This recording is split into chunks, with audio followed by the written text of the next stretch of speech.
AskGunQuestions.com is a website that we built back in 2007, and since then, for the last 15 years, people have been able to ask questions of simple to advanced nature, and we attempt to answer them in different ways over the years. Join us now as we start a new series to answer gun questions. And welcome everybody. Oh, I got my broccoli image up. Nice. So we're back, and we're about an hour late for anybody that's actually paying attention. Sorry about that. That's on me. And we got Tony joining us from New Jersey. Thanks for jumping in. Yeah, glad to be here.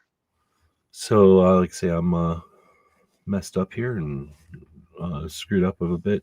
Actually, I set the show up and then took a nap, and I was just going to rest my eyes, as they say. A week later, or an hour later, here I am.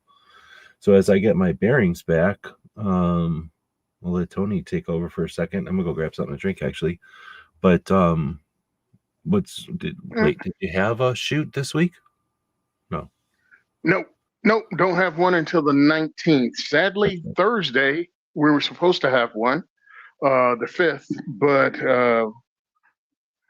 the range caught on fire that we were supposed to go to. So Union Hill Gun Club in Jersey had a problem, and they had a small fire in the mechanical room, but what happened is the fire caused smoke damage throughout the place. So they are going through everything they have to go through in Jersey to get everything up and running again. And that happened in February, and they were thinking they would be open by now, and it's been pushed back another month. So maybe at the end of April. I've been talking to the guys over there and trying to figure out a way to get them some business, to at least people buying things from their store. But the smoke damage was also done to their swag, so that really blows. So I'm just trying to help out people that help us, and we'll see what's up. Hopefully they'll be back on their feet soon, and I'll just keep putting word out. So that's what's going on, at least in Jersey, with that. So the next diversity shoot is going to be March 19th at Recoil Range. I'll be posting those up today because I'm starting my little blitz tomorrow with a live, and then I'm putting out reels and everything for the next week or 2 weeks, whatever, 9 days, to get people to purchase tickets to the diversity shoot that's coming up. And I'm going to have the next 3 online so people can purchase what they want to. I was actually at the bank today and talking to them because some account stuff with 2A4E. And they made the mistake of asking me, what was that? And then it was on, baby. So hopefully the guys from the bank that I use will be at the next diversity shoot. They seem very interested in it. So we'll see what happens. Boom, boom, boom. What else is going on? Well, as you were saying I remembered that you talked about that fire, and I forgot. You didn't talk about the details about how the fire was caused by 9mm before, but is that something that is going to come out, or are they just going to not mention that part? I'm not saying that this fire was started by 9mm, but there's suspicions. There's suspicion. Sort of like everyone just assumes until otherwise proven that it's somehow related. It's the way, many people looked at Italians at one time in this country. Yep. It's like, just because some are bad. I decided to give black people a break on that one and just call out Italians. Yeah. That's fine. But it really sucks, man. Because one, there's not many ranges in Jersey, really. That we had 1, 2. This happened to this one, and one of the others closed down because of some lead issues. So actually, Recoil, or where we're going to be hosting soon, has taken up the slack because they've got business. Recoil Range in Monroe also shares the same town, and people have been, since Union Hill is down, they've been going to Recoil, but Union Hill is a private club. But still, people will be going, the guys that are members there are going to the new place. And then Tactical Training Center closed down. and people from there are going to Recoil.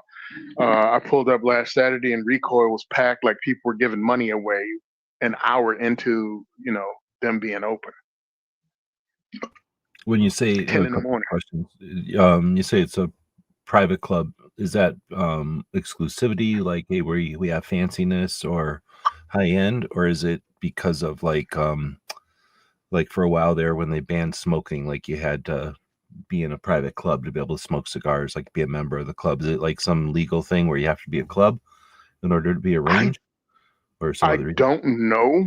I don't know why they became a private club or a club. That you had to be a member of to come and shoot. Okay. So it's not like But every that's range how. makes you be a member or anything. No, not at all. No, not at all. But you can't trust Jersey. But just like golf courses, like some of them make golf courses and some of them are just golf courses. Like some of them are country clubs, I should say, but some of them are golf courses. So it's just a choice type of Yep. thing. Okay. Hmm. I thought maybe it was, like I say, some sort of mandate or something. No, no, and I mean, I just feel blessed that they were like, yeah, we want you at our thing, but it's not fancy. It's nice, it's clean, but it's not. Who knows what they're going to be now with Yeah. an influx of insurance money, right? It's one of those things that's what do you call it, like affected by, I don't know if necessarily, and especially in like New Jersey or specific states, but just in general, like the idea of like having a room, an inside room, like a room without windows. In other words, like a room that doesn't have any other kind of ventilation at all except for air vents. um I don't know. Like I say, I don't think they did this specifically for ranges, just that ranges fell into that. I don't know, like think of like anything that you might do inside that ends up having no ventilation. So they made laws about just whatever you call it, like workplace safety or safety of maybe people who are renting a building or something. Like for whatever reason, they made it where you have to have ventilation in a range. Because I'm sure some places wouldn't bother, I mean, like they're like, we don't care about the smoke or whatever. Because the thing about ventilation is that it moves the targets all over the place. So I know when it wasn't mandated, it wasn't Hmm. 100% used because of that. Like some people were like, hey, we're here to shoot, and we don't have like a railroad track rail. Some ranges do have like a rail, but most ranges I'm familiar with opt for like a cable or some kind of a wire, like a clothesline thing. So Hmm. when you run a wire out there with, or the cable out there with the target and whatever that holds the target, it starts to shake around or whatever. When you add air conditioning, intentionally moving the air, not just adding some new air, but like intentionally moving the air, like cleaning the air through that whole thing, you end up really moving those targets. So now I personally don't mind that. Like I'm not going to an indoor range, especially one with cables, to try to shoot marksmanship. That's just asking too much of the circumstances. But in real life, a target is probably going to be moving, right? A defensive target, and especially an offensive target, right? Somebody who's trying not to get shot by you, who's trying to hurt you, is probably going to be moving all over the place. So having that target bounce a little bit is actually probably more realistic than anything else, technically. Yeah, I mean, look, when I look at that, I don't see it as um, resembling anything according to um, any kind of defensive protocol, but having clean air in the range, especially if you spend, you do a 6 hour class in there, or even running it at full capacity for 1 hour, you're breathing all of that stuff in. And if that air is not circulating, you're not doing yourself any favors, especially if someone like a lot of the guys here in the room with us, or what do you call that? A hobbyist, and you shoot regularly once or twice a week, that could be very bad. Yeah, even a couple of But times a month, honestly. And it's not like, oh, you're in a room with candle. Well, I guess candles are probably a bad option, but like in a room with baking, let's say, like cooking or something. hmm I'm sure if you are in a room with, I don't know, pizzas or cakes or something, that every once in a while one gets burnt a little bit and you're in the room with it. I don't think there's anything toxic about cake burning, just foul or whatever. But in a room full of like chemicals burning off, then you start getting into the place where you're, lead and other particulates, so you just shouldn't be breathing. You're not hmm just breathing smoke, but it's smoke that's filthy, or not filthy, but I guess bad for you. I guess what I was saying is that that's the kind of stuff that we're affected by as a gun community, along with every other industry or whatever, that might be in that brushstroke or whatever. So I don't claim to say the sky's falling, they're coming after us. This is a way to get rid of guns. I'm sure every once in a while that does happen, and they use this as a way to bully a range or something. But I guess in general, it's just we're in an expensive, gun ranges are in an expensive realm, because even outdoors, they have to worry about things like lead collection out of the berms and sometimes noise pollution with, the neighbors or something. But indoors, it's often like a battle of noise and trying to keep the noise down and then make your customers happy while trying to keep your customers environmental conditions under legal or in the legal realm or whatever. Anyway, so that becomes a pain in the butt, but I'm sure super costly. Like, I can't even imagine. I remember having some conversations, or at least listening to some conversations with range owners, both putting together new ranges and then retrofitting ranges, and kind of understanding that if they even try to remodel, like they get into the realm of like, oh, you want to touch your, you want to pull a hammer or swing a hammer or move a screwdriver in your range, then you have to apply all these new regulations. So what I mean? Like, some ranges are stuck where if they don't even want to go near any kind of changes because it's going to bring them up to date, and they, if they don't do nothing, they don't get stuck. So anyway, it's just an expensive industry, I guess is what I'm saying. And I don't know if that's good or bad. I think it's probably good for our health, but it's bad for their, the pocketbooks of the industry, I guess. I don't know. Is that the kind of thing that we're willing to take a hit on, financially at least? I guess maybe a little bit of scheduling wise in a situation like yours where there's limited ranges. Yeah, And I mean, it's stupid to think that any place doesn't have limited ranges, because honestly, all it takes is like a lot of heat and everybody goes inside, and then places that act like we can shoot anytime we want because we can go outside. Yeah, what happens when it gets real hot or real cold? You all go indoors, and there's probably nowhere near enough infrastructure to handle everybody. So when things are great, it's great. But when it's not great, that's when, we start to see our ranges being tested or strained.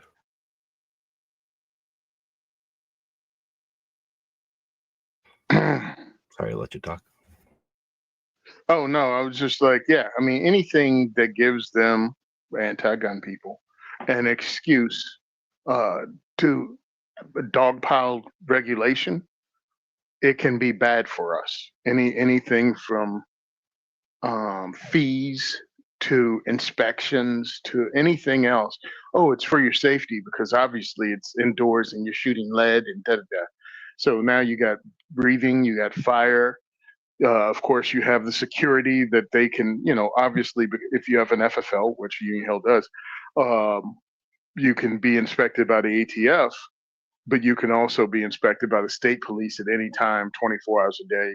And I'm sure in that little crappy township of Monroe, they probably said even their local law enforcement should be able to come in and inspect anytime. So it just gives more reasons to harass you.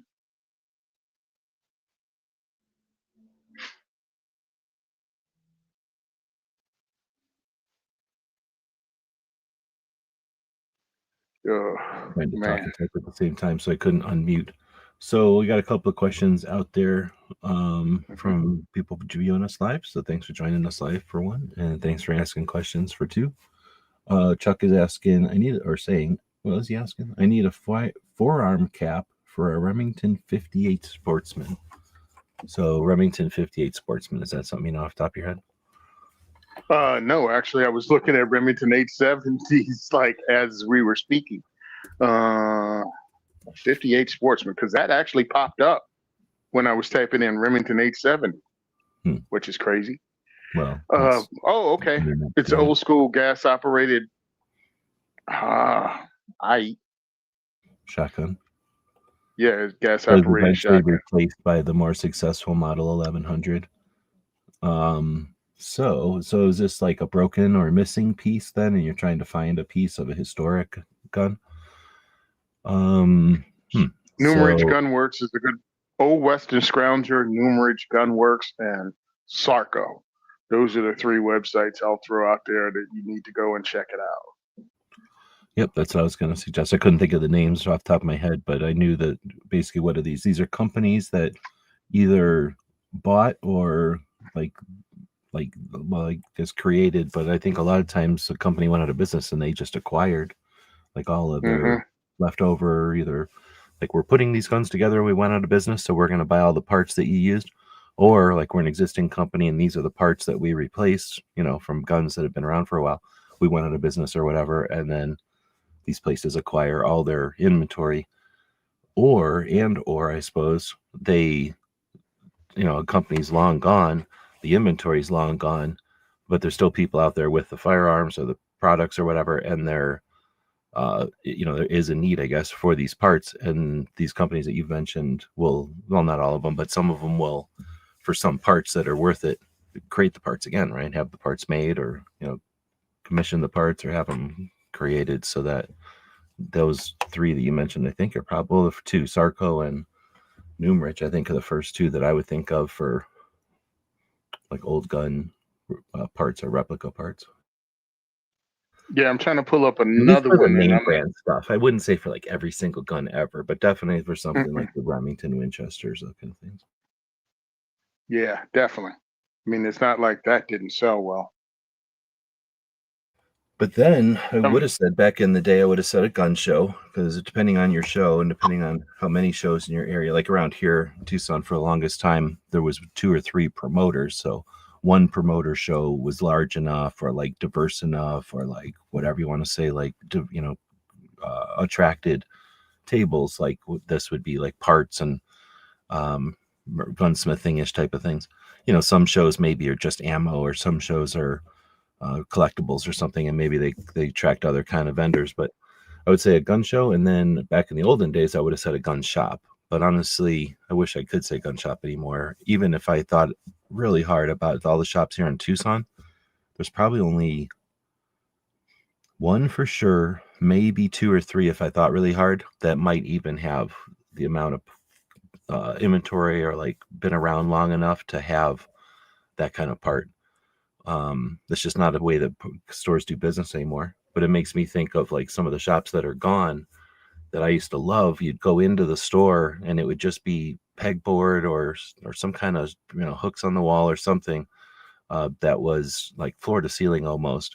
And you'd go in there and you'd say something like, "Hey, I need a cap for my Sportsman's 58." And the guy would go, in 1984, some guy came in here and asked for that. And we ordered 3 of them. And then in 1997, somebody bought the second one. So that means there's still one left. And yeah, it would be over here. Here it is. And nobody else would know it. Maybe 3 other people in the store who work there would know it. But you know what I mean? Like you ask a regular person, there's like no inventory for that store or nothing.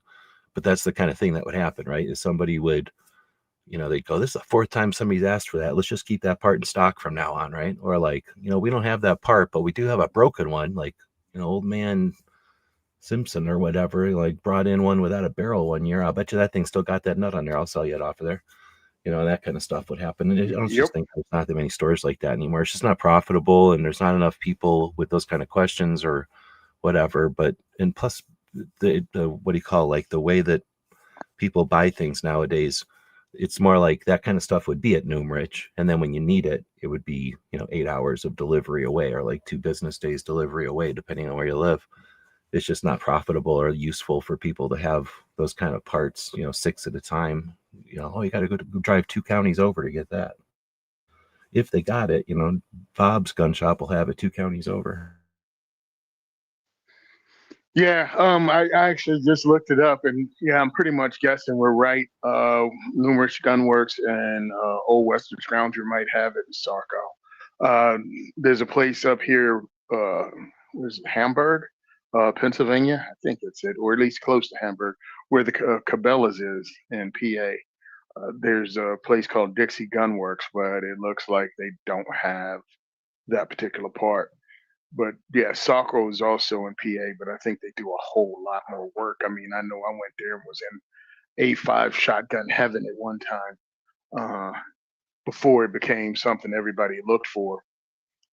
It was one of those guns that I should have jumped on back then, but I was just checking them out because I'd heard of, the A5, the Browning A5.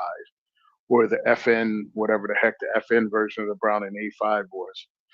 And I missed out on getting that. One of those back in the day. I wish I would have bought it kind of things, only because it was unique. Somebody was just saying something about some of my posts, the same kind of thing. Like, I was posting about Camp Perry, and they were saying something like, "Oh, I grew up right near there, and I just wasn't into guns, so I had no idea the like significance of the thing nearby. That was when I moved away. I understand what it was, and I wish I would have appreciated it more." Yeah, happens. I guess I was going to say also, let's not forget that guns all started from, and we still have this like aspect of our whatever industry, culture, community, whatever it is. But they're just pieces of metal and wood, mostly some plastic, I guess. But in this case, metal and wood, right? So if that piece is missing truly and you can't find it, a real gunsmith, like an actual gunsmith, you'll go there and say you need that, and they'll either pull it up from the spec from some plans or something and like create it out of nothing. I don't want to say 3D print it, because probably something like that, maybe there is a way to 3D print that, but for something strong like that, and it's kind of like a fairly common-ish type of dimensions, I would say, they're going to take a piece of aluminum stock or whatever that's supposed to be, a piece of steel stock, cut it to size, put it in a lathe or whatever they're going to do, and whittle it down so that they can get it to where they need to thread it, and then just recreate the part for you. And if it isn't 100% exact, it'll be the right interface, it'll be the right spec, and then maybe it'll be round instead of whatever, when the guy puts it together. Or maybe he'll ask you, hey, I'm making this from scratch, the inside has to screw on, but what do you want the outside to look like? You want it to look like a skull or a bird or something? Now you got that option too, of basically, I don't want to say like duct taping it, but you know what I mean, like repairing it in a correct way, but like in a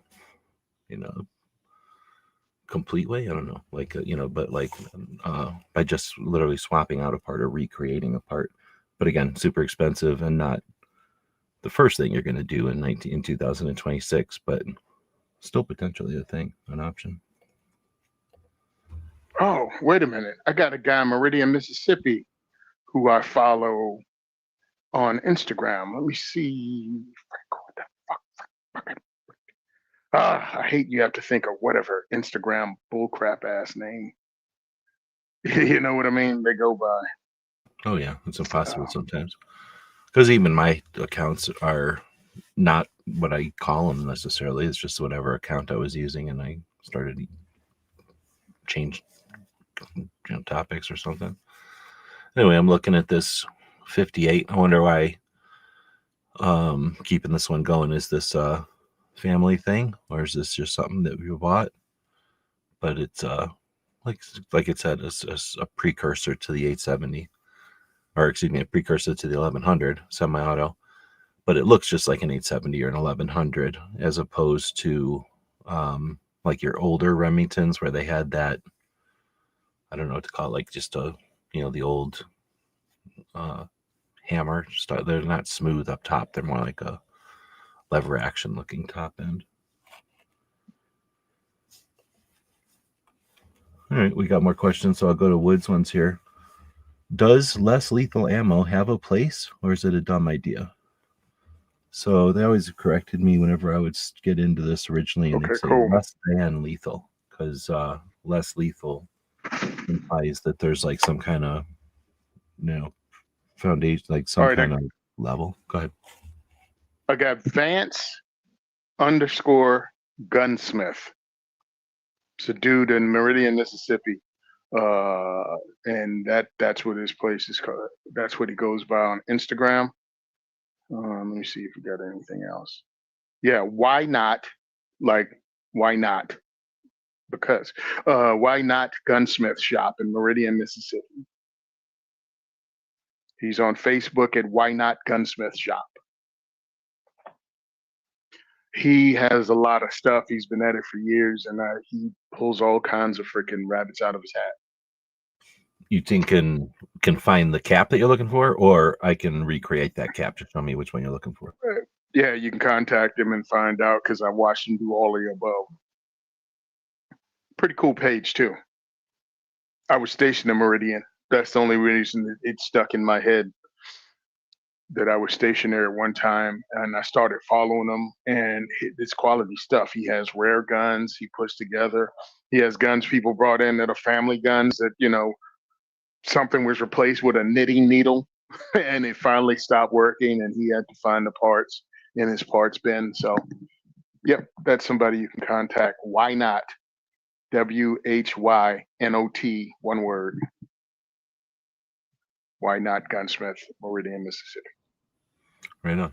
And what's cool about people that are kind of like familiar and like capable of solving problems is that whenever they encounter something that they, don't know the answer to, they're able to figure it out. You know what I mean? They don't get stuck usually.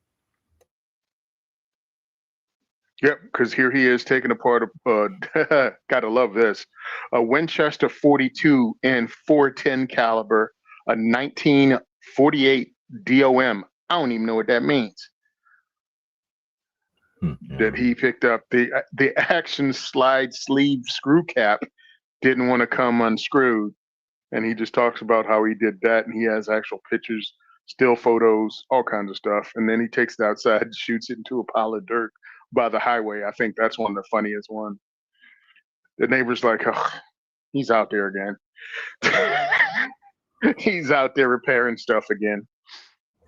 I went up, and when I learned to build AKs, there was a guy that was in outside of Flagstaff, Arizona, that built AKs, and he was a truck mechanic. So he had this big double garage that you could bring a semi into, and he kind of, like a lot of people, hurt his back or something, and he wasn't doing the giant work anymore, but he had this shop, and to kind of just keep busy or whatever, he started building guns. And then once he was building guns, he really liked building AKs, so he was turning into an AK guy. And I would go up there and help him build. He would teach me how to build and everything. And anyway, his shop was in the middle of nowhere, kind of thing. It was close enough that people could hear gunshots from his house, but far enough away that neighbors look like specks or whatever. This is true northern Arizona desert, so not a lot of trees, just a lot of shrubs that are about knee high, so you definitely can see your neighbors also, even though they're far away. But yeah, it's the same way. Whenever he'd have a new gun, he would just walk. I wouldn't even think about it because of the way that, the situation. He would just walk outside, walk out those double doors and lay into a berm. And I'm sure his neighbors were the same way, like like half a mag out of an AK. Just watching sports or working on the garden or something, and half a mag of an AK gets shot into a berm. No big deal. Sitting around 50 BMGs half the afternoon, while you're sighting something in or whatever, every so often, boom. Meanwhile, the cousin from New York just stopped by the neighbor's place, just pooped himself 3 times over. Go out in the middle of nowhere, you think of maybe you're going to hear some fireworks or something, but yeah. Yeah, we were in the middle of nowhere. How's this? We smoked cigars outside after diversity shoots, almost regardless of the weather, which is insane. And we're sitting outside of diversity shoot in Lakewood, New Jersey, and we hear something that sounds like a rapid fire. It's not as fast as full auto, but it's like someone ripped a freaking 6 shots off semi-auto really quickly. In the distance, we're like, all of us, smoking cigars, talking to each other. Dead ass silence. We were waiting either for return fire or sirens. It's like, then we started hearing a mag change, sirens, or return fire, but you're going to hear something after. You're going to hear something afterwards. And then we started hearing, and it sounded like the roar of a crowd or something like that. So either someone fired off fireworks, and it was a pop and started something. But it was like, we just waited. It's like, we all have guns in the car. We're cool. But the ones that weren't already carrying. And it was like, we really just want to chill out and go home, bro. We don't know what this is, but we don't want to be leaving suspiciously quickly because all of us have firearms in the car. I just heard noises, and these guys all peeled away. So yeah, exactly. All of a sudden, you got 8 dudes just peel out of a parking lot. Yeah, no. All right. So What's funny though, we're just saying less lethal ammo. Have a place or dumb idea? um, less lethal ammo is something cool to look at and show people, but when it comes to use it in the defensive scenario, you're still using a deadly weapon. Whether or not the ammunition is deadly or not, I think it still falls under the same. Uh, you pointed a gun at someone and pulled the trigger. Now I live in New Jersey, where I mean, I pretty much air gun, airsoft gun, all of it is the same. And truthfully, why are you pointing non-lethal at someone? There are other options. The To me, as a defensive firearms instructor, somebody that does what I do, I'd go no. If it's time to pull a real gun, it's time to pull a real gun. If you want something like a pepper ball gun or something like that, cool. If you want to get a paintball gun and if you have pepper balls the size of it and you want to use that, cool. See, there's no way you're going to mistake using that pepper ball gun or a paintball gun with a hopper on it as a real firearm. And no one's going to sneak a real round in. So use lethal firearms for lethal use and use non-lethal tools for non-lethal use. Don't combine the two. Just not worth it. I don't know if it's If it's time, like there's some cycles or trends or whatever popularity or something, like when things are in focus and then they lose, usually they get discredited or whatever. Somebody comes along and goes, oh, you know what, no one's tried this for a while, so let's push it. And then and maybe it was with good intentions, like, oh, you know what, bullets made out of fabric, and like no one's thought of that before, but I've come up with a way to make fabric bullets. And then somebody will go, oh, here's the reason why no one does that. They're too soft for bullets or whatever. Oh, okay, great. Okay, now we figured it out. And the people that originally were like, hey, it was a great idea, like leave. The people that thought it was like, hey, that was a great idea, go, oh, we're educated now, we're out of here. We know that it's not a great idea. Time goes on, somebody comes along and goes, hey, fabric bullets, nobody's done this in a while. And even with social media, like we kind of are aware that we have the ability to defend against that, but we just don't, because I don't know, I think people just come and go. And even though there's the memory or the like awareness is dependent on the humans that are doing it, and if they all just aren't paying attention or leave or just busy maybe doing something else, then we're ripe for that. I don't know, I don't want to say like exploitation in this case, because I think this is more people discover stuff and think it's great. Like, so anyway, less than lethal. I was saying before, like when I started doing stuff with cops, working for pieces that were working with police and stuff, technically, saying things accurately is important sometimes. So they would always say less than lethal. Instead, they never said less lethal, because it's not less lethal. It's just less than lethal, but it's still lethal. It has the potential to be lethal. I think that's what you're kind of alluding to. So, whatever these things are, they're still dangerous as hell. It's just that they're probably designed to not be immediately dangerous. Anyway, I think most of them were invented either for critters, like animals, like animal control, where you don't want to kill a horse or something, or maybe the lion in the zoo, like you don't want to kill it, but you do need to stop it, or a bear or something that you can't reason with. Then you've got your, prison situations, right? Like places where you're, what's the word? Like you're not just, not more than authorized. It's like your job, like you are sworn, like you have the authorization and the, obligation, I guess, as a sworn officer or someone who's like a corrections officer, you are in charge of and also responsible so that the people under your care or whatever it's called, like don't hurt each other or other people. So in order to do that job, here's some tools. And that's where my experience with less than lethal stuff was riot control, crowd control, theoretically, but then in real life, riots and crowds in prisons where like you have a different authority, right? I guess maybe that's another word to use. Like, when you're a corrections officer and a bad guy and a prisoner is doing whatever, hurting somebody else or not doing what you're telling them, like it's a different situation, a different, I don't know if authority is the right word, but like, different protocol or whatever it is, rules of engagement, maybe that's the right word, than a civilian walking around and then a bad guy coming up and you're at the ATM and somebody's trying to rob you. like you don't need to worry about like knocking their knees out so that you don't hurt them. And so eight other SWAT guys or whatever, what do they call it, corrections officer version of SWAT team, the people that come in and do the work. Mm-hmm. Like, you don't have those 8 other guys on your team to help you at the ATM. So having tools that, kind of are part of a system where you have 8 people in armor about to pounce on somebody is a lot different than, or and again, like an animal situation where, you're a person who's trying to stop a horse or something. That's where I think the less than lethal stuff comes around.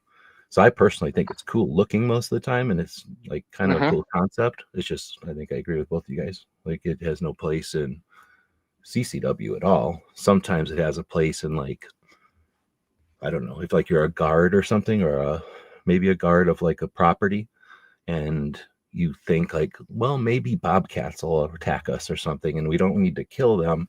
We could have that orange shotgun over there that has beanbags in it, so that if we do have like, I don't know, koala bears or some kind of endangered bears come prowl around, we can distract them, get them out of here, or maybe push pepper in them, right? And just make a little cloud of pepper, like shoot a pepper ball in front of them, so now you're not trying to shoot them, but you're just trying to get them out of there. I could see having like an orange shotgun for that. And then, nobody has any ideas that you're going to use that for a bad person. Then you're going to grab a regular shotgun, right? Yeah. Also, one of the things that people don't know or don't realize. Okay, in a law enforcement situation, when they're deploying non-lethal, they also have lethal overwatch. They got a cop there with a real gun, Well, in good case that point. And non-lethal with a thing critter. doesn't work. Usually, like, Yeah, I'm going to shoot the bull with the tranquilizer dart, and I'll be waiting with a 30-06. So if that yep, doesn't work. yeah. So that part's true too. So no, I mean, if you're thinking about using that as some kind of home defense plan or defensive plan, I just have a dedicated non-lethal, excuse me, less than lethal thing. It's I don't not. know if I don't know if people have encountered this, but I was doing my martial arts, and then at one point, a bunch of FBI agents came in, and they made an official decree that at this point, from that point on, my hands were no longer less than lethal, and I had to now. Gotcha. Register. Yeah, I didn't have to register them. I just had to treat them as deadly weapons. Oh, okay.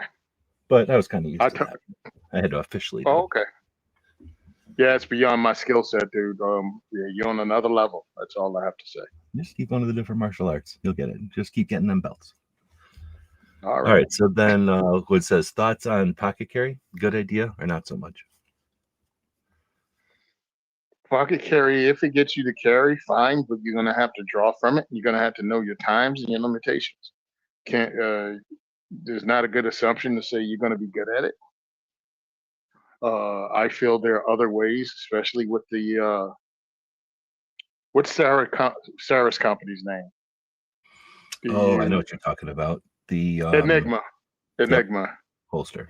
The Enigma holster is a lot better option if you're wearing shorts or anything like that. You can wear this thing around your waist, and you can wear Or like basketball shoes clothing without a belt, right? Like something that it's a hmm holster that has its own suspension, so it doesn't rely on your clothing to hold the weight of the gun up. Yeah, and see with pocket carry, usually you're limited on one size, two capacity, three. Now you got a short, small gun that you can't grip as well, so you don't shoot as well, and it robs you of not only ability to shoot quickly, accurately, and at longer distances. But with the Enigma, you can have your full size firearm and it's just under your clothes. It's strapped to your body. So you have sweatpants on and a loose t shirt and you run to the store, but you have your full size carry gun on you. And now you have both capacity, quickness of draw, because it can be put the same place as your regular inside the waistband carry. And again, you didn't have to go to a tiny gun.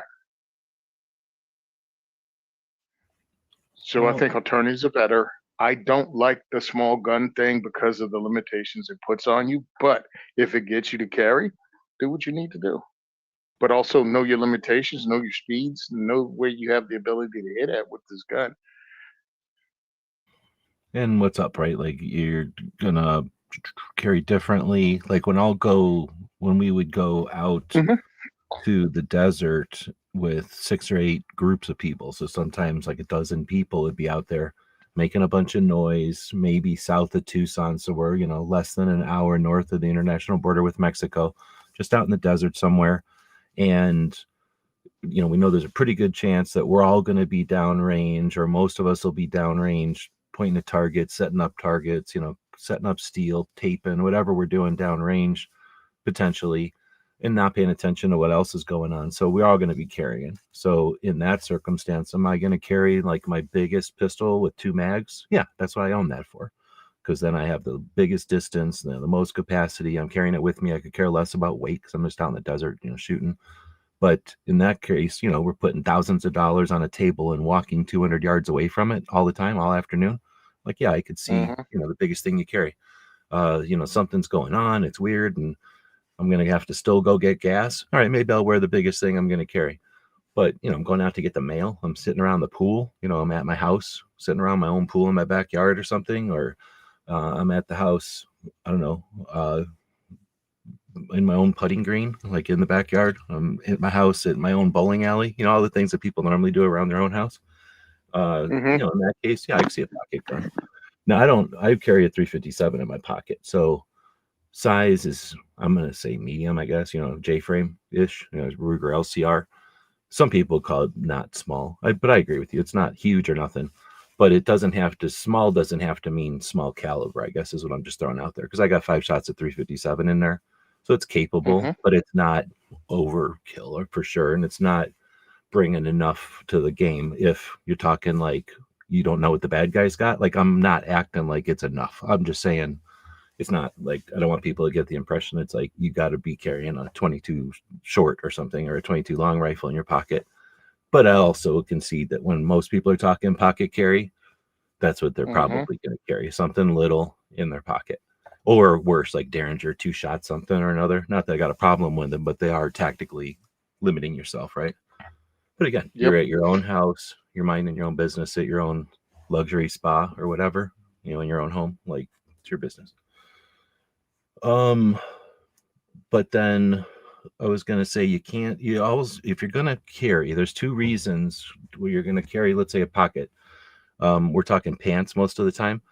I don't want to assume that, because there's robes and tuxedos, right? A lot of times I'm wearing a robe or a tuxedo, and those Mm. coats have pockets, robes have pockets. So there are, and then females have all kinds of different clothes with pockets in it, right?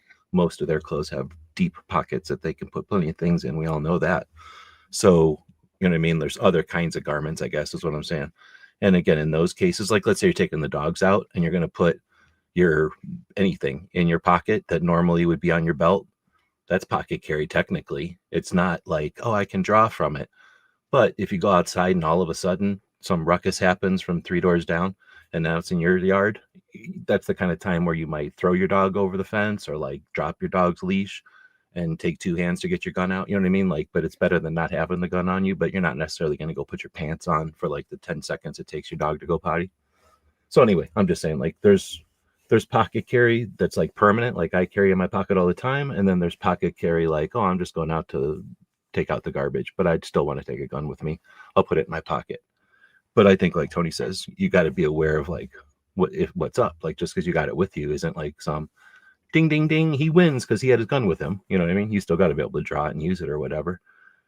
So I guess I was going to say, if you're going to carry it in a pocket, in your other pocket, let's say you're right-handed and you put it in your right pocket, in your left pocket, consider about the weight, maybe 3/4 of the weight of glitter, loose glitter in the other pocket. That way, if it does fumble around, you fumble around trying to get that gun out of there, you can throw glitter at the bad guy, and then they're going to be distracted. That'll give you 2-3 seconds to fumble your gun out of there, maybe even Dutch out, twist out of the way, and then boom, cloud of glitter. It gives you like 2 seconds. See, no wonder the FBI has you rated as lethal, dude. Whew, that's Now, a lot next of times you'd level. have to join a course. You'd have to enroll in a course for that kind of technique, that kind of Yeah, strategy.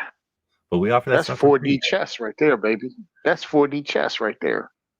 Now, a lot of people throw sand, but sand goes right to the ground. Glitter, It's a lot of fun, but it also takes a little time to, twinkle down to the ground. Oh, and then I Yeah, forgot, it hell. also marks your bad guy.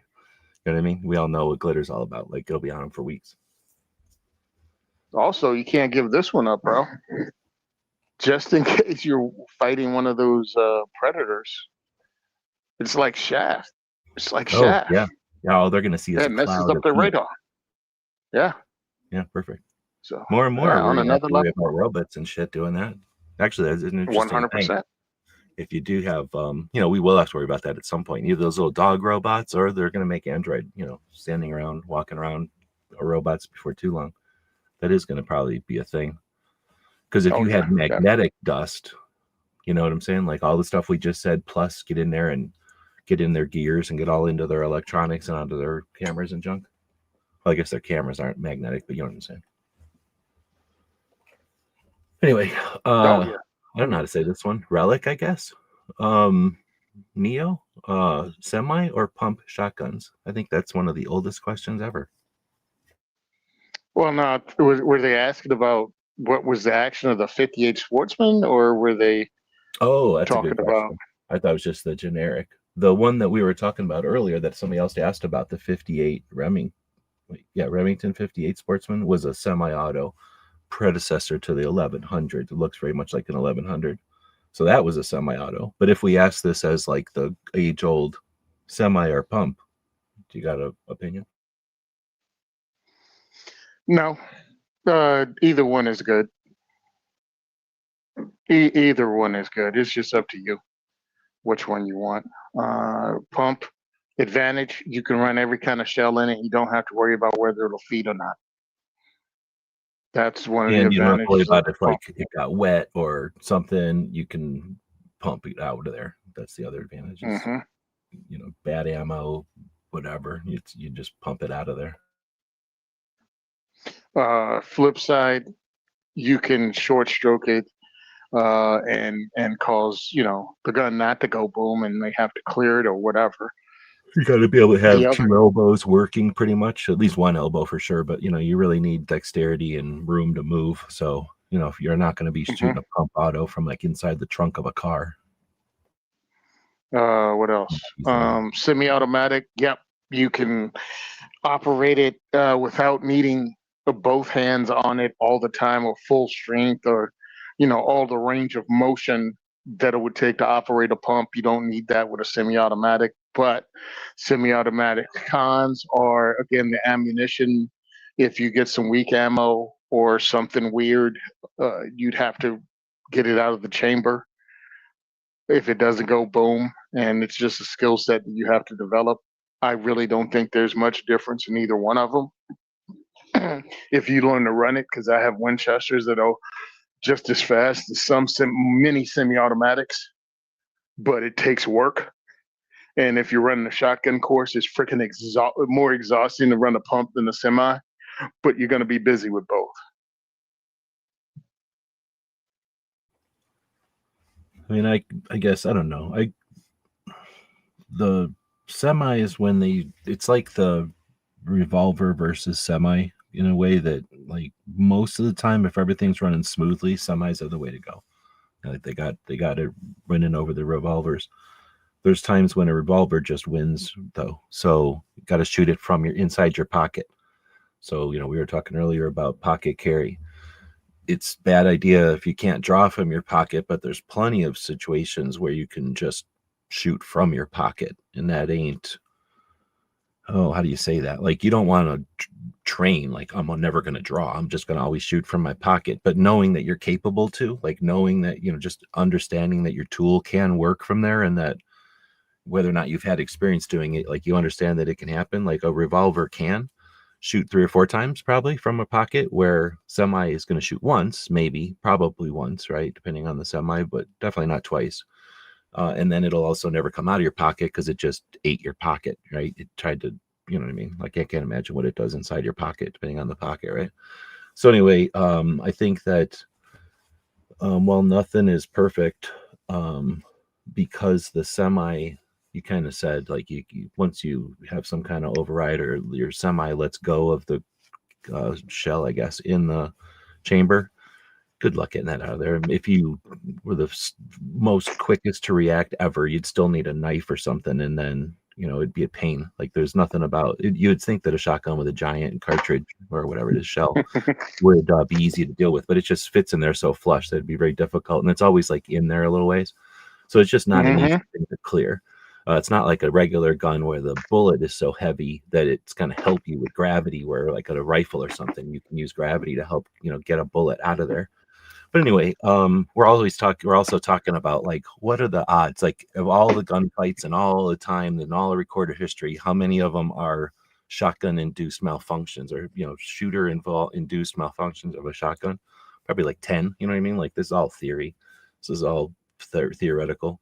So I think that while I think a pump is the way to go, I'm just going to rest it on most police forces, people that have any experience and understand that they're probably the only ones who are ever going to need a shotgun for anything, almost always choose pump.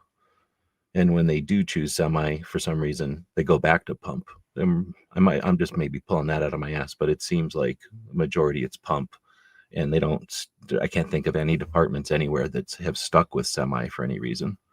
I think they do have semi-auto in service, but I think most of the time it goes back to, for austere, for who knows what, let's get a pump because, we can keep it going.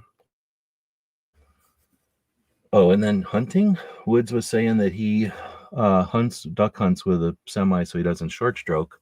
I know lots of hunters shoot semis, but I personally don't think there's that much of a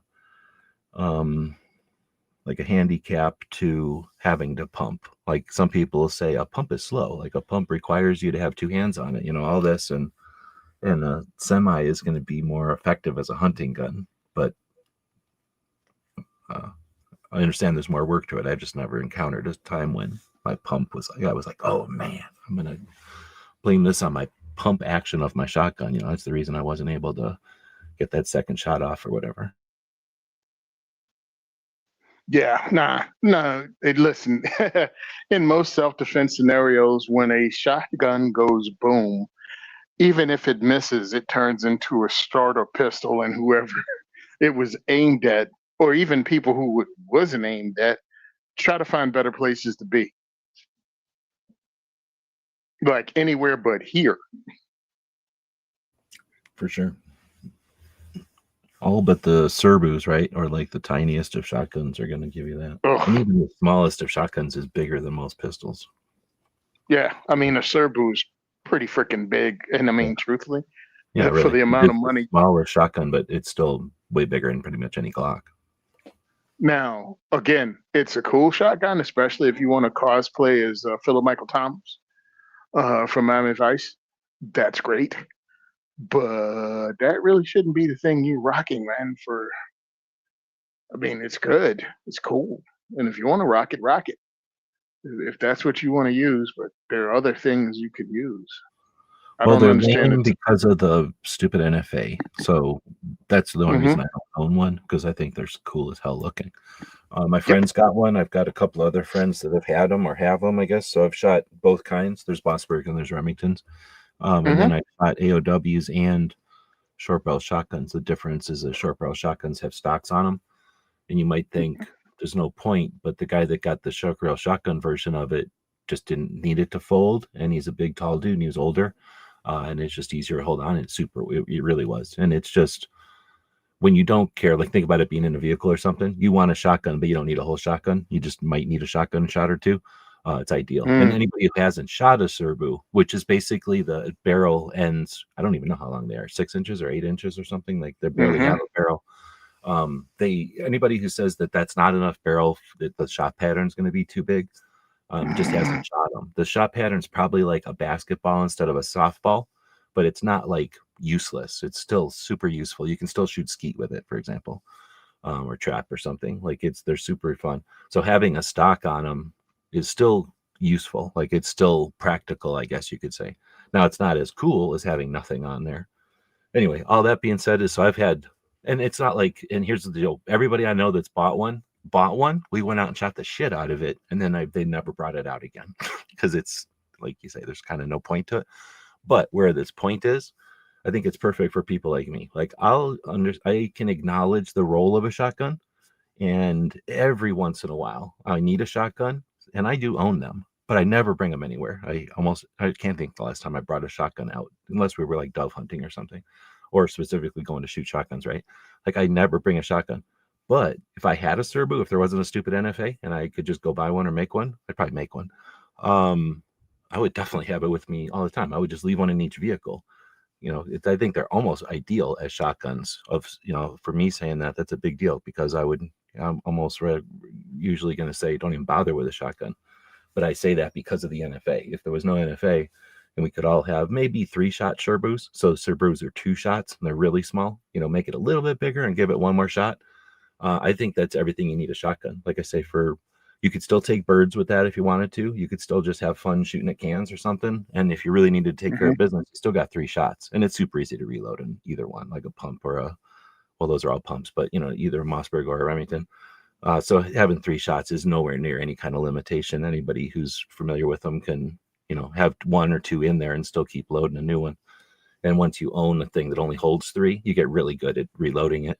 So that being said, I think they're really neat for what they are. I would have a little one with like a folding stock. If there was, or when there's no NFA, I'll have one of those in all my vehicles. Maybe Velcroed up when you open the trunk, like Velcroed up on top. So it's like under the back headrest of Mm-hmm. the back seat. You know what I mean? So it's like out of the way, but it's there when you need it. But Yeah. I for what? mean, look, Nothing. For just because it's cool. Like I don't fantasize that there's some need to have a couple of rounds of shotgun. But you drive up I know. on a wounded, I don't know, horse or something on the side of the road, and you need to dispatch it. Like, yeah, why not have a couple of slugs in there? Well, the Sorry to number of say cool something so guns out gruesome. I there, should have thought of something less gruesome. Sorry about that.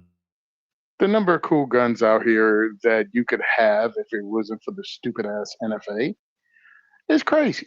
I mean, I'd want one of those, short barrel rifles that's actually just a 1911 with the wooden stock. Those are cool with the full Heck grip yeah. on it. Yep. I'm like, yes, I'd want one. Well, would possibly, I don't care, bro. I don't need a purpose to have a cool gun. Just want it.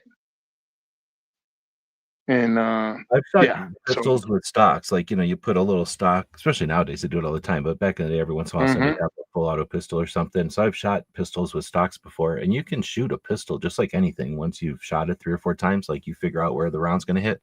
You're pitching them, you know what I mean? Like you're shooting way in the air and they drop down. But you get on a 200-yard range with a pistol and a stock, and I'm talking like a regular old pistol, like just a whatever a pistol is, hmm 4 inches long or whatever. Even with that little tiny sight radius, it only takes like 8 rounds, and anybody who's shot before is going to be able to lay rounds on a piece of steel out there. The problem is that while it can do it, and it's technically possible for you to get good at doing it aim wise, the energy has got to be, you know what I mean? It's probably nothing, like, or at least it's nowhere near what you'd want anymore, because you're putting so little mass out there with such little amount of energy. It's getting there, yeah, but not effectively. So while it can be done, you know what I mean? Like, yeah, I wouldn't settle for it. In other words, I wouldn't depend on it. Like, just because it can be done at a range doesn't mean that it's doing anything in real life. hmm I mean, 100 And it yards takes with like a half nine an hour to aim, forty-five. so it's not even practical that way either. Yeah, I'm trying to look up because I know we can have AOWs in Jersey now. Somehow that makes sense. Don't look too close. It's just dumb. Um, we can have AOWs in Jersey, so I was able to actually at Aberdeen Guns and Ammo. It wasn't as short as a Serbo, but it's darn close to being as short as a Serbo. Shotgun from Citadel, from Tokarov, the Citadel from Tokarov, which is another one of the companies from SDS Enterprises out of Turkey, or TSOS out of Turkey. It's one of their companies. And they had it, but TSOS decided to break off with SDS Imports. Oh, Citadel, And what again? I'm looking it up. I want to see that. I think it's the Citadel from Tokarov. So the name of the company is Tokarov. I just had the picture up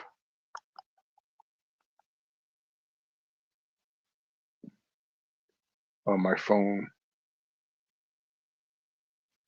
See if you can find it. Anyway, Shotguns are cool. I love boomsticks for what to do, the variety of ammo that can be run through them, the fact that they're inexpensive, and that allows it to be owned by most people, and just a regular hunting shotgun, air quotes for hunting, is somehow way more visually acceptable to people who aren't into guns. All right, let me go ahead. I took a picture of it and I made sure I didn't get any of the It's little firearms guy. information. Oh, I think I got prices on here. I probably There should. you go. That's it. Actually, I think the text is covering the price, so it's good. Yeah, it's covering most of it. That's just a GPS coordinate anyway. That has nothing to do with price. Oh no, that's where you can. If you punch those in, it actually shows the plant in Turkey where it's built. Mm-hmm. So that you don't accidentally drive over there. But yeah, that's like what I was kind of saying. Like, is that 3 shots? Like, that's just a little bit longer than the tiniest one. And Cerberus were made, I think, for I think way back in NAM or something. They were using them to do stuff, but they were like for shooting hinges or something. So they only had like 2-3 shots because most of the time a SWAT team or something only needs 2-3 shots. They're just using that to blow a doorknob off or a what do they call them, a deadbolt off. Doing your job for you. Or giving you more job to do, I guess, when they're done. Yeah. Yeah, that's always fun. Bat and clean up for that crap. Yeah. Let me get some So my brothers were firefighters and got called out. And it was the place the fire alarm was going off. They had to get in.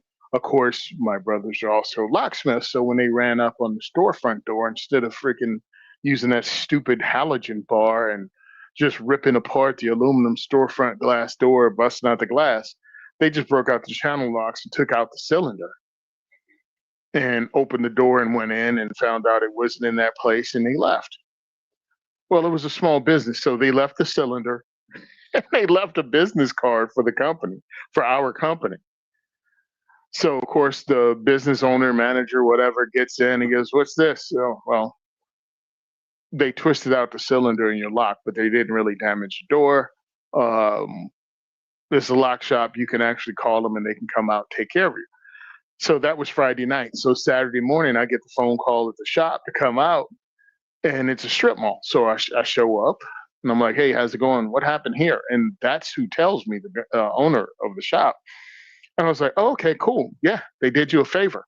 Took the 3 screws out of the side, turned out the little small set screw that was snapped in half, pulled out another set screw and used his own cylinder and everything and put everything back together and charged them like minimal, because I didn't use any materials really."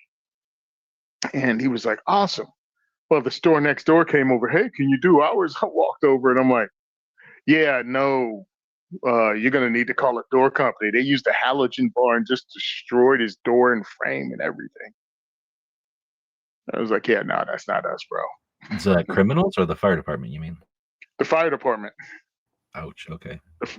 Yeah, I was going to say, because as you were starting that story, like a lot of times, I used to do locksmith stuff when I worked at the restaurants because it saved us money and I just did it. I liked it.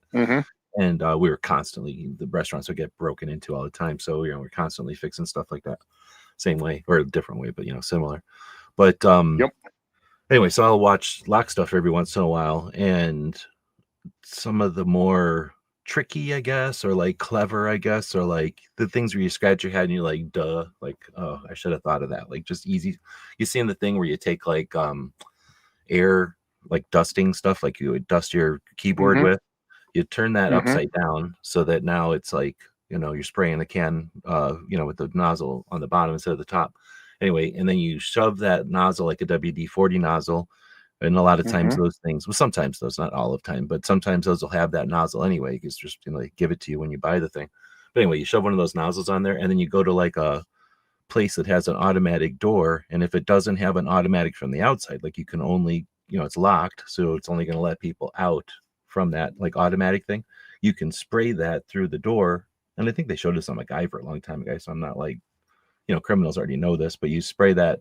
And what happens is it I don't know, it does messes with the sensor basically, and the sensor either thinks you're there or doesn't. I don't know, it does something and it opens. But anyway, it's something simple like that where you just have a can of that stuff around, and now when you see that kind of door, instead of having to break the door, all you got to do is spray the can upside down and the door will open. And like I say, criminals know that and locksmiths know it. But often I'll see firefighters talking about this stuff too, because like you just said, like they don't like breaking into stuff, and half the time they get called places, there's no smoke, there's nobody running around freaking out. Like, are we at the right place? I mean, we got to go inside. We're firefighters, we're authorized to do whatever we need to.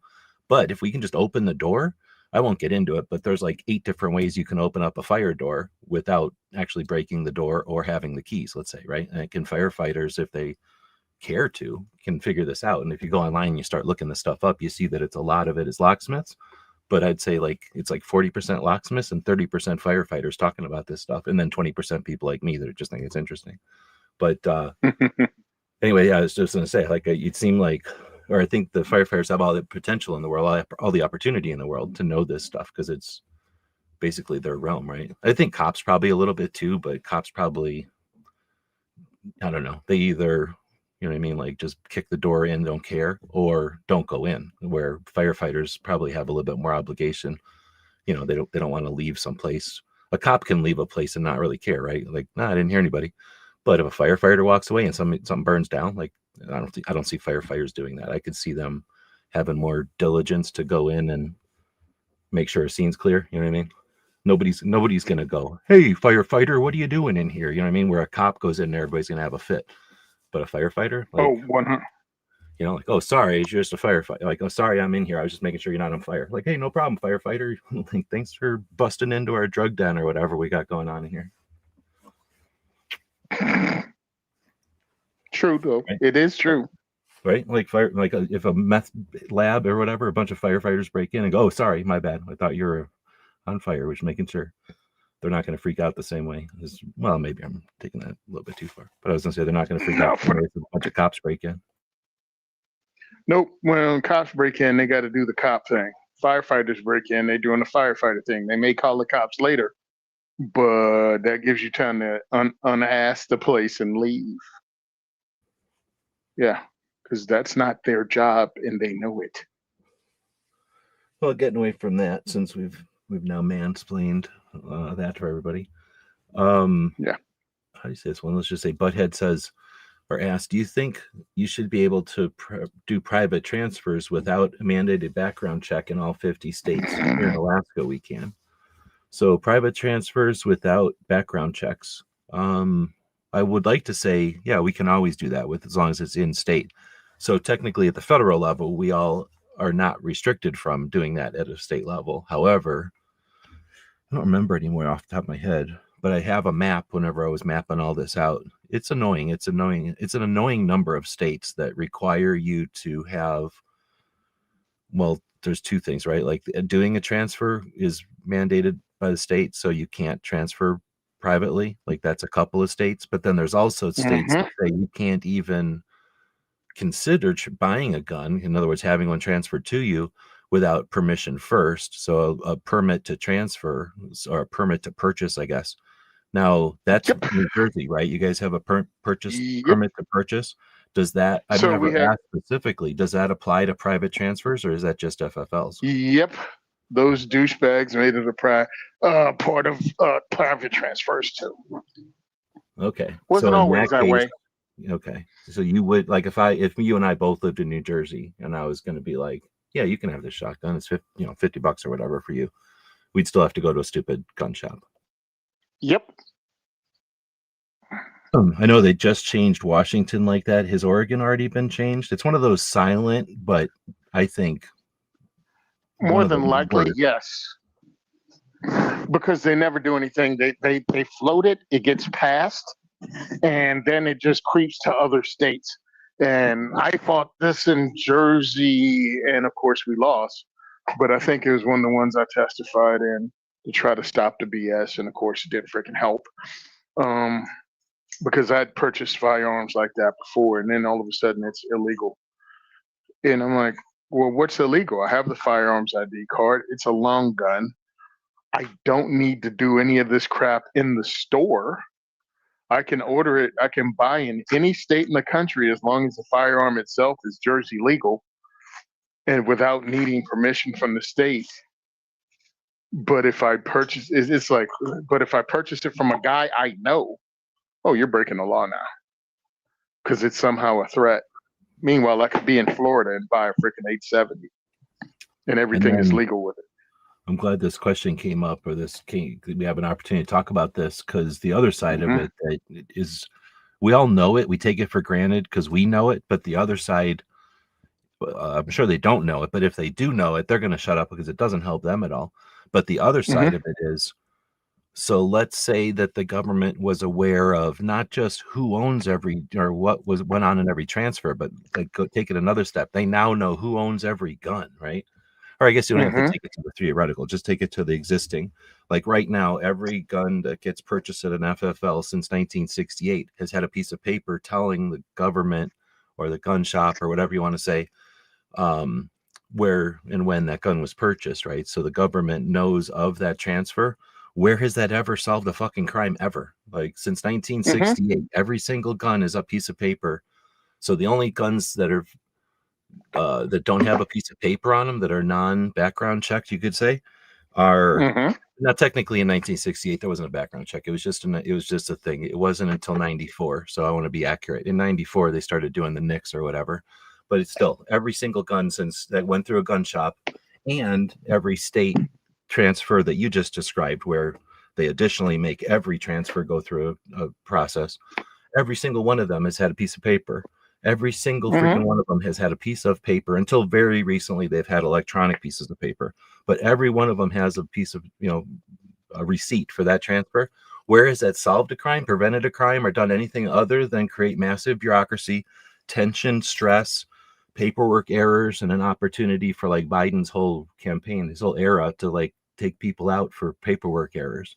Those paperwork errors for a piece of paper that does nothing, solves nothing, there was never like this, like, oh, well, if only we had pieces of paper, then there would be no crime. And now that there's pieces of paper, there's no crime. Like they can't point to any of that. All they can do is this like theory. And then we've all gone along with it because we haven't challenged it. I take an opportunity to go, where the hell are our 3-letter organizations with all these stupid lawsuits? Like, do something about these things that do nothing. And they've done nothing. Well, the problem is this: these pieces of crap, what do you call those? The anti-gun side knows none of that crap is worth the paper it's printed on. They're fully aware of that. And our side goes, where's the solve the crime? Any crime. Please point it out. What shooting has someone gone to and they went, without the firearm itself being there, because it's not as if you shoot somebody, throw the gun down and leave. So they don't have a firearm and they have a body and maybe a shell case. What has the FFL having the name and information on the shotgun that was used in the crime? How does that help? You don't know where it is. You don't know what gun was used. You don't know any of that. But when we point that out, they just lie or avoid the question or refuse to answer it or say they don't know the answer, but they'll get back to you and never do. How do I know? Because because I testified and I sit there and listen to it be said. And that's the annoying part. These people are allergic to the truth and they're never held accountable for lying. So I don't want to act like there's absolutes and like we're always right and they're always wrong, even though we're always right and they're always wrong. But Wood says the DC sniper was caught with the 4473 from a gun shop in Tacoma, but that was the only one. I can barely remember this. This was the 90s, or was this 2000? Wait a minute. But this was like a guy and his kid hiding out in the back of like a car. It was post 9/11. And he wasn't caught because of the 4473. He was like physically caught. Yeah, I thought that after a while, everybody was kind of getting the idea that was, he was doing it too much or whatever. He was like doing it often enough that people got the MO or what they call it, right? And then people were didn't they see his gun sticking out of his car? They saw the weird car because before they thought it was a van. They thought it was a white van because there was always a white van never there. a van, though. The vans are always Yeah. inside. Well, the whole problem was it had effect on me because I drove a van. Now, in 2001, I was driving and it was a maroon van, but still got pulled over. And I was doing a job in Princeton for a company in the mall that were getting custom made doors out of Florida. And they kept putting the job off because it took 4 days for the guys in the white van to drive the door up from Florida because they kept getting stopped. Can you imagine? Yeah, I can imagine. 4 days. As a white van 4 owner, days, we're bro. persecuted, and we're the only victim that no one cares about. Well, we're not the only one, No but one we're one cares of those about. victims that nobody cares about. Bro, a 4-day drive from Florida.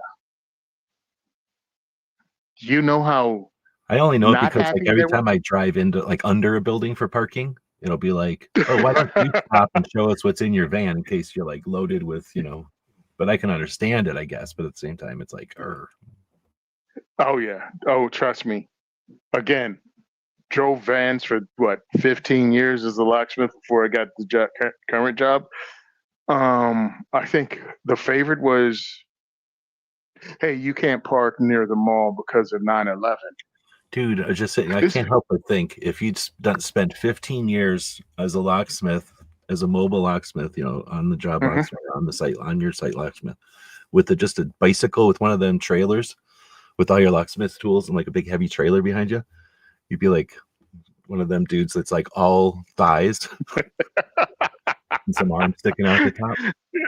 It just looked like one of those Olympic, what are the females? The bobsled team? I was gonna say something where they're like all leg. Yeah, just all leg muscles. All leg muscles and a badonkadonk because your lower body's like 95% of your strength. My You need eyes are help here, combing ladies.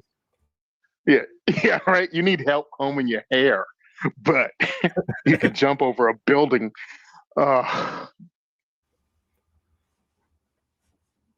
So yeah, dude, nothing. They do nothing. They know it's a way to harass people, and Exactly. No, sadly, that's what it is. And they either know, they either understand that it's a burden, right? Or they're Mhm, just careless, like they could care less. That they could definitely care careless, less. right? Like they just don't care. Or if they do care, it's like they know that it gets under our skin, but they obviously understand that it doesn't actually solve anything. But I think what another element to this too, and let's not overlook, because again, it's kind of taken for granted, but they know that it's sort of that scratch in the record that lets them just rinse and repeat. So it's like we get exasperated or whatever the word is for like, dang it, they went back to this play in the playbook again. Let us parry it Mhm, with everything. We're well rehearsed and able to parry this one, and let's throw that on the table. And now you've gone, they have accomplished what they wanted. They did the back and forth ping pong in front of all, the audience, which is those people in the middle. They've now rolled their eyes and walked away because, guns are bad. Yeah, no, they're not all mhm, bad because you want police to have guns, right? Like now the ball's back in their court, and the people that are curious are like, hey, that I've never heard that, response before. Well, but you should have to register all your guns so that they're safer. And then how come you're only registering the guns with the people that don't do nothing with their guns? And then the ball goes back, and they know that it only takes two at this point in the world, right, for back and forths before all the attention's gone. So so all I'm getting at is that even though it's I'm going to call it a futile or like a dumb, like annoying, like a often used or repetitively used, I won't say often because they don't do it often, but like repetitively used tactic of theirs, it's an effective tactic because it frustrates the people in the middle, and it makes this a never-ending battle, and they win from that. Like, you know what I mean? Like we need to figure out a way to capitalize on that. They're going to throw this at us instead of us just defending ourselves. We need to be able to figure out a way that the people in the middle are educated or enlightened to such a degree that the other side never brings it up again, because they as soon as they figure out that every time they bring it up we win a little bit, they'll never bring it up again. But they know that if they bring it up, it's going to be neither side is going to win, so they might as well throw it out there as like an end game. Like, we're not winning, throw this out, it'll end everything, and we can start again 2 weeks from now or 2 months from now or the next time a terrorist does something. yep. Can never, ever, ever, never be trusted. Well, Ozzy makes a great point too. We often overlook that part too. We completely overlook because we get laughed at when we bring up the tyranny part, because like F-15s or whatever they want to, um, dismiss us as. But the reality of tyranny is what Ozzy is saying, that it doesn't solve crime, but it makes confiscation easier or even possible. And, slippery slope to gun confiscation, people again are going to roll their eyes because, one, they don't understand the significance of it. They don't believe it can happen here. We're trying to see too many 4D chess steps ahead or whatever. Like and I don't give them shit. Like if they don't give a shit about this, or even if they do, there's no like justification for our concern here. Like it isn't like, except for minor cases, there's been no confiscations. But I understand 100% why we'd be concerned. Like we don't want to create circumstances that make it easier and easier for that option to be on the table.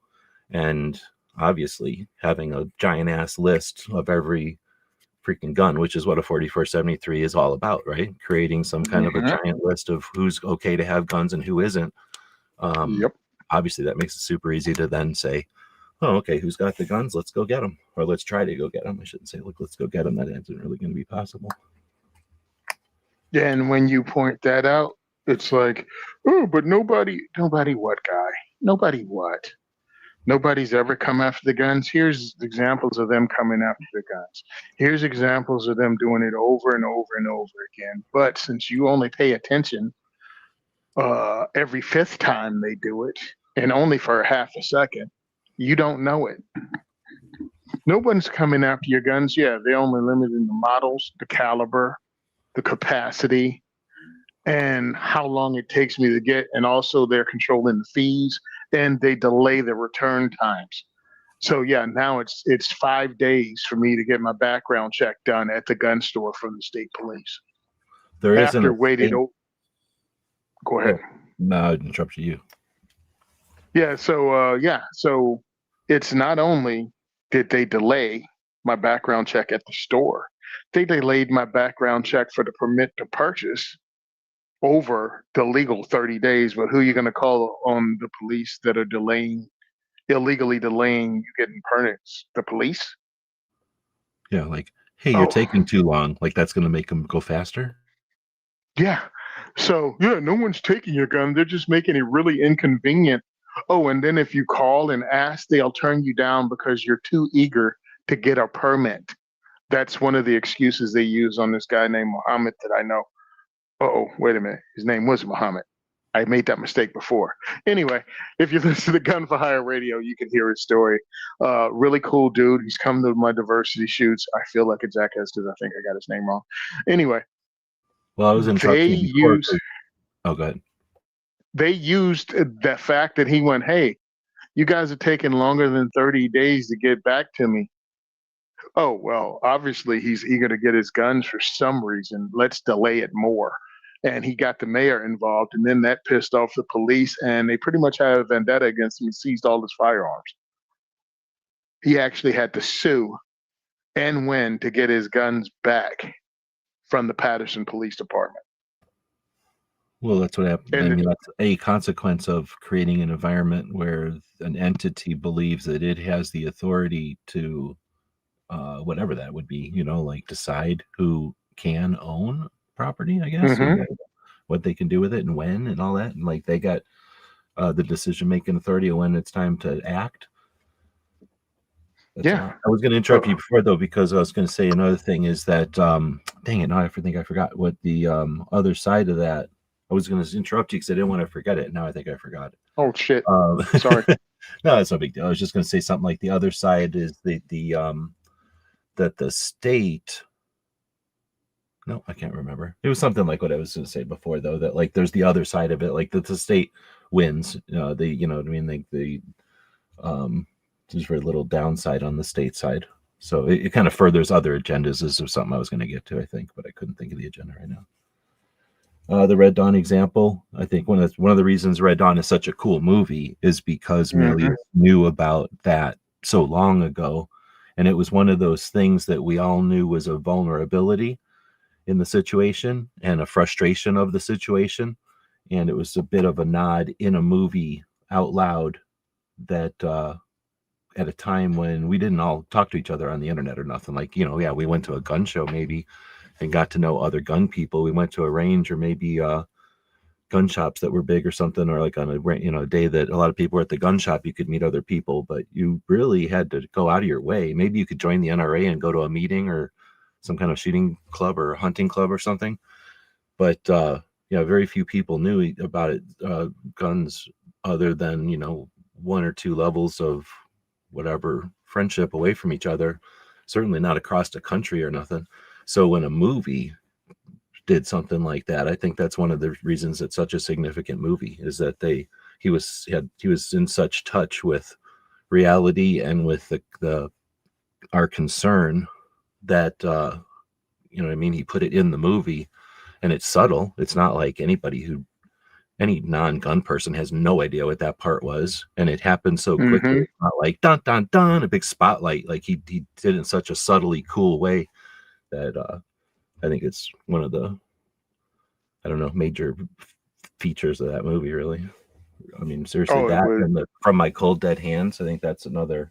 There's some like epic, I don't know what to call them, memes or what, but like, cuts from that movie that are just pretty neat.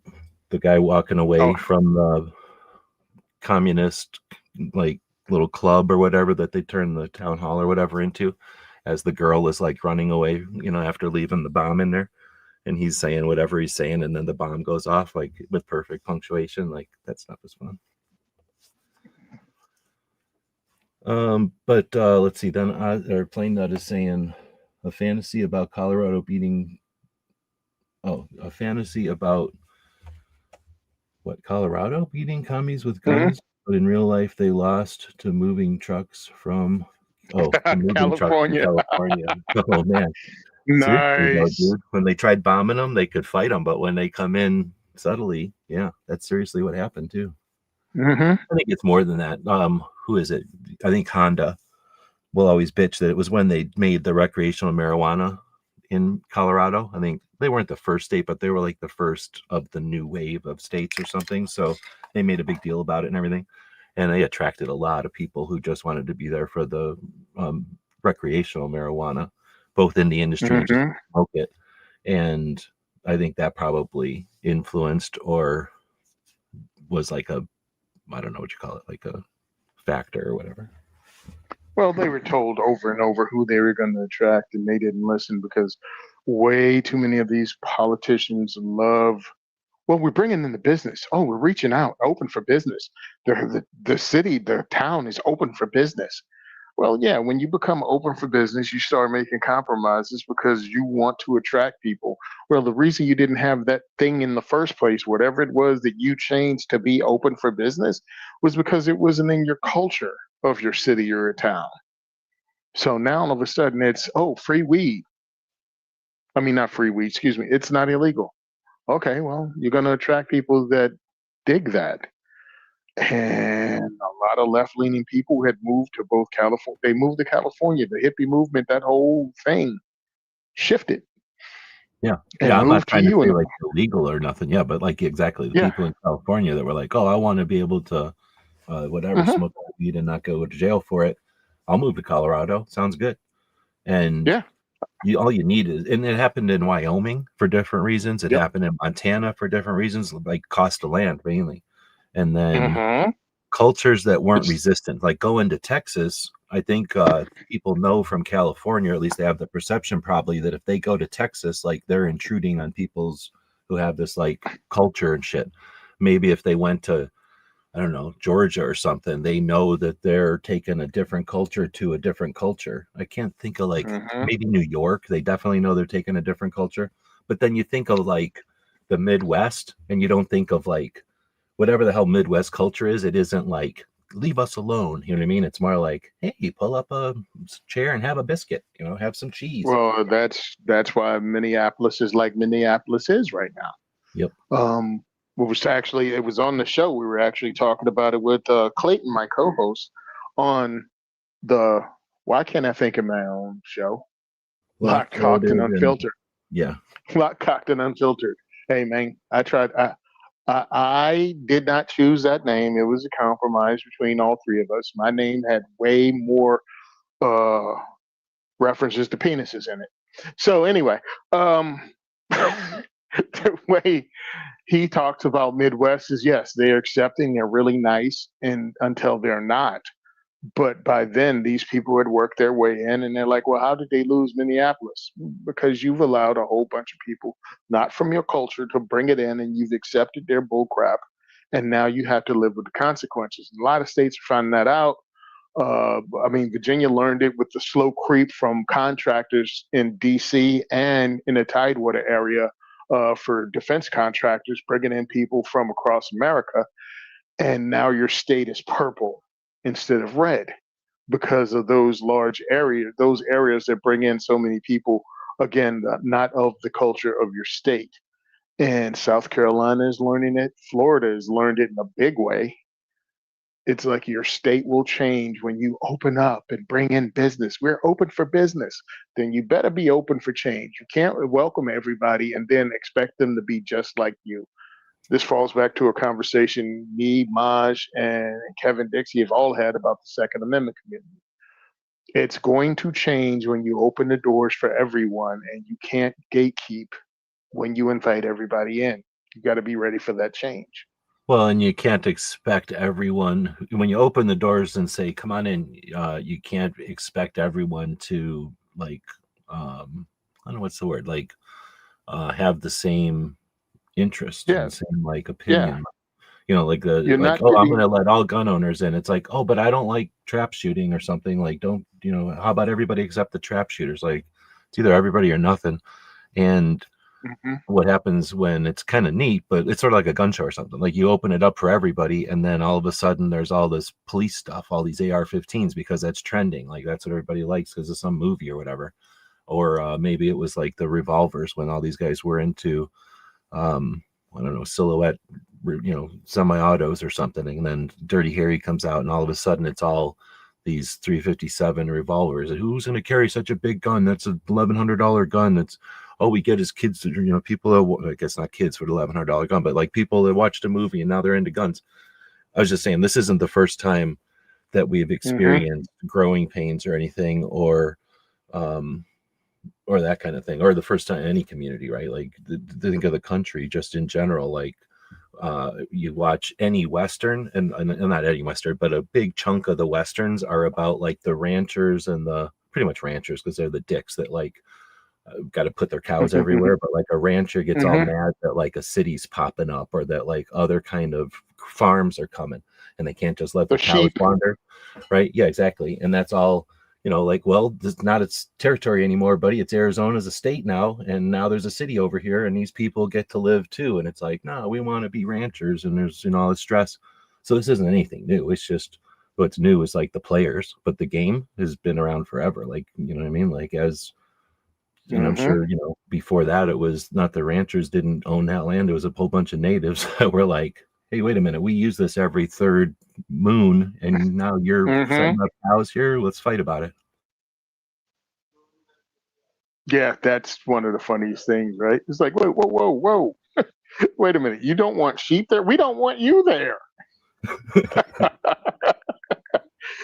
But yeah, man, that's the way the world works. But sometimes it's important to point out when you open the door, you're not going to get carbon copies of you in there. That's the way to say it. Yeah, exactly. Even children, right? Like you can't just be like, hey, I've had kids. So now here's a little, my, rerun of what I did. For a while, it was like that. Like my dad was a shipbuilder and his dad was a shipbuilder and I'm a shipbuilder and you're going to be a shipbuilder. Yeah. Well, that kind of And ended. I don't know how many generations ago now, but it ended. yeah, and their last name was Shipwright or Shipbuilder Seriously. or Yeah, no, boats. seriously. But Man, half of us are named like that, right? Or half the people yep. from Europe are named that way, at least. Yeah, you're named after that job that you did. Smith. Yeah, that's why the hoe wranglers. Um, Spoonsmith. I know a lot about spoons. uh, But but okay, so yeah, we can dude. definitely exclude the 9 millimeters. They're the problem. Yeah, that's They're standing room well, only for them. They can come in if well, the fire codes don't prevent it, they can come in at the end.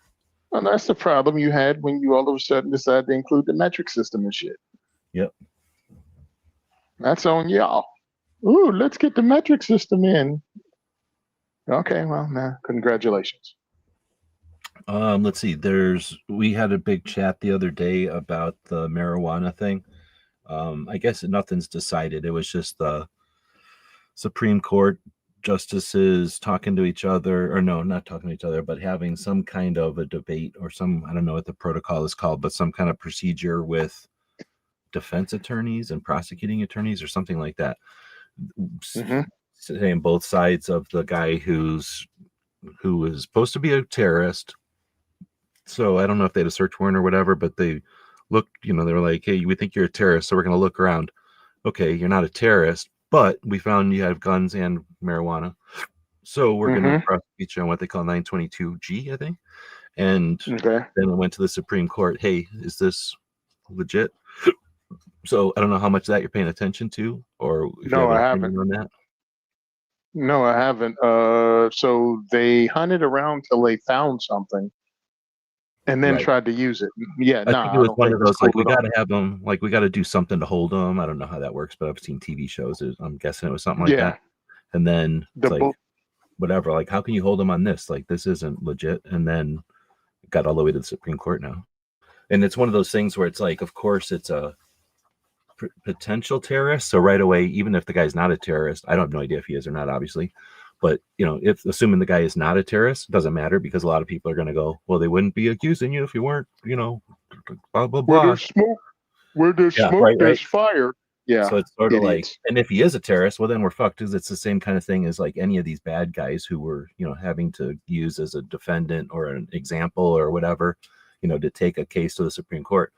So it's not like an ideal case, like let's say the Heller or McDonald, or Ezel, which were, I don't want to say like handpicked, but they were handpicked. Like they did specifically,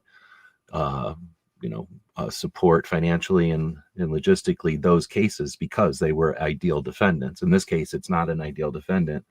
And again, I don't want to talk shit about the guy. He might be a nice guy and just got innocently accused, or he might be a terrorist so they don't have evidence. I don't know. But whatever it isn't ideal. So that's all I know. And that they had some kind of debate. And from what I have no idea, I didn't listen to any of it or anything, but from listening to people who did listen to it, the idea is that the justices were asking questions of the nature of like, so you're saying that if someone does the marijuana once, then they should never be able to own a gun again, ever? And then the person who's whatever in favor of this would say, yep, that's the case. Like, even though it was just one puff once, they can never own guns again. And then the justices were like, huh? And then they would ask them, well, is this the same as like taking a pill that, and they'd be like, yep. Or I guess the question was something like, a husband takes his wife's prescribed sleeping pill once, is he then never able to own a gun again? And they were like, yep. And then the justices were like, huh? So taken away from that, the people that I'm listening to are saying it sounds like the justices think this is stupid and that it should be shot down. But that being said, that's their opinion of what they think, right? Like nothing is actually happening and nothing's been said, and we won't know for like months or something. So it's really just, hey, let's talk about something because kind of something happened and we have nothing else to talk about. Exactly. Talk about Iran or whatever. Hey, let's pontificate on something that is happening, but we don't know any more than we did 5 minutes ago. Okay. Yeah, that's why I don't pay attention to them. Let me know when they pass something, because other than that, we're just talking pre-football game chatter about how the game is going to go. And as much as I'd like to say we have a way to change something, I don't think we have much actual effect to what the justices are doing. Now, public opinion and understanding, I think we could use this as an opportunity, like Woods is saying. They're talking about a marijuana user in 2026 and how it relates. I don't know what the word is, but how it is compared to the laws at the time, because that's how the Constitution is applied or whatever. Like if there was laws at the time or similarities at the time. Anyway, everybody back then drank all the time. and I don't know enough about it, but I do know that there's something to the part where they couldn't drink water back then because they did not have clean water. So they would Mm-hmm. ferment it, and everybody drank beer all the time. But from what I understand, like even kids drank beer and stuff, or at least root Yep. beer or something. So I don't know if that's. I understand that argument. I just don't want to rest too much on it because I'm scared of they're going to say, yeah, all the founding fathers drank nothing but beer, but so did everybody because you couldn't drink water back then. Because I think that's what it was, right? Like everybody drank beer and wine all the time. Yeah, there was a lot more alcohol consumption. They used that as one of the reasons to, oh, everybody's getting drunk, even children are drinking. Yeah, well, children were working too. That didn't bother you as much as the children getting drunk. Well, what's a 9-year-old? How's a 9-year-old supposed to let a steam off after working a hard day in a coal mine? Yeah, it's usually like, well, you're small enough to go down that hole. Bring out more coal. Yeah, bring out more coal, but The only more drink coal you milk. bring out, the hole will be bigger, and then your big brother can go down the hole. So, like, you got to bring out coal, and your big brother can fit down there. And we're not going to teach you how to read. So I live in a world where I'm not little, like, I'm not little, but I at one time was little, and I don't know how young I was, but I do remember sitting on the side of a manhole cover being told, like, you're the one that fits, and having to go down and like unclog shit at the bottom of literally, garbage and crap at the bottom of a big hole. And yeah, so I mean, if that happened to me in my lifetime, what was happening back in the old days with little kids and stuff. Oh, heck yeah. Worse shit, probably. Oh, heck yeah. 100%. Adults are like, get that done. Then the teenagers are like, get that done. Then whoever, the junior high kids are like, get that done. And the little kids are doing everything. Or, whatever the version of that was back then. Right. Cleaning chimneys. That was a thing. They did a lot of horrible jobs. Hey, you have little hands, so you should be able to paint. You're a woman. You have delicate hands and good hand-eye coordination. Paint these glowing hands on the freaking watch. Use this radioactive stuff to paint these glowing hands on the watch. And if you really want to have your little paintbrush be a tip, put it in your mouth and just lick the end of it. Yeah, lick the end. It isn't. Yeah. That's how they had cancer, those ladies. So one of the reasons I'm bringing it up, though, and we had this conversation on Barbecues chat, so there was like there was a bunch of people in there, 6 or 7 people. It wasn't 9, was it? But anyway, a lot of people in there, so we had a pretty good conversation for a while, cool. 2 hours. But my thing has always been, since I've been kind of paying attention to advocacy in the Second Amendment area, one, because I think for our age people, at least from I think this is, I've never heard anybody say this, but I'm guessing I'm not the only person that feels this way. Like, we grew up under a bunch of dumbass laws that, looking back 2020 hindsight, we're like, oh man, all I had to do was bitch and I could have got rid of some of these laws. You know what I mean? Like, all we had to do is get together and we could have got rid of some of these damn laws. All we had to do is, like, in 1986, we were all, I don't know how old I was, but we were some age. Like, I wasn't old enough to vote, but I was old enough to have a fit that they were making machine guns illegal. It's just that we didn't know. But anyway, and it's not like I beat myself up over it because we didn't know, but it is kind of like technically possible that we could have done something about it because it was all happening while we were alive. So now, the internet comes along, and at least for me, when we kind of use the internet, and like, I don't know, without getting all into it, I've been using the internet for a long time, since the 90s and before, really. So I kind of saw the internet happen, and as it grew, it's not like everyone was ready to talk to each other, and then the internet finally let us. It was more like everyone was just using the internet, and then it kind of got fast enough, and we all got kind of used to using it. And this was all right before social, like the early 2000s. And there was just this like sweet spot where people, not everybody, but the people who had been using the internet for a while, we all kind of cut loose from like the AOLs and the different services that kind of held our hands online. And we all cut those training wheels and those tethers at the same time. And that's when the first message boards were out there. And that allowed us in mass, like, again, the kind of people that were familiar with the internet. So not necessarily just nerds, but like, your gamers and your researchers and people that used it at work, so they were comfortable with it, doing it at home. We all kind of figured out, like, oh, we can use this and we can talk to each other. And for like a number of years, we all just played and talk to each other. But then I think it got serious, and we figured out like, oh, there's some potential here. Like we can really do some shit. And that was that era from like 2010 to 2019, I would say. And it was a long era, but it wasn't like, again, we're not Borg. It's not like as soon as we all assimilated, we were like, oh, let's get the quickest possible route to our solution. You know what I mean?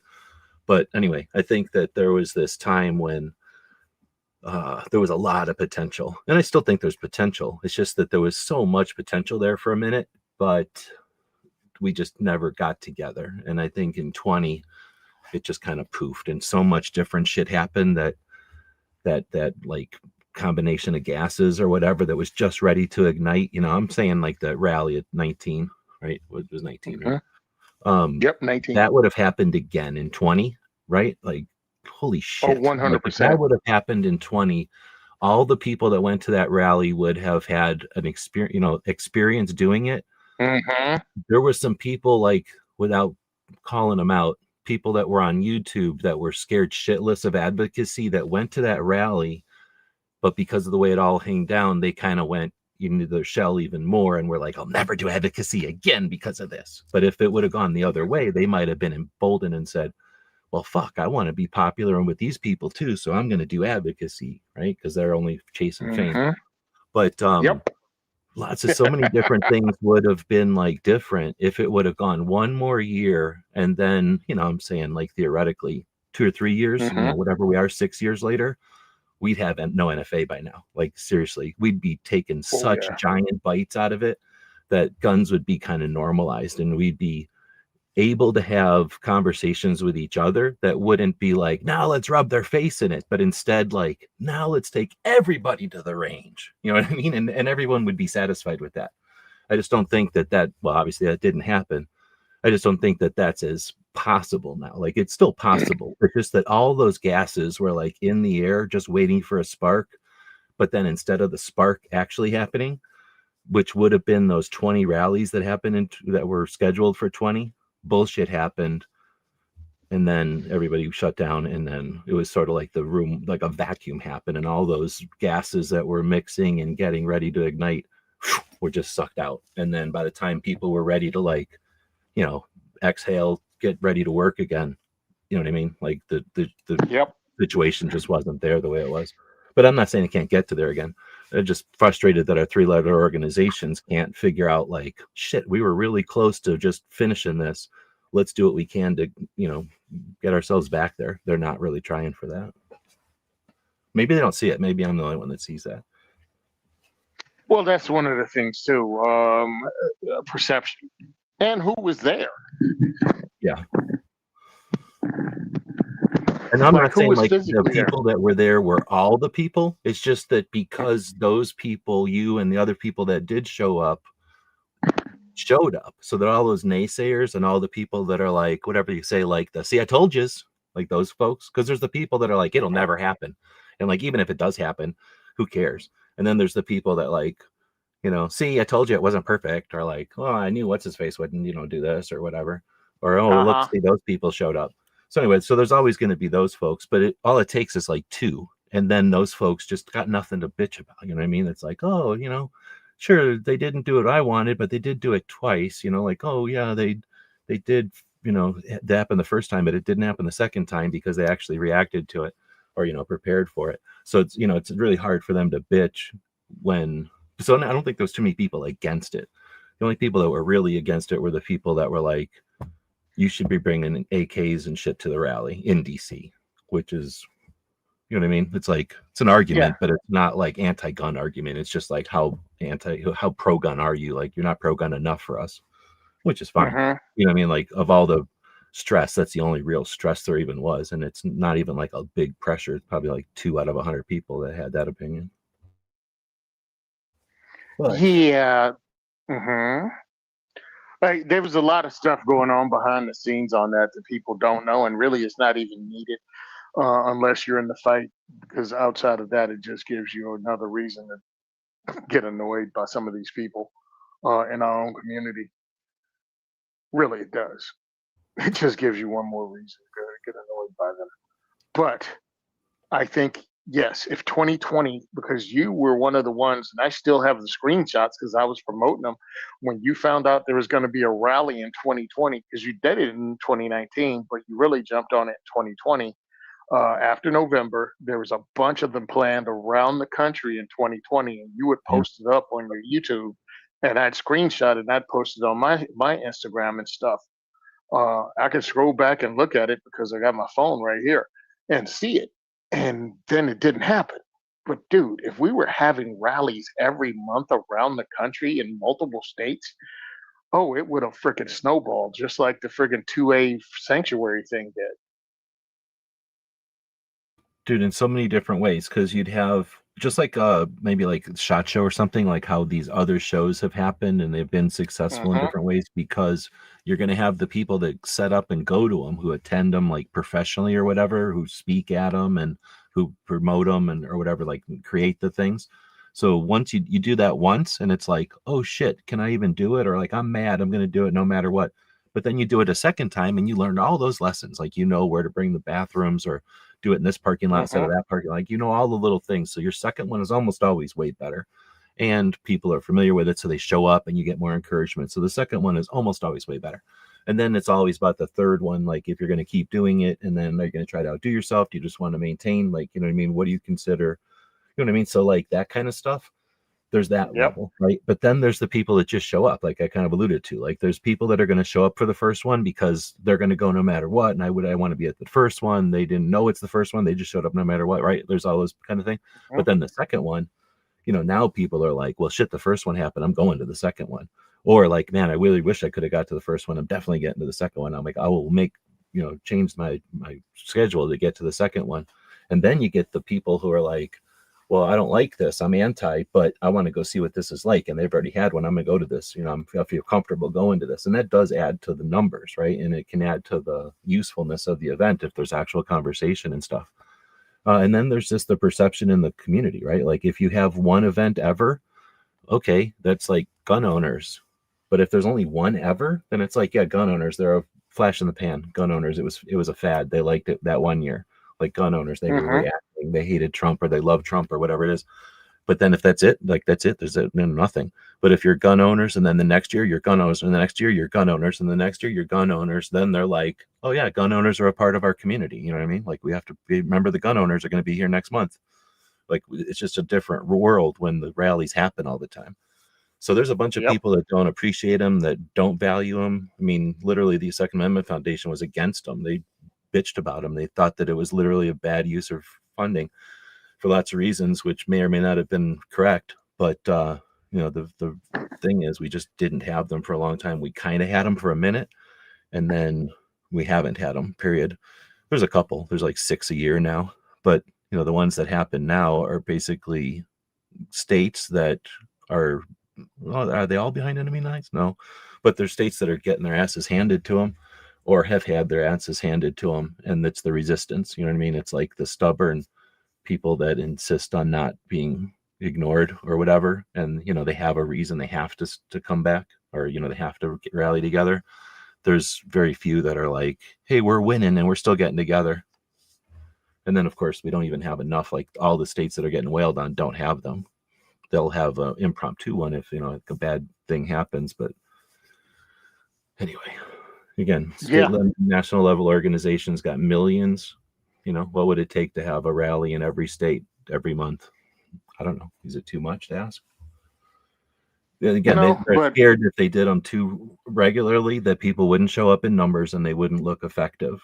They don't see it as a way to foster a community or a way to, you know, they don't see a trickle being effective. Like they think the Grand Canyon happened with a bunch of people showing up in a flash mob, you know, in response to some news or some shit, and that like the Grand Canyon just got dug out one evening, you know. They don't see the trickle that the Grand Canyon is the result of. So it's the frustration there. And it's again, people that want to be famous, they're not willing to be like, yeah, I'm one of 1,000 people that worked on this. And you know, one of 1,000 people that helped 1 million people do this. You know what I mean? Like they want to be the guy that did something. And yep. remember our organization next week when you throw $30 in the world. Oh, it's so frustrating. Outcast is out there. Welcome. Working in the backyard. Don't you know Saturdays or you don't have to work during this show? You just have to give your boss a voucher, and then you get paid double time while you're here. Even independent contractors, just take it over to whoever you're working with and show them this, and they'll buy you lunch and pay you double. Just a little perk we offer. Other podcasts don't bother with that. We offer that. It's no big deal for us. Oh, I thought that was known. Yeah, it's one of the reasons I do the job. So let's see. Anything else gun related? Grand Canyon formed by one single 45 ACP. Well, there is a story that Browning was testing the original 1911, and in order to shoot it somewhere he didn't want to mess with the Salt Lake City area, he just drove south to southern Utah, shot one 45 ACP once, and now thanks to that they were able to construct a giant dam in that cavern, and then that electricity powers most of California. But they just take it for granted that Browning enabled California to have all that free hydropower. Totally get that. Yeah. Brandon Herrera actually beat the other guy. In Texas, if people didn't know, YouTuber, GunTuber. Good topic. Yeah, I'm not the biggest fan of that dude, but he's definitely a bigger gun dude than whoever the other guy was. So happy to see it. Oh, yeah. Glad to see it. He's going to have an opportunity to do something. I'm scared for the dude because he's in I'm going to call it a national spotlight because of his gun, following or whatever, and his people that like him for his like YouTube channel and shit. And now he's got to literally go do something for that, whatever it is. What do they call it? District. Thanks. You know what I mean? He has to and that's his job, is to work for that district. And I'm sure some of that is some kind of dumb 4D chess shit. And I'm sure it's boring as hell. It's not like they go, "Hey, new guy, why don't you be in charge of all gun laws?" You know what I mean? He's going to have to figure out how to work his way into that. Well, they're already calling him a Nazi, and it's hilarious because of skits he's done or conversations he's had. They've chopped it up like he. Now, I watched the podcast, right? I watched the podcast he's on called Unsubscribe, and also I watch his channel. And I mean, I've met Brendan. We both spoke at Goals together. We were in the green room together at the last event. We've had short conversation only because he had his whole crew around him and he was flying in and flying out. No biggie. Okay, dude. Second Amendment fan. Decided to run because his opponent was not pro-2A, even though he was Republican. And one of the things he talks about is he has a copy of Mein Kampf in English. He said he bought it because it was a rare book, and then he proceeded to talk about how much, shitty it is.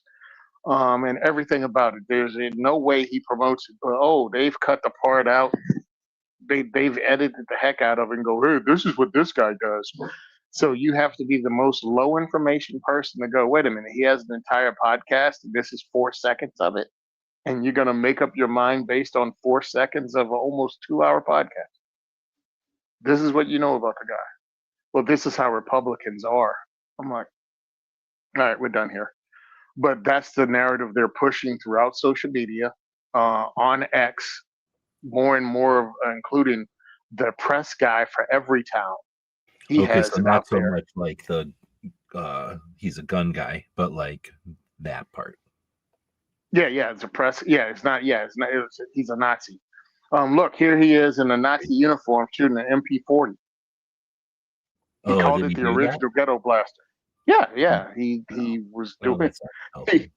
Well, that's what I was kind of alluding to. Like, I didn't know the specifics there, but because he's been just doing his thing at a national level, they're going to be able to poke at shit. And now, he can have as thick a skin as he wants. Like, Nancy Pelosi would not give a shit if somebody said, "Hey, I got video of you dressed like a Nazi shooting a Tommy gun." She'd be like, "Fuck you." I don't care. Yep. You know what I mean? And he just have to be able to get to that level out the gate, which is a feat. I'm not saying anybody's got that kind of balls, but be able to somehow do that. Oh yeah, so it's like, oh look, he's in a Nazi uniform shooting an MP40. Yeah, he's in an American uniform shooting a Tommy gun. He's in a French uniform shooting a mag freaking, Exactly. you know, Cow contact, whatever. and you're looking at an Yeah, actor. So come on. yeah. It's like, oh yeah, you got Tom Cruise. You know, Tom Cruise was in the Nazi uniform too. He tried to kill Hitler. Oh, it's a movie, and you can understand that concept, but anything else is really too hard for you to figure out.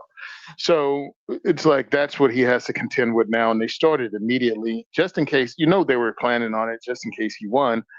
And then when the news came out that his opponent had an extramarital affair and the woman he slept with committed Oh, suicide, and all of that, and then the husband came out, he denied it the entire time that he had an affair with the woman. And the husband finally came out with the not tweets, DMs and text messages and everything. And he still denied it and attacked the husband. And then when one of his staffers came out and put it out, now all of a sudden he steps down because of his family obligations. After he lost, by the way, after Brandon beat him, or it was going into a runoff because Brandon didn't get 50% of the vote. He got like 46 or 47. well, there's some So, sort of fund for politicians when they get accused of bullshit, even if they're guilty. I think mhm. so. He probably was holding out something, right? Like, oh, if I win, then I can just use the government funds to fend off from this accusation. Oh, it was all of that. All of that it was involved. It was showing all the dirt. So anyway, since he won, they've immediately started calling him a Nazi, and it's funny Oh, because, well, hold on. Is it the Republican adversary doing this shit, or is it just the press well, in general who hates guns? no, the Republican adversary was calling him a Nazi and a Oh racist. man, yeah, And that's so and then weird. he lost, and now the Democrats who he's going to run against in November have picked right up, calling him a Nazi and a racist, and they're using everything Yeah, online. And of course, they're getting beat down in the comment section. They're getting ratioed like a mother effer yeah, because but he has still, they get millions of points followers. because no one's going to follow up on that initial headline, right? Like, or very few people follow up on the initial headline. Yep. So what's happening though, because again, it's social media. Is I saw it on X today. The people are just putting out the hey, here's the old video. Here's the context of it. Here's 30 seconds instead of 4. Yeah, Do you have time to watch 30 seconds, or you just already have your mind made up? It's like, so if you want to believe whatever these people say, you will, but understand they didn't have a problem with this Gonzalez dude, because that was the name of the other guy. None of them condemned him for the accusations of cheating on his wife and 6 kids, and then this woman's death. And again, this is a staffer. He didn't even go to her funeral. but it's again where it's like there's what's the word? Like, there's no win for anyone to report uh, a non-biasly because Mm-hmm. the slant gets them more the slanted headline gets them more views or Yep. sales or what. So yeah, there's just no incentive. There's no incentive to tell the truth, and that's how creepy it is. And everyone on both sides accept that you can be lied to. Well, that's just the way it is. No, no, no. That's not the way it has to be. Yeah, you like Why are you you're allowing it? expected to read through the bullshit or something or understand the real story. Mm-hmm. And Well, it's there's like, two wow. things there. I can't remember who mentioned it. I don't think we've talked about it here, but like, have you heard of ground.news? Yep. Have we I talked about like that the already? concept of ground. We haven't talked about it on this show, but I like the concept of it. Yeah, I just don't want to join a subscription service. Oh, I'm not on any subscription. I just have it. The link to it. Let me go grab it. I just have a link Oh, to it really? somewhere, and it. Well, I don't know Mm-hmm. if maybe you do to open the things, but I don't remember who talked about it. I think it might have been when we were on one of these shows, and then like somebody in the comments mentioned it, and I went and looked. But here, I'll just screen share it, show you what I'm talking about. But I just go to the ground, like ground Mm-hmm. beef or something, like coffee grounds, that kind of grounds. Hold on, I'm doing this wrong. Somehow I do this a billion times, but if I'm talking while I do it, I can't do it.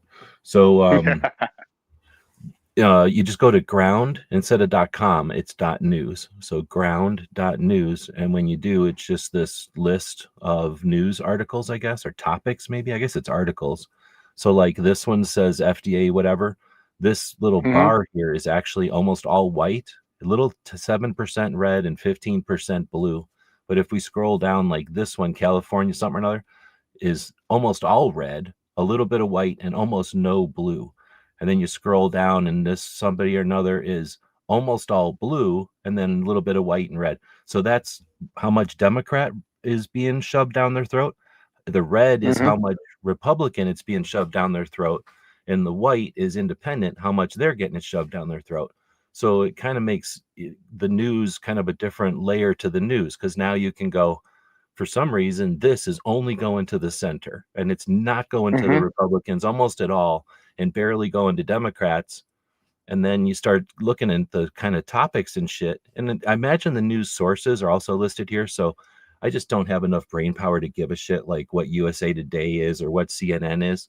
Like, I just don't care. I know that some of them are pro Trump and some of them are pro Biden or whatever. Like, I don't care. So I'm liking this, that I can just go in and take a look at a topic and go, well, this is like being shoved in. Like, look at this guy. Like, only the Mm-hmm. Democrats are even being told about this. So it's some kind of bullshit, fake crap, right? And then there'll be ones that like only Republicans are being shoved. I've noticed this is the first time I'm noticing only independents are getting stuff. So I wonder if that's like we don't want to tell Republicans or Democrats about this one. You know what I mean? Like, this one doesn't Yep. help us in either way. So anyway, I just think this ground news is interesting, and I don't read any of the articles. So maybe if I clicked on it, maybe then you got to have a subscription or something. Me, I just look at the what do you call this, like speedometer looking thing, to know I like just this one, Toronto area yeah, synagogues. It's only going to the left. Like the right doesn't it's even know only these the left. already exist. Yep. Because they have a narrative they want to push. And it's Exactly. definitely not going to be arm up and save your ass. I just made it my home. I just put it to my homepage. And if there's Uh, something goofy about it, um, then please let me know. Like, I don't want to be mentioning something that's shitty or weird or something, but I just seems impartial, and I like that. Like, I I like got you. it, as opposed to like having to go look at like RT, Russia Today, or B whatever it is, BBC, which is still going to be Mm-hmm. slanted against us. Like, I don't care what, if they're left or right, they're still going to hate us. I don't mind Yep. watching those sources just to know why they hate us, or we're not perfect, so having somebody who hates us tell me about something is useful Us. half the Yeah. time, right? I don't agree with it, but I'll want to know if our pants are down or we're doing something. And the thing is, if we're doing something like heinous to somebody and we don't know it, like, we're the country that's going to stop doing that. Like, thanks for letting us know. We didn't mean to do that. Like, we're not above stopping shit. I don't care what anybody says. We do it all the time. We're just Oh yeah. huge. We wreck stuff constantly, but it's not Yeah. always intentionally. It's like, yeah, but what, bro? Welcome to Earth. I don't know. Like, what do you think happens with every country? It's just the way life is. It's the way they handle things. Yeah, but bruh, if Britain would have had the power that America had, well, you saw what Britain did when they were the most powerful. You saw what Spain did when they were the most powerful empire on earth. We are. You saw what Genghis Khan did when he was the most powerful. So yeah, if you want to compare us, I still think we're winning. I Well, still and think then, like, I America's don't know what's going on with Trump right now, but I listen to NPR, and then every once in a while I'll see something in like one of Maj's headlines, or somebody like KD winning. every once in a while says something politically, or like references something politically. But I don't really watch too many people that do stuff politically, so I don't see the articles. But anyway, I know Trump's doing shit, and the way that it's being spun from the left, they got nothing else to do. So, this, what I'm seeing from the left is like Trump is starting all these wars and shit. Hmm. So I guess I'm saying is like, there's even if the worst case scenario. He's like total warmonger. He lied to everybody. Mhm. He's like, fuck it, I like wars. I like long ass wars. And he's starting long ass wars that there's no possibility that the next president will ever be able to stop, right? Worst case Mhm. scenario that we could come up with. He's still there for 4 years, at the most 8 in a row for, whatever. And then boom, we got somebody else. And often, since we're a free pendulum, we almost always just go to the opposite. So as soon as it's one guy, we go to the other Mhm. one, and pretty soon Yep. it'll be, we don't like that guy, we're going to her. You know what I mean? Like we almost would have done that. It's not like we hate girls. We've just been given girls that nobody wanted. If they would have been given like some awesome girl, we would have been a girl president a long time ago, right? Like nobody, Yep. everybody I think understands that we don't give a shit about any of that in this country. It's just that give us an option that everybody can at least 40% or whatever can say okay. But anyway, it'll get to that pretty soon, and nobody will care. It'll just be more like, oh, okay, now we have females up there too, and we don't like what they're saying about this, or Mhm.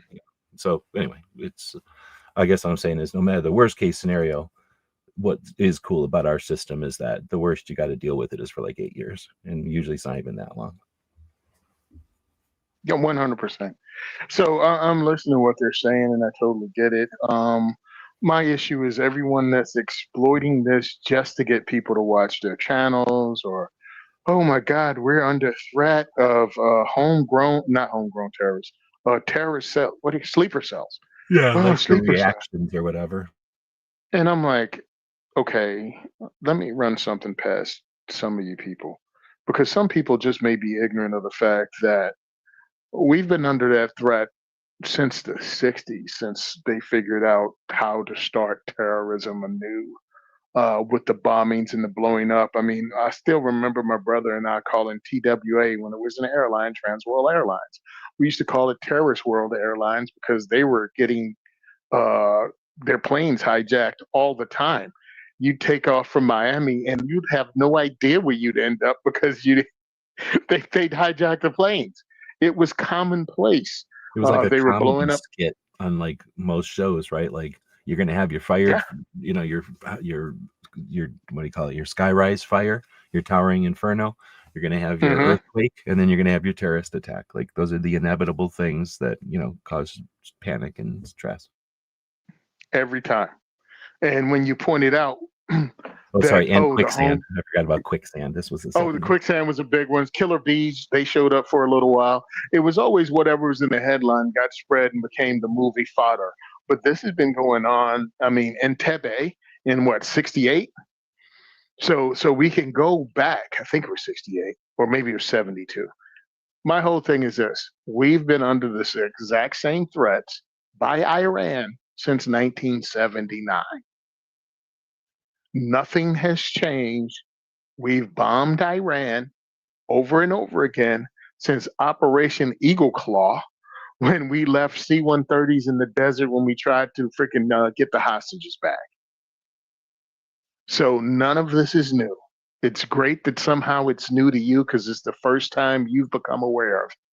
But I was in Marine Corps boot camp one time during one of the attacks on either Iran and or Libya, Oh, dude, because that was never thought about that. Do you guys? I mean, one, almost always it's been you guys that get wailed on.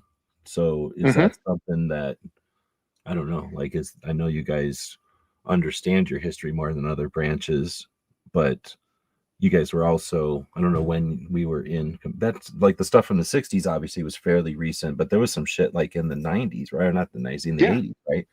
I forget when Yes. the barracks happened. So that had to be a pretty big chunk of, I don't know what to call it, like, So in processing or whatever as a Marine compared to like Army. Like, I don't even think, I know that we got videos and shit and they were like Cold War stuff, but nothing even mentioning that specific stuff. Probably 'cause they didn't want to freak us out because most of us are going to go sit at a desk or something, you know what I mean? Fix a car or something. So, they don't want to freak us out too bad. They just want us to know to hate Russians. But for you guys, man, I don't know how big a thing that was. they brought the TV in like AV day in high school, bro. When we went to Libya, they brought the TVs in. They freaking circle, get in a circle. Come here, boom! Everybody sat down. They turned it on. We watched the news stories about us shooting planes down over Libya, and the fact that we could go to war. And we need to focus on that because that could happen. And understand, you're only in boot camp 3 months, and I think we had 2 incidents going down that could have turned into a shooting war that they were prepping us in boot camp for, because Marines are riflemen first, and if they needed you, they don't care what your contract said about what school you were supposed to be going to. If you were going to go to infantry school, get a rifle and fight this freaking war first, and then after that's over, you can go to your little poo-poo school, whatever the heck it may be. So that's why it locked in with me. So when I'm listening to these people clutching their pearls, acting as if it's the first time it happened, I'm like, okay, you weren't there, or you don't remember, or whatever it is, but this has been going on for 40 years, over 40 years. Nothing is new.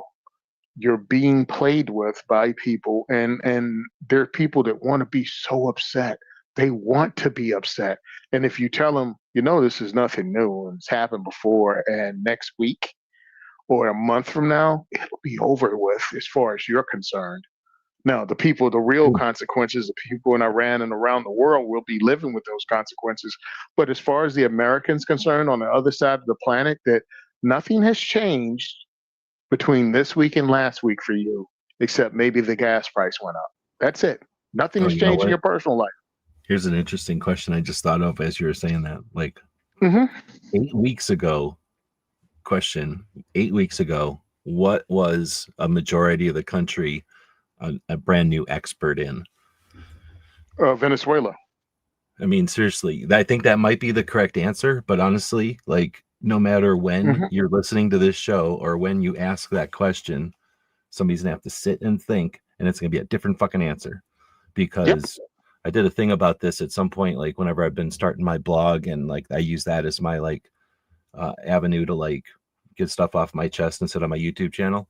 But it was getting on my nerves that like, well, one, to listen to people bloviate like blah blah blah blah as an expert in blah blah blah and like surgery or like ballistics or police procedures, and it's like come on, I don't mind hearing from experts, but you ain't the expert on all these things, and you don't know all these experts to go relate to. Just because you have to do a show every day doesn't mean you got to talk about every single thing like you're an expert. You're allowed to maybe just reference the shit.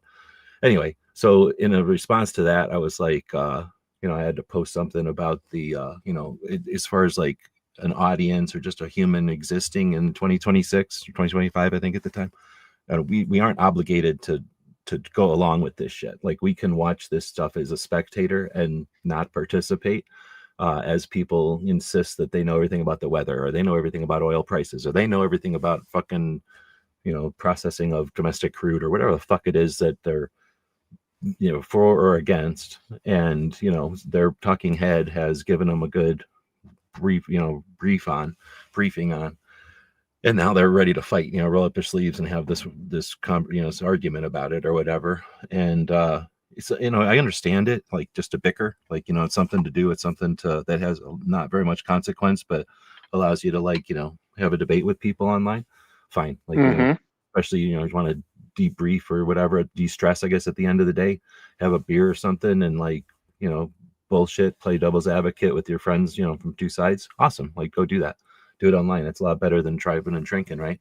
But at the same time, like, holy shit, as audience, we can just, take a step back. And it's same kind of thing here. Like, when I was asking that question, or when I thought of that, like, because since then, and if I said 8 weeks specifically, because 4 weeks ago it was something else. Like, what I mean? Like, and 100%. Now it's like somehow terrorism or something. But guess what we all forgot about? And I just happen to keep paying attention to this. So, we forget about cartels in Mexico. And 5 minutes before that, or at least for like 20 minutes during that, it was Venezuela. And we all know everything about Venezuelan cartels. And then it was Uruguay. I can't say that one. Was that Venezuela or whoever country that was from? Yeah, that was Venezuela. And then all during this time, like, guess what's going on in Bolivia? Like, they didn't fall off the face of the earth. Like, Bolivia still happens. Do we still got CAA in Bolivia? Probably. Like, I mean? Like, we got so much shit going on that, bro, it's almost comedic that we insist on going like, let's all turn the page to this chapter, and now we're all gonna bicker as experts on this. Oh no, wait, we got to change it. Wait, what? You know what I mean? And like, you go on vacation, you come back, and you're like, I forgot what I'm an expert. I have to be on. Like, what are we bickering about? I had to jump back on it because I was off and actually enjoying life and touching grass. And now I have to jump back into this because again, my weekend being in Florida, I forgot what happened, but all of a sudden everybody was an expert on this, and I'm like, I don't know what you're talking about, and I really don't care. What? Don't you care? No, bro. I can't care about everything. I am not a super friend. Every week we can't have a new emergency that I have to stop. The planet's going to be destroyed. Very episodic. That's exactly the way to say it, right? Yeah, And we every gotta week finish is a in new half an episode, hour. Be ready for next week's half an hour adventure. and And people that's don't seriously see what it. it's And I'm like like, when you think about a half an hour show. It's like, you know what I mean? Like, what's he going to be an expert in, or what's she going to be in, or what are they going to be an expert in this week, and tell us that, you know, our opinion on. and get slanted information, and then not, and then when you point out that it's slanted, they go, yeah, but the other side. Wait a minute, we're going to play whataboutism even with that, huh? You can't just go, hey, do better, my side. Nope.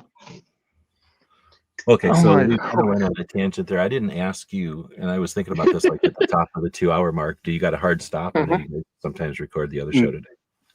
no, actually, hey, if you guys watch, say prayers for my boy Chris. He was in the hospital. My co-host of the show, or host of the show, actually. I make sure I try not to do any heavy lifting. He was in the hospital. He had some problems, and it was very serious. And once we found out he wasn't going to die, we started sending him totally inappropriate memes. We didn't know he was showing it to his wife, so she probably thinks I'm a horrible human being that she's never met. But he's out of the hospital. He's at home. He's taking it easy. And hopefully he will be fine. I spoke to him day before yesterday, or at least texted him day before yesterday. He said he's doing better. He's just exhausted. So if you guys can say a prayer for him, that'd be great. Chris is a good guy, family dude, and of course, a friend of mine. So that's what's happening with that. Don't even know, didn't even ask when we were going to be on the show or do the show next. I was trying to get him on the schedule, because I was like, hey guys, we need to be able to have a couple weeks off. You got to build up a reserve, and I think we only have one show in the box. So if you don't hear a show for a little bit, that's why. We really want to get out there, but Chris has to take care of himself and be healthy. That's more important than the podcast.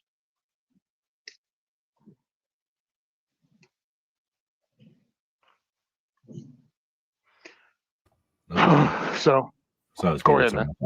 No, that's a good point. I was going to say we take a lot for granted, and it's one of those. I think it's by nature or whatever. We're getting together to chat about guns. In this case, we're getting together online to find out what's up in the world, or to be entertained or whatever, which is all valid, right? That's why we do this stuff. But at the same time, because of that, we don't always take a second to talk about IRL. I was just watching something on the internet. I don't know. Oh, I've been scrolling in stupid Instagram, and I don't like doing it. But I find myself doing it because I basically have other things to do. You know how it is, and it's like, I need to just see something on Instagram. So anyway, I've been scrolling too much. Anyway, they did a thing with the honeymooners, where some Christmas or something, what do they call that? Where you do the fourth wall or something, where they said fourth wall break, yeah, we're going to come out of character and say Merry Christmas or something. And I don't know if they said something like that was the first time it happened on TV or the first time something.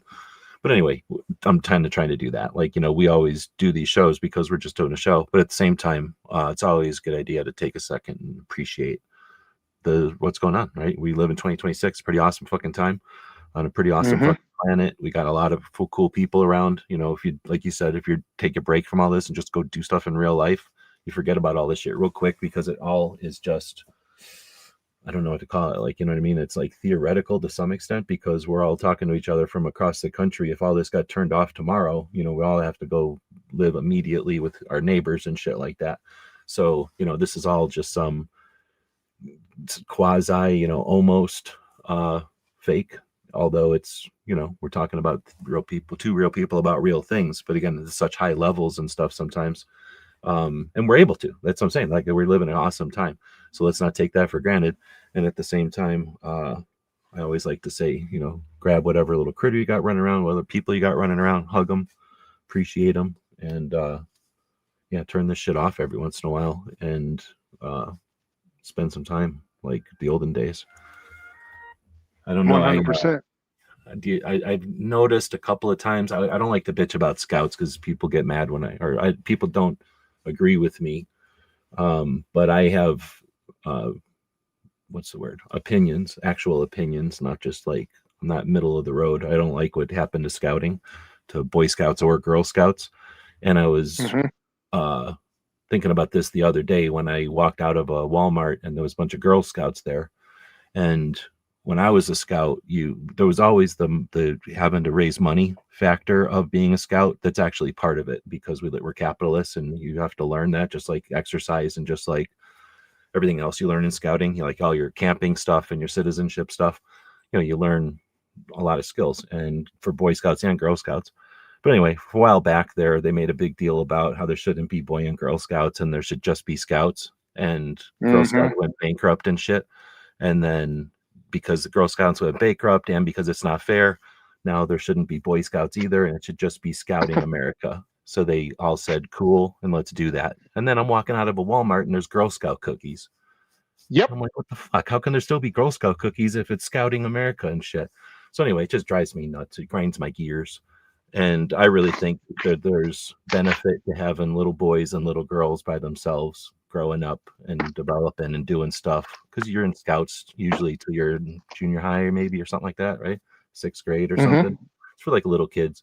And some people, stay in it longer through high school, and it's like, not mandatory. It's like something that you can achieve if you want to. Some parents use it as a way to make their kids do shit.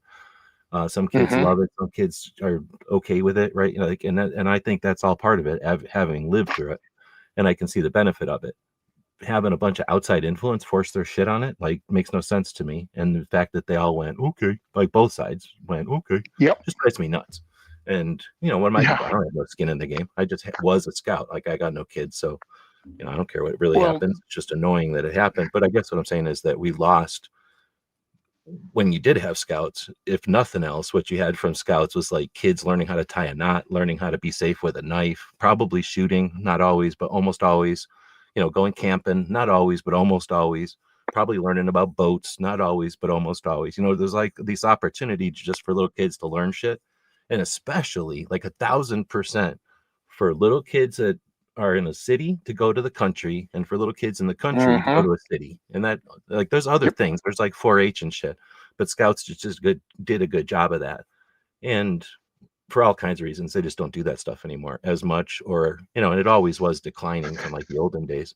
But anyway, I Yep. guess I'm just bitching or saying that that's frustrating that we don't have that. And hopefully people, I guess what I was getting at is like, hopefully people, in light of all that, just take their kids out and teach them to fish, or like, even if you don't know how to tie knots, go watch some YouTube videos together and go tie something together out at the campground or something, like a lean-to, or those things where you tie a tripod over the fire so you can hang a Dutch oven. Something as Yep. simple as that is just a nice task to show that like our hands are useful for more than just typing. Well, that's how I look at it. I look at it as they got soft, right?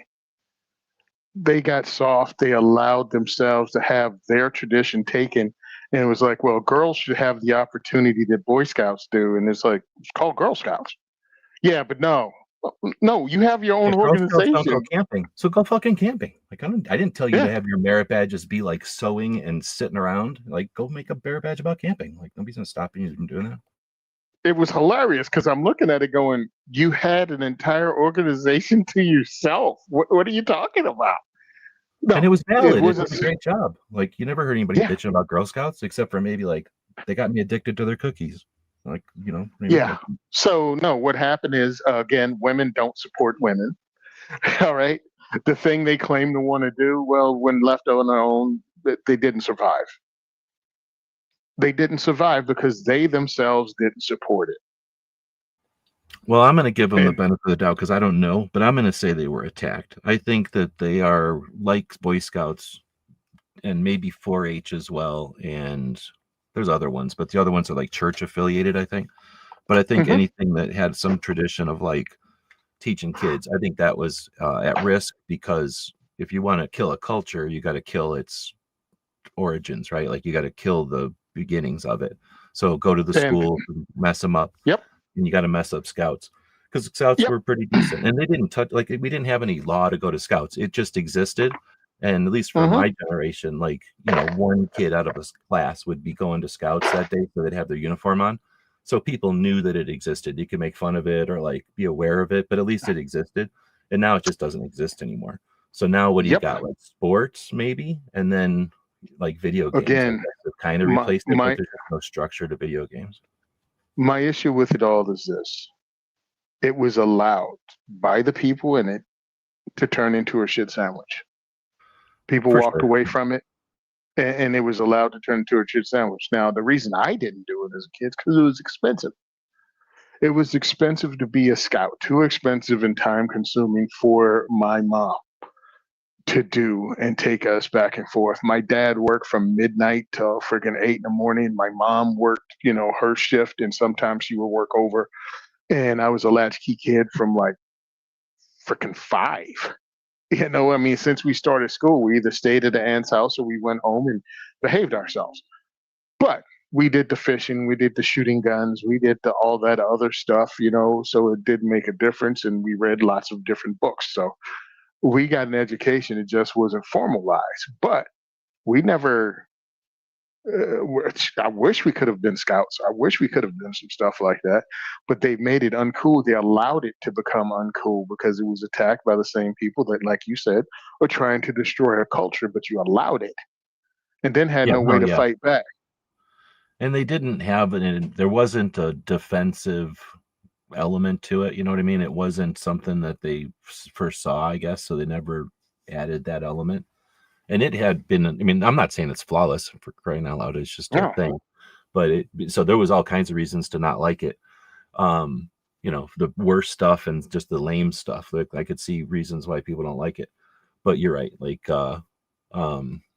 it was happen. It did allow to happen, and it didn't allow to happen out of like, they're not complete victims. I guess they made it suck so that people that could have defended left, and then they were vulnerable. So it was like they created a bunch of situation, and then they were susceptible to the rest of it. Yep. And it sucked because, again, it's something I wanted to do. It's not like, oh yeah, I love that too. Yes, junior ROTC, all of it, they try to attack the structure, and it's allowed to happen instead of being pushed back hard and called out. Oh, well, the school board. No, the school board's a bunch of lames that want to be reelected. And if you don't support this, who do you think protects the right for you to sit on your fluffy ass and have all these opinions? And also, why can't we teach discipline, civics, and everything else that is being taught at JROTC? It's not just a junior army crap, because it's not. Well, that's why I'm going to bring this one up, because I don't know how to say this one. Let's say trips. Just saying neo trips. Same bullshit with the junior ROTC. So junior officer training candidate class or something. And reserve officer, junior reserve officer training. And that can be core. It can be Army, it can be Navy, and there's Marine JRTC, right? Well, they got Navy JRTC, yeah. Oh, there's not a special or separate, I shouldn't say special, separate Marine one? I thought there was, because I feel like when I was a kid, anyway, I was going to say, I know there's a separate one for Air Force because we call it the Civil Air Patrol. It was a separate thing, but all the other ones had JROTC. So that was in your class, in your school and everything. Anyway, let me see. He says JROTC don't want to teach kids to be independent. They want to teach kids to be good employees. Now, I'm not going to disagree there that they become able to be good employees and that they are not trying to teach them to be independent. But I think the reason you go to junior officer training candidate school is because you want to go into the military and you want to get a head start. You want to learn shit that they're going to be taught in basic for first, so that basically when you are in JROTC, you get any level of success there. When you enlist, you're going to get some rank, and you, depending on how much you've done, you can get some. You can go in with like 3 stripes, right? So Marine Corps gave me E2. Right on. So, and I think I Out was of boot 2 camp. stripes for my Civil Air Patrol. Um, Hmm. so, and what happens, I was gonna say also is even if you go in with other people will go in for lots, I imagine other things can get you stripes too. I think being in school or just being good or something could probably get you stripes, or maybe if they just want you really bad, they'll give you stripes. But what being an ROTC will do is make you qualified or capable, I should say, of being like the platoon leader. And that's just a whole Yep. other level. When you're a whole bunch of cadets and they go, okay, you're all a bunch of dipshits. Who's the smartest of you? Like, who understands what's going on? Okay, you're the boss of the dipshits. Then Yep. you gotta like, okay, you gotta go spend 8 hours doing something dumb because we don't need you for 8 hours, which is 90% of it. So all the platoon leaders come over here and talk to us while all the rest of the people have to go do shit.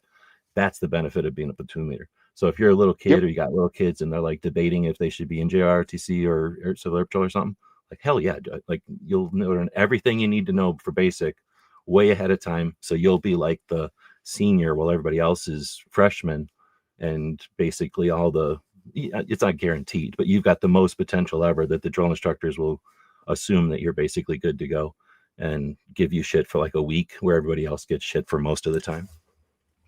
Oh yeah. And if you're I capable, mean, then they immediately don't give you shit. And essentially you just become like a little drill sergeant. so it's Junior Reserve Officers Training Corps, and the Marine Corps does have a version. Didn't know that. Marine Corps Junior Reserve Officer Training Corps. So, and I know the Navy had one I'm sitting here too and it because I was saw. Lewis. I remember the kid's name now. It was Lewis. I don't remember his last name, but Hmm.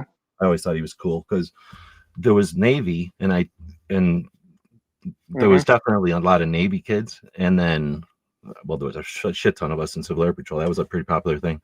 And I don't know how many people were in Army, but I didn't know anybody in the Marines. And that was the only kid I knew. And I was like, I mean, even back then I had respect for like, everybody else is doing it. Almost everybody else. Army, you could say, is doing it to serve the country, but everybody else is doing it for whatever job. Like, there's no way you're going to tell me like, oh, I'm going to go do computer repair or computer programming or like computer installation or something, or Hmm.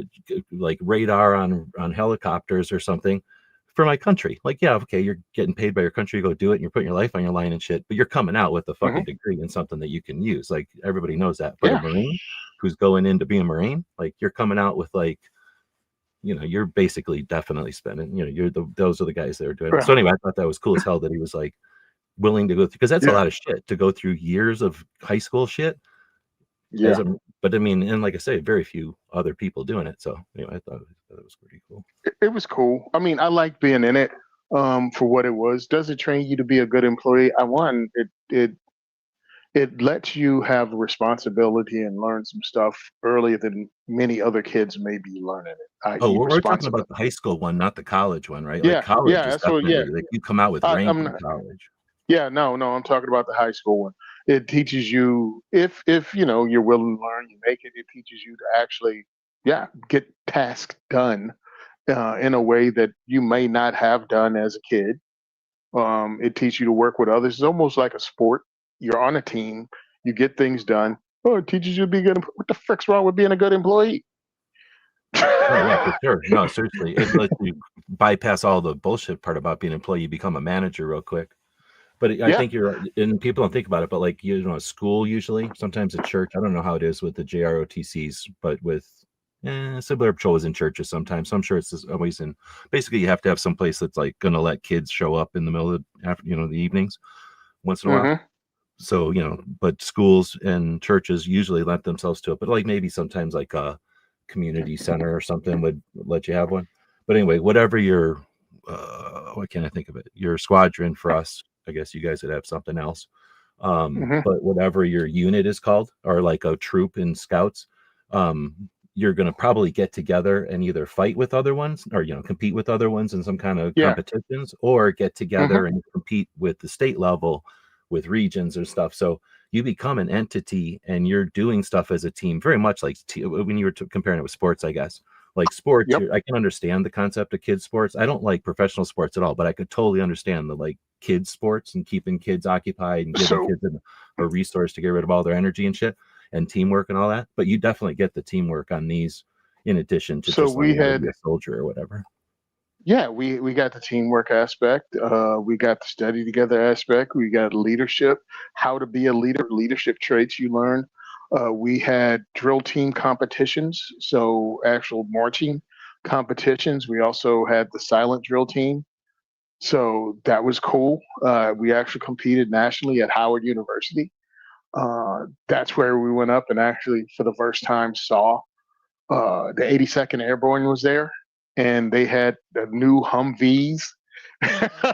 So we got to see them and touch them and get up on them and everything with tow missile launchers on the back. We also had the air rifle team, so we doing 10-meter air rifle, which Olympic level. I mean, Olympic type sport. We did that in high school with air rifles on shoots. I think is the name of the friggin' firearms. I mean, not firearms, but the guns we use. The So we style. use high end stuff. Mhm. That's the So yeah, style. we Yeah. yep, we had a great time. It was fun. You learned a lot, and then all of a sudden, I'm 17 in Marine Corps boot camp, and we're doing drill, and of course, everybody else looks like a shit sandwich, not knowing their right from their left. I'm popping through spat pat, chat pat, and I still remember what it was. It was about face. So I did an about face, just like the Army told me. Bam, heels together, ka, gunshot. Like that's what it sounded like, right? And they were like, "Simon, come here." And they had me go into the what the heck do they call it? Oh, the deep drill instructor's house, which is just their office slash bedroom slash everything. And they were like, "Oh, you prior service?" I'm like, "No." Well, sir, no, sir. What were you? I was in junior ROTC. And they were like, "Ah, that explains why you do it weird." When I did the about face, because the Army, when they do an about face, you move your right foot, right? Yeah. Well, I don't remember About anymore, but face. yeah, we do it differently Excuse me. for sure. Yeah, so we step off on our left foot. That's military. That's U.S. military. We step off on our left foot. But when you're doing about face, you take your left foot, put it behind your right heel, and you spin around. In the Army, you bend your knee. In the Marine Corps, you just keep your knee straight. You just step back without bending your knee, and you pivot on your the what do you call it, underneath your big toe. You pivot there, and you spin All around, and you lock up. Yeah, the ball. You spin around. You don't bend your knee. In the Army, you do, and that's how they were like, yeah, you're doing that wrong, but right for the Army, but you didn't join the Army, but now you're squad leader. So they made me squad leader because I had that experience already, and I was ahead of the game, and I never lost my position as squad leader during the entire time of boot camp, which is 100% unusual. Yeah, that's And true. that was Because even if you got your shit squared away, they know what they're doing, and they want you to go figure out how to fucking take orders because they don't want people to be assholes. And then also they want somebody else to have a chance who may not be ready or needs to be a leader for a bit, hmm and they only got X amount of weeks. So yeah, it is pretty rare to oh yeah, stay in a position for 100%. too long. And then the other thing is there's just personalities. Everybody acts like blah blah blah. No, it's 1,000% just like any job. Like the drill instructors know that they're gonna have to hang out with you. So if you're a fucking asshole or the persons that are assholes, like they're gonna get moved. And then hey, it's time to shuffle. We're gonna shuffle hmm you, and not you three, but you. And then Oh yeah. Oh yeah, dude. I mean, it had some advantages. Ain't nothing. Very few things are all negative, and I ain't say it's the greatest thing, but it gives you an opportunity if you want to use it.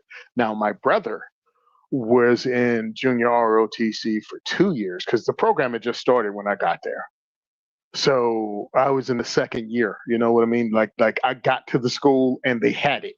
this is Oh, at your sorry. I school did. you're doing it, or like church or somewhere else. Yeah, it was in high school. We had it in high school. Okay. So I got to, yeah, 10th, 11th, 12th grade. So I got there, and I don't know if they didn't have it open up for 10th graders or if it was brand new, whatever it was. I didn't get into my 11th grade year. So I was 11th, 12th grade. Well, my brother got there, and he was also 11th, 12th, 11th, 10th, 11th. And then he transferred to Valley Forge Military Academy in Pennsylvania, where they shot Tom Cruise's 10 Soldiers Yeah. back in the day. Oh, that was different Uh, tab. yeah, so there was 10 Soldiers back in the day. That was filmed there. Schwarzkopf went there. So it goes back. So my brother shows up. at 6'9", 6'9" basketball playing black kid who has 2 years of junior ROTC. Oh, they immediately wanted to make him something, but he had to go through, the plebe stage where, you get everybody tries to run you through their version of boot camp, right? Or what's expected of you, and they turn up the heat and the intensity and get the kids to not drop out, but puts them under pressure. Well, my brother Yeah, was under kids no want to pressure start. whatsoever. Yeah, my brother was under no pressure whatsoever because really, well, he grew up with me, so torture was nothing new.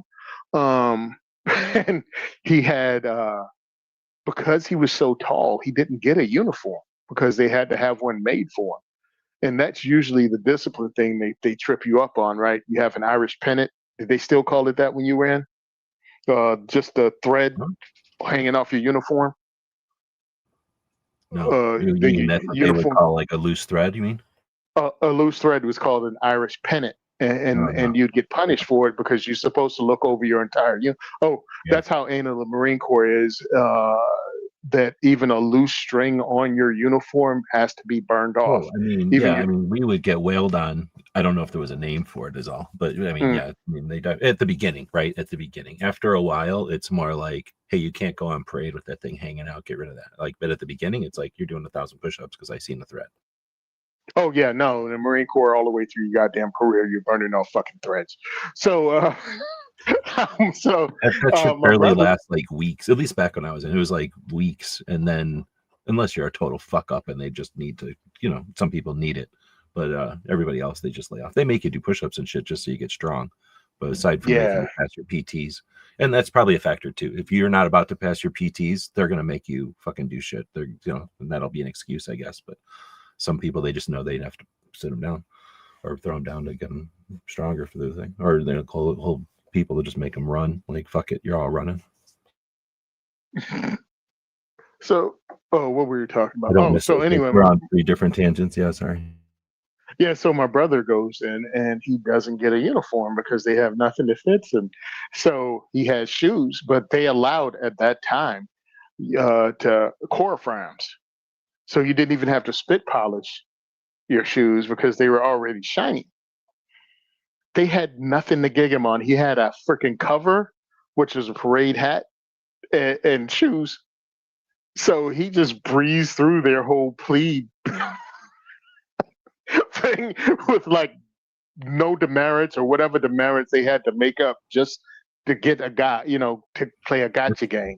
That's actually an interesting point too. Where since we're talking about kids being prepared for basic or whatever they're going to do, this isn't like kids going to Hmm. SEALs class or nothing. This is just plain old No. basic at any of them. When you're in one of those JROTCs, you learn about how to march, but you're also learning all this stuff. So you know rank and stuff. You're going to know who to salute and who to just stand up and not salute, basically.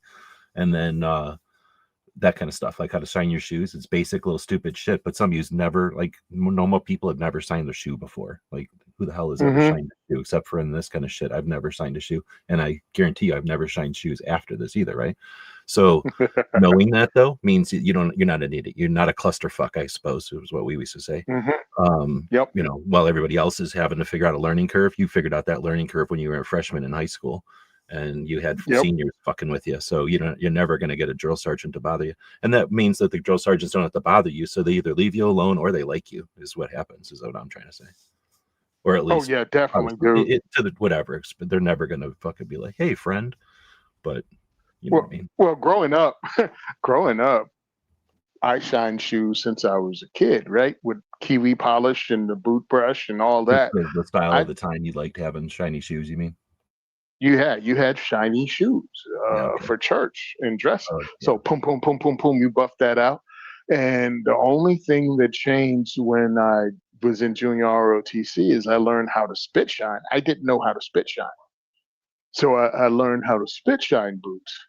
Well, and what I had to So do to shine a boot, I know is nothing like what you had to do to shine a boot. well, it was funny because they didn't expect that. Everybody else is buffing their boot. Well, here comes recruit Simon, pops open the canteen, opens the top to your boot shining kit in the old T-shirt, and I put the freaking polish on my boot, and then I dip the t-shirt with polish on it into the water, and I start circling. And they're like, what the hell are you doing? I'm spit shining my boots. They put a stop to it, but then they realized I knew how to do it. And it was just another one of those things junior ROTC teaches you. Oh, where were you going with that?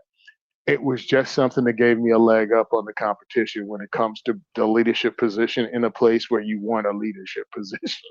And you just don't have to stress, right? Everybody else has got to do that learning curve, and you're just like, Yeah. And they're learning it, and they're panicking.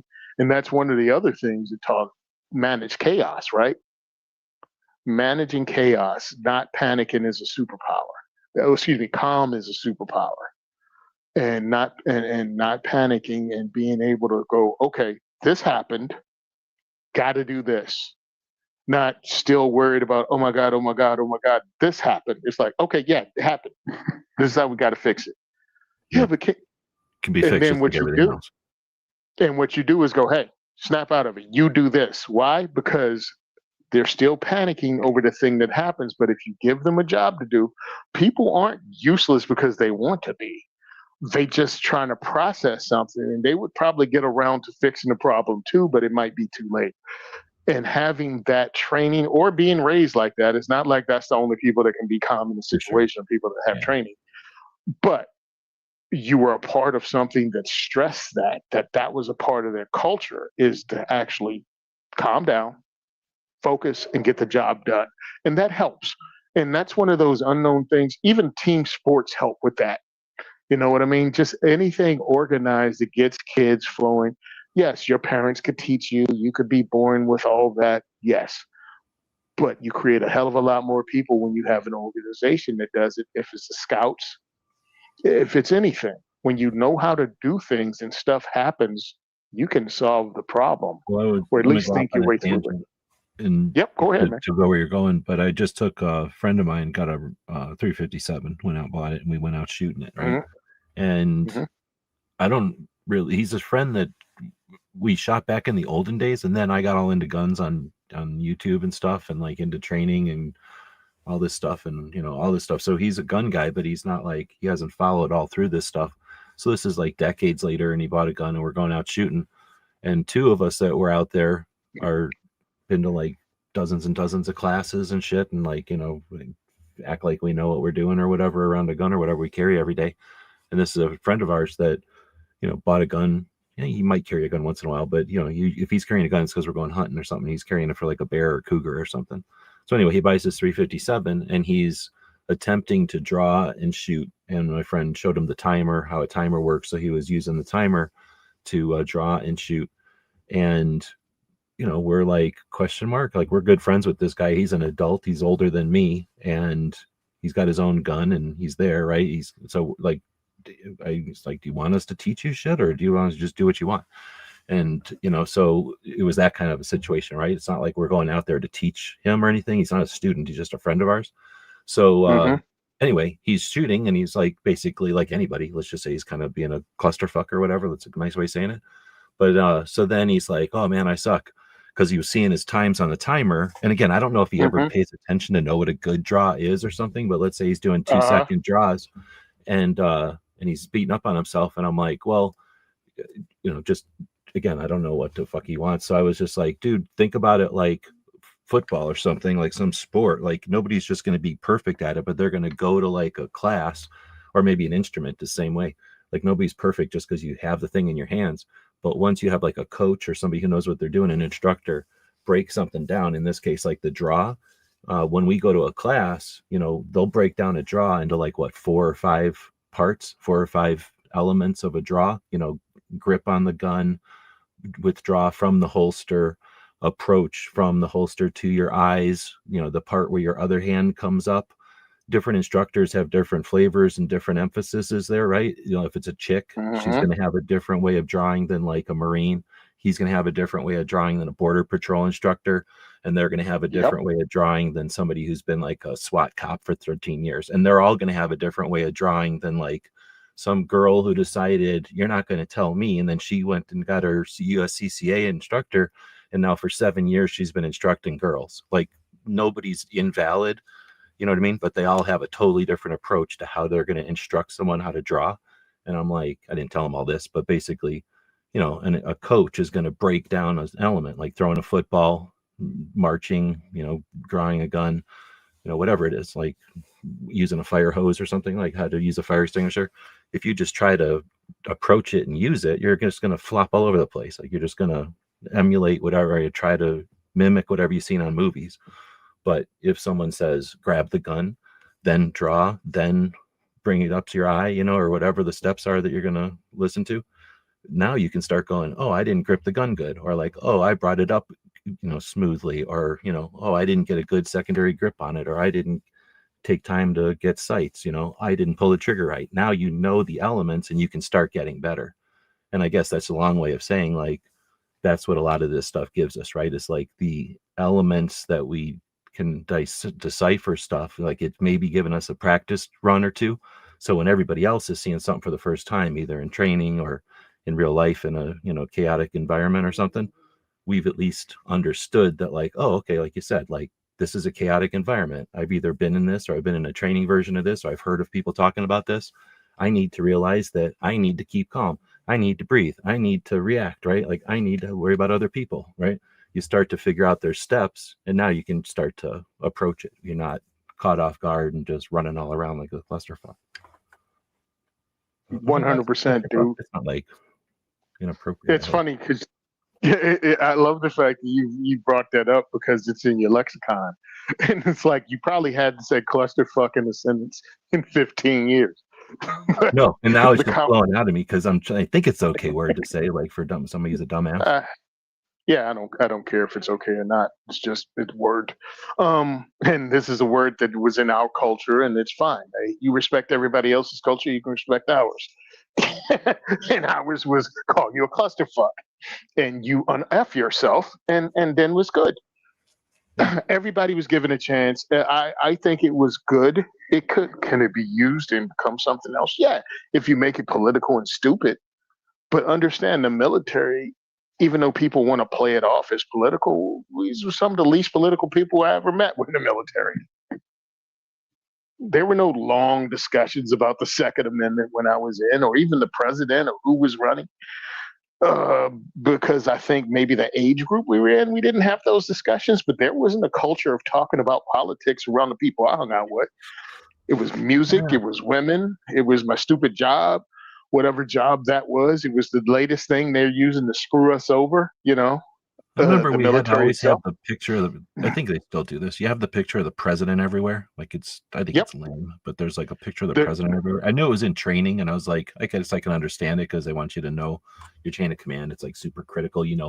Everybody in like the 12 steps of your chain of command for whatever reason. And I get it. I don't understand really. But anyway, I guess I understand that it's a thing to make people memorize or whatever. But anyway, then you go back to your units and shit, and there's still pictures of the fucking president everywhere. And I don't really care. But I was just saying that as you were saying that, I do remember every once in a while, because I think it went from Bush to Clinton, or I don't remember anymore. It went from something to something. It must have been Bush to Clinton, right?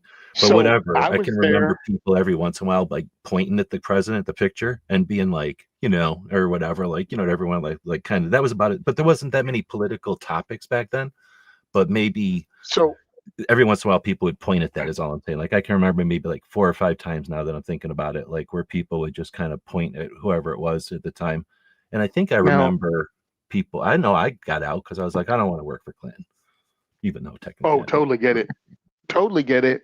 I was in because of the length of time I served, from Reagan to Bush to Clinton. Like I was through all 3 of those. And I'm like, no, they weren't. Okay, while I was in, it was a feeling of, yeah, Reagan took care of us because we got the money. The Corps was able to grow under Reagan. We went up to 196,000 Marines while I was in. We got new equipment while I was in. But then, they got the huge Navy while I was in. And then we started downsizing because the wall fell. Communism went bye-bye. And then all of a sudden we still got the new equipment, but the old equipment was gone and not being replaced by anything. So we got rid of the OV-10 Bronco. We got rid of the F4 Phantom. We got rid of the EA. We got rid of the A6. We got rid of the A7. All that happened while I was at. Like we got rid of airframe after airframe after airframe, and then we were told, hey, the Harrier and the F-18 taking over these roles. Well, the fucking, All right. Russia hadn't quite died yet because that happened in like the mid Mm-hmm. '90s, right? But like, or it did it anyway. But it was Oh about to no, die, and no, that everybody knew it was coming. it. So yeah, at the time when we were in, it was like, you can do this for the long haul, but you're going to be having to hold on to whatever threads are left because we're dismantling Mm-hmm. most of this shit. We don't need it anymore. Yep, because that happened in '89. So the wall fell in '89. Freaking Russia bit the dust. We didn't know what was going to happen, but pretty much there was no big bad bear anymore. Yeah, there was no Cold War, no need for buildup. So The we ones had that are now. selling contracts to some people were like, the I was in officers, it. they're at the whim of the military. So with officers, it Yep. was like, oh, we don't need you anymore. So no, thank you. Like, go find another job Yeah. because you're done. Bye, Felicia. So my whole thing was we watched during my enlistment. During my enlistment, which was the Cold War, right? They say we didn't really have a war. So during my enlistment, we were in a shooting war in the Philippines that people don't know about when they tried to overthrow the government. But we had Operation Just Cause in Panama. That's while I was in. We had the Gulf Wars. That's while I was in. We had stuff going down in Yugoslavia. We also went into Haiti while I was in, again, for like the fourth or fifth time in the 20th century. We went into Haiti while I was in. We had the deal go down in Nicaragua, between Honduras and Nicaragua. We were there. So all those things that, you guys didn't really have a war. That's what we had when I was in. And I'm sure there's a couple other things that I've forgotten about due to time. It's not like I'm reading And that's anything all or the looking stuff that anything was up. on the news. There's tons of shit that either just didn't get on the news or would have never been on Mm-hmm. the news. But there's, Yep. yeah, constantly shit happening. It was still Cold War. It just wasn't Cold War buildup anymore. Mm-hmm. So when we try to when I'm telling people, calm your ass down. Uh, Iranians have said the same shit since freaking '79. Yes, we worried about having this. I mean, hell, my term paper in high school was about sleeper cells and terrorism and the risk we have in America. And this was 17-year-old me figuring this out from news stories and using the Dewey Decimal System and microfiche in the library that I wrote this. That was my first term paper. So to act as if this is new because these people want engagement is ridiculous. One of the people I follow because she's funny is a lady named Nicole. She's one of those gym people that make fun of gym people. And then I didn't know, but she became an OnlyFans model. But she moved to Dubai. So she's in Dubai, and everybody's talking about how Dubai is getting bombarded with drones, missiles, and da da da. So she did a video showing her day in Dubai. And she went to the gym, went shopping, took her dog for a walk, got a facial done at a freaking salon, and then went to dinner. And she was like, it's not what people are telling you. Well, of course, she gets attacked in the comment section by people because, well, not where you are, or not yet, or not this or that. And I said, hey, this is what happens when people want to believe what they're told by the news. And you're standing there and showed them how your entire day went, and they don't want to believe it because they'd rather believe the story they're being told. They will defend the lie they have no way of proving except, well, this is what this person said, and here's a video of a missile hitting a building. Well, you know how big a city is? You know, there were people still working in Jersey and New York when planes were flying into buildings because they didn't know it happened. The ensuing panic is what shut down all air traffic in America. It wasn't because every tall building was hit. My uncle was at a bank headquarters in Virginia when it happened, Virginia Beach. They're right on the water. And they were like, hey, should we get out of this tall building? Spencer, calm your ass down. You're in Virginia Beach, Virginia. You know how low on the terrorist hit list a banking building in Virginia Beach, Virginia is? They hit New York, dude. You got time. If they're blowing up financial capitals around the world, it's going to be a minute before they get to Virginia Beach. But the people wanted to believe they were in danger and had something to run from. Well, it's our nature as critters, right? Like, because we're still critters.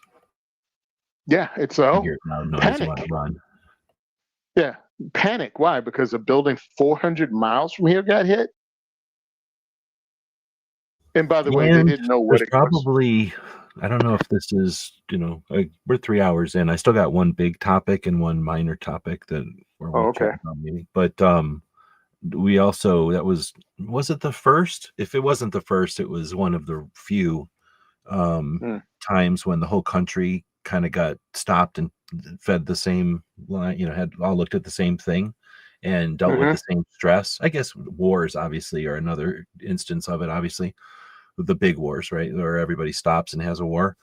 But we're not good at like whatever you'd call like the therapy afterwards. Like we just said like, and then everybody like, go back to business.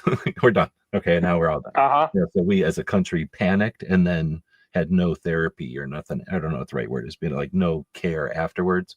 So it was up to everybody to just figure out what to do with how to deal with that after. And nobody checked up on us. You know what I mean? So, and I'm not saying anybody should have. It's just that because of that factor, we all just sort of got shook at the same time, and it was up to everybody to come out of that. And some people came out of it normal, and some people didn't, and everywhere in between, right? Yeah. Okay, so it's true. we were talking about scouts, and I just wanted to throw this in there because I haven't had a chance to say this in a long time, if ever, really, on a chat like this. I know I've brought it up before, but it was so many years ago. But one of the cool things I really liked about scouts, I mentioned that you have troops, and our troops were in churches, but others were in schools. And then like I did my Civil Air Patrol in a VFW hall. So that was a lot of fun. Okay. But so anyway, you do it wherever basically somebody would allow, 10 or 20 kids or whatever to show up and be basically unattended or unsupervised, because it was just older kids supervising the younger kids. So anyway, they trusted us a lot back then. Or they just didn't care. I don't know, whatever happens. But anyway, you'd have these different troops, and whatever troop is 10 to 20 kids, let's say. It's like a bunch of kids that once ever you get enough, you have to have a couple of packs or troops. I forget what it even is anymore. But, every 10 kids, it's sort of like being in squads. Like you just have to, for logistics and for camping and stuff, you kind of, you divide it up. But anyway, wherever you meet up, that's your troop. And for scouts, at least it's troops. And you, at least where I grew up, and I think they did this in other places, but not necessarily everywhere. And I don't know what instigated it or not. Probably just having enough troops that were interested in doing it and then kept it going. But anyway, they would have all different reasons to get together. And sometimes it was camping, but other times it was other things. It was almost never sports, but I guess it was occasionally sports where you'd get troops to like play football against each other or something. It's just, I never was in any kind of troop that ever gave a shit about sports. So we never did that. I mean, we might play football while we were camping or something, but it was never like, let's get together so we can have like a football game that's like going on, because people just were in sports. If they wanted to do that, they did that in Little League or whatever it was called. So anyway, we would get together for first aid meets. That's what I wanted to talk about. And what it was all the troops would get together, I think maybe like 3 to 4 times a year. Maybe it was 3 times a year. And there'd be a patch for each one, which was kind of cool. And in other words, it was an incentive to go to the first aid meet was that you were going to get a patch from it. And then we were competing with the other troops. So, people that had that ambition to, compete, we got that.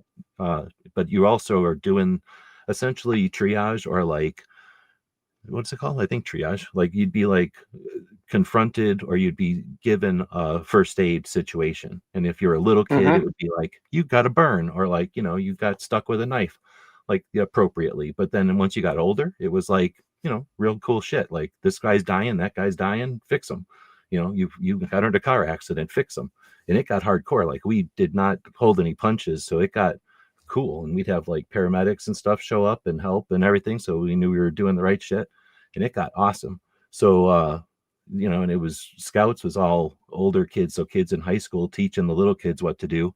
And then it was like a first aid meet would be like the little kids are going to compete first. So it would be like, all the older kids are coaching the little kids. And as a little kid, you're doing that.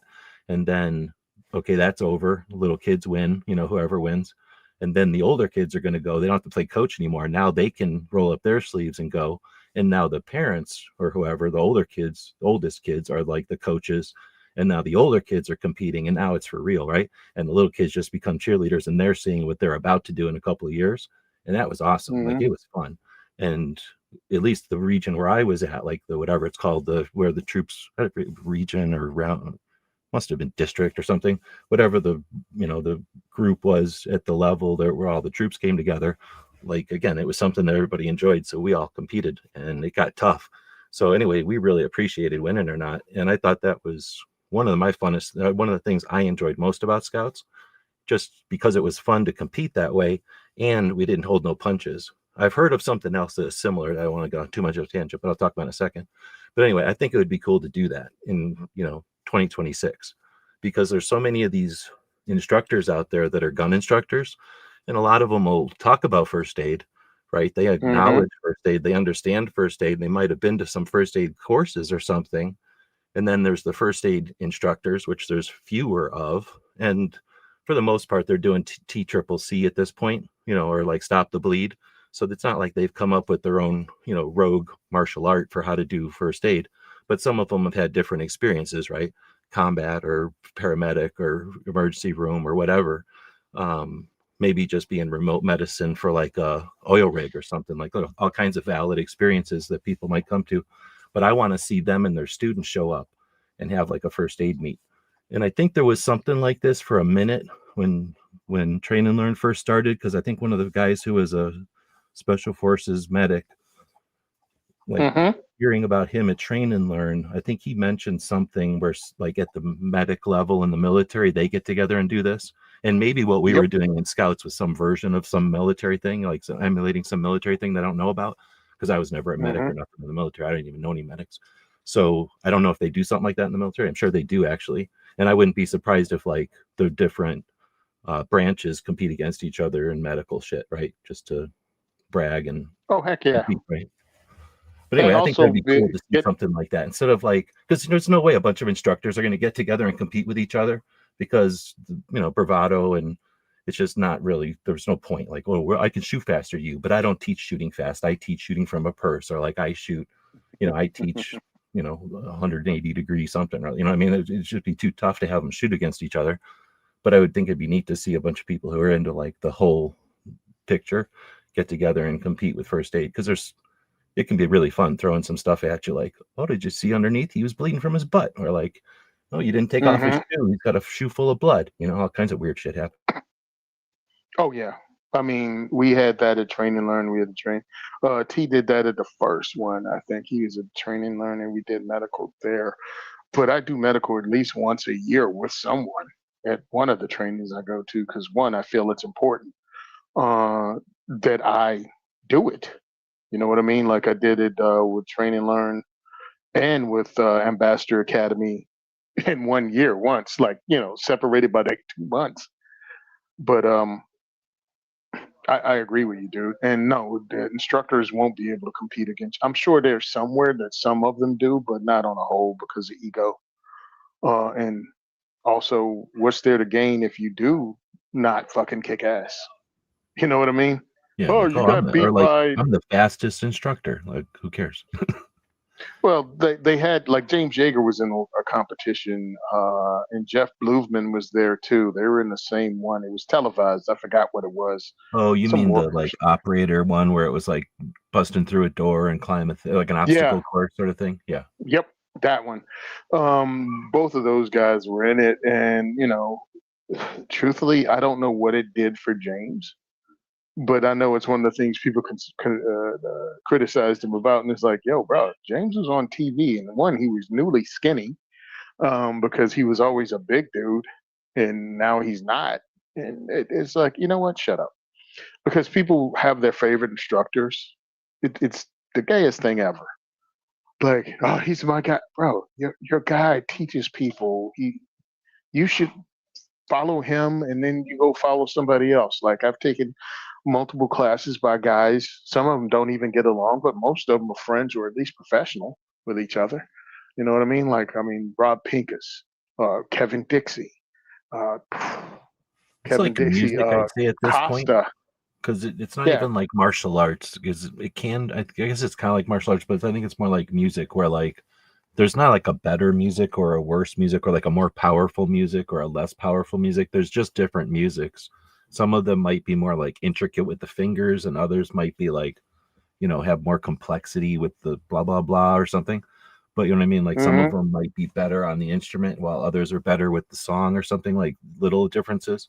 But I don't Yep. see it as like, like let's say judo and something that's super The effective, like Krav Maga Taekwondo. or Oh, something, or oh, yeah, like yeah, yeah. jujitsu or something. Like, okay, yeah, there's one that's like for having fun and one that's for like killing people. So that killing people one is definitely gonna be more effective. It's not like rock and roll is always better than classical, because there can be people that really are good, but just never play rock and roll, and vice versa. So I think that's what instructing is like at this point. I think for a minute there, you could say, you're a police instructor, so you're not relevant, or you're a military instructor, so you're not relevant, or you're a Hmm. competition shooting instructor, so you're not relevant.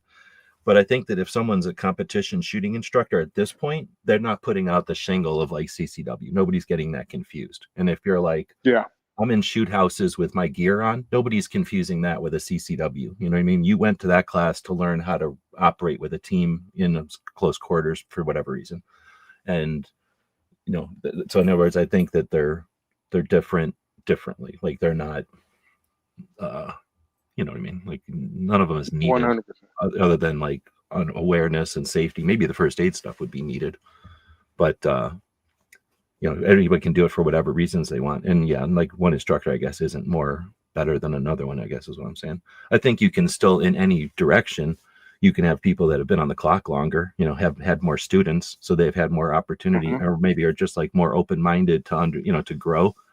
Like there's people that have been around a long time, but they teach the same fucking thing over and over and over, and it never changes because they made up their minds a long time ago. And people take their class to experience that, as opposed to, I don't know, somebody new who's like, you know, sampling everything new and bringing it to the table and evaluating them together. Somebody who's not tied down to a dogma. Anyway, I guess I'm going off into a tangent. One of the others That's was all. Neo Trips was saying, ROT, back when we were talking about ROTC and scouts and stuff, that he said amazing for helping troubled kids, and then saying running to inner city gangs or whatever. That's definitely not just, I don't know. I knew people from scouts and Civil Air Patrol, I suppose, and then the military from whatever you say, like inner cities or downtown or just kind of shit. But it helps every kid from everywhere, because there's always a kid who doesn't have a dad, or has a dad that ain't Hmm. doing what dad should do, or you know what I mean, or just isn't able to, or whatever. Or maybe they do have a dad, but there's also 7 of them and they just never got what they needed. So anyway, there's always that. And maybe it's the mom, I'm just using an example. So I can't say more good things about any kind of youth development. Somebody brought up the YMCA. I think our Outcast brought up YMCA. I knew some people Hmm. that did and I knew of people that did 4-H. And once I got older, I've known people that had the same kind of experiences in 4-H. Actually, once I got into the Army, I started to figure out other things besides scouting that gave people all the experiences we're talking about. Because honestly, Yep. scouting, everybody thinks it's like camping. Like sometimes if you're in the suburbs or like in the country, it's camping. But I know tons of kids that were in scouting that never went camping because they lived somewhere in a city where they didn't go camping. They didn't want to and they couldn't. So they didn't have to. And they may have done something else. You know what I mean? They might have done computer shit or maybe airplane shit or something way heavy, because that's how scouting is. It's like whatever the kids want to do. Anyway, and then there's church ones. I forgot about all the church ones. We just didn't talk about them because I only knew a couple of kids in the church ones, but they can be pretty useful as well. Kiwanis or something. Yeah. I mean, yeah. And dude, there's everything. And the fact that the society itself allowed one after the other to be attacked and then shut down. And you're wondering how it happened. I was like, well, the Boy Scout molestation thing happened. they blew it up, and then they demonized an entire organization. Meanwhile, the Catholic Church was humming right along. But you demonized the whole organization, and you called them names, and you even made it something you goofed on. Understand, Hollywood was in on it because there was never anybody shown as an outstanding, upstanding Boy Scout Not in since the movies or Jimmy television. Stewart days. Like back in the black and white Yeah. days, it was cool or whatever, kind of a given maybe. Like it was understood. Like maybe it Yep. wasn't cool, but at least people didn't give you shit for it. Think about the things they shed upon in Hollywood, and you didn't realize you were being propagandized. Fathers being in the home. All of a sudden, dad went from father knows best, leader of the house, to that goofy dude that everybody ignores. Anybody that worked with their hands became another idiot. Usually it was the dad that ran a family business or worked as someone who worked with their hands. Idiot, dumb, dirty, couldn't make ends meet. Never a positive thing. The dad And knew what how to about actually like fix it. everybody comes home and opens a beer or starts drinking? Like I was Well, like, yeah, I know people that drink all the time, and I never seen anybody that drinks like on TV. Like, holy fuck, do they drink a lot on TV? yeah. Well, they pushed that. What else? Again, not military, but well, it depends on what years. Military was goofed on as like a weirdo. Remember post Vietnam? Between post Well, there was a Vietnam and while there where they were like, I would say reverent. I don't know if that's the right word, but like they kind of left military alone for a number of years after Vietnam. But I would imagine Platoon, I think, maybe ish, somewhere around Platoon, they were like, yeah, fuck it. Now you can do whatever you want. And good stuff oh and horrible shit started coming out. I mean, yeah, like well, it goofy was more shit good. and then important stuff. Yeah, well, again, Gulf War happened, but they still need the military because they had the Cold War stuff. There was a whole new process. Anyway, it was things that were attacked. Boy Scouts was one of them. Anything that promoted family and clean cut was goofed on. You were Oh yeah, and the square. thing is, If, that, like, I can remember being in. I was going to say when you were saying that, I can remember being in Scouts as a kid, and you'd have to wear your uniform for a while. I can't remember why they made you do it, but they made you wear your uniform as some sort of like initiation. Like, I mean, like it was a thing. Like it was supposed to wear your uniform at school yep. whenever you were meeting, and that would be like on a Wednesday each month or something. So it wasn't that often, but you had to do it. And I don't know if girls had to do it or not, but we had to fucking do it. And I hated it. I didn't like it. Nobody liked it because you got picked on or like everybody laughed at you or whatever. But Hmm. at the same time, nobody gave a shit because you know, you were gonna get picked on by your older brother for something. Like your dad might pick on you for something. Like somebody walking Hmm. down the street might go, "Hey, kid with big ass head" or whatever. You know what I mean? Like people are gonna make fun of you for shit because nobody had a fucking nobody had a uh, some kind of opinion that you're not allowed, like everything is a blow against you or something. Like, I mean, it was, I don't, you know what I mean? I don't say, I'm just gonna say we had thicker skin, but I don't know if that's the right way of saying it. I don't want to Well, discount, like, I don't think everybody was abusive when they were making fun. They were making fun because, you know, they seen it in a movie or whatever. It wasn't like they were throwing yep. rocks. They were like, aha, you got to wear your uniform. But like, I don't know, maybe they had to wear the uniform for football or something, and we'd laugh at them. And you know what I mean? Like nobody gave a shit. It was like, I think it was not It as was big a deal, always, but it was there. yep. So they always goofed on it. But my whole thing was it was in it, the media all over made this thing uncool. They Oh yeah, made for sure. being responsible uncool. All of that stuff. It was always whatever, dude. I just noticed it growing afterwards. After it was over, I'm like, holy shit. And listen, going back to growing up, TV shows we enjoyed, the James Amos, who played the father on Good Times, quit the show because they kept disrespecting the father in the script and Really? turned. Yeah, he quit the show because the writing. He went. It's starting to push JJ to the forefront as this kind of disrespectful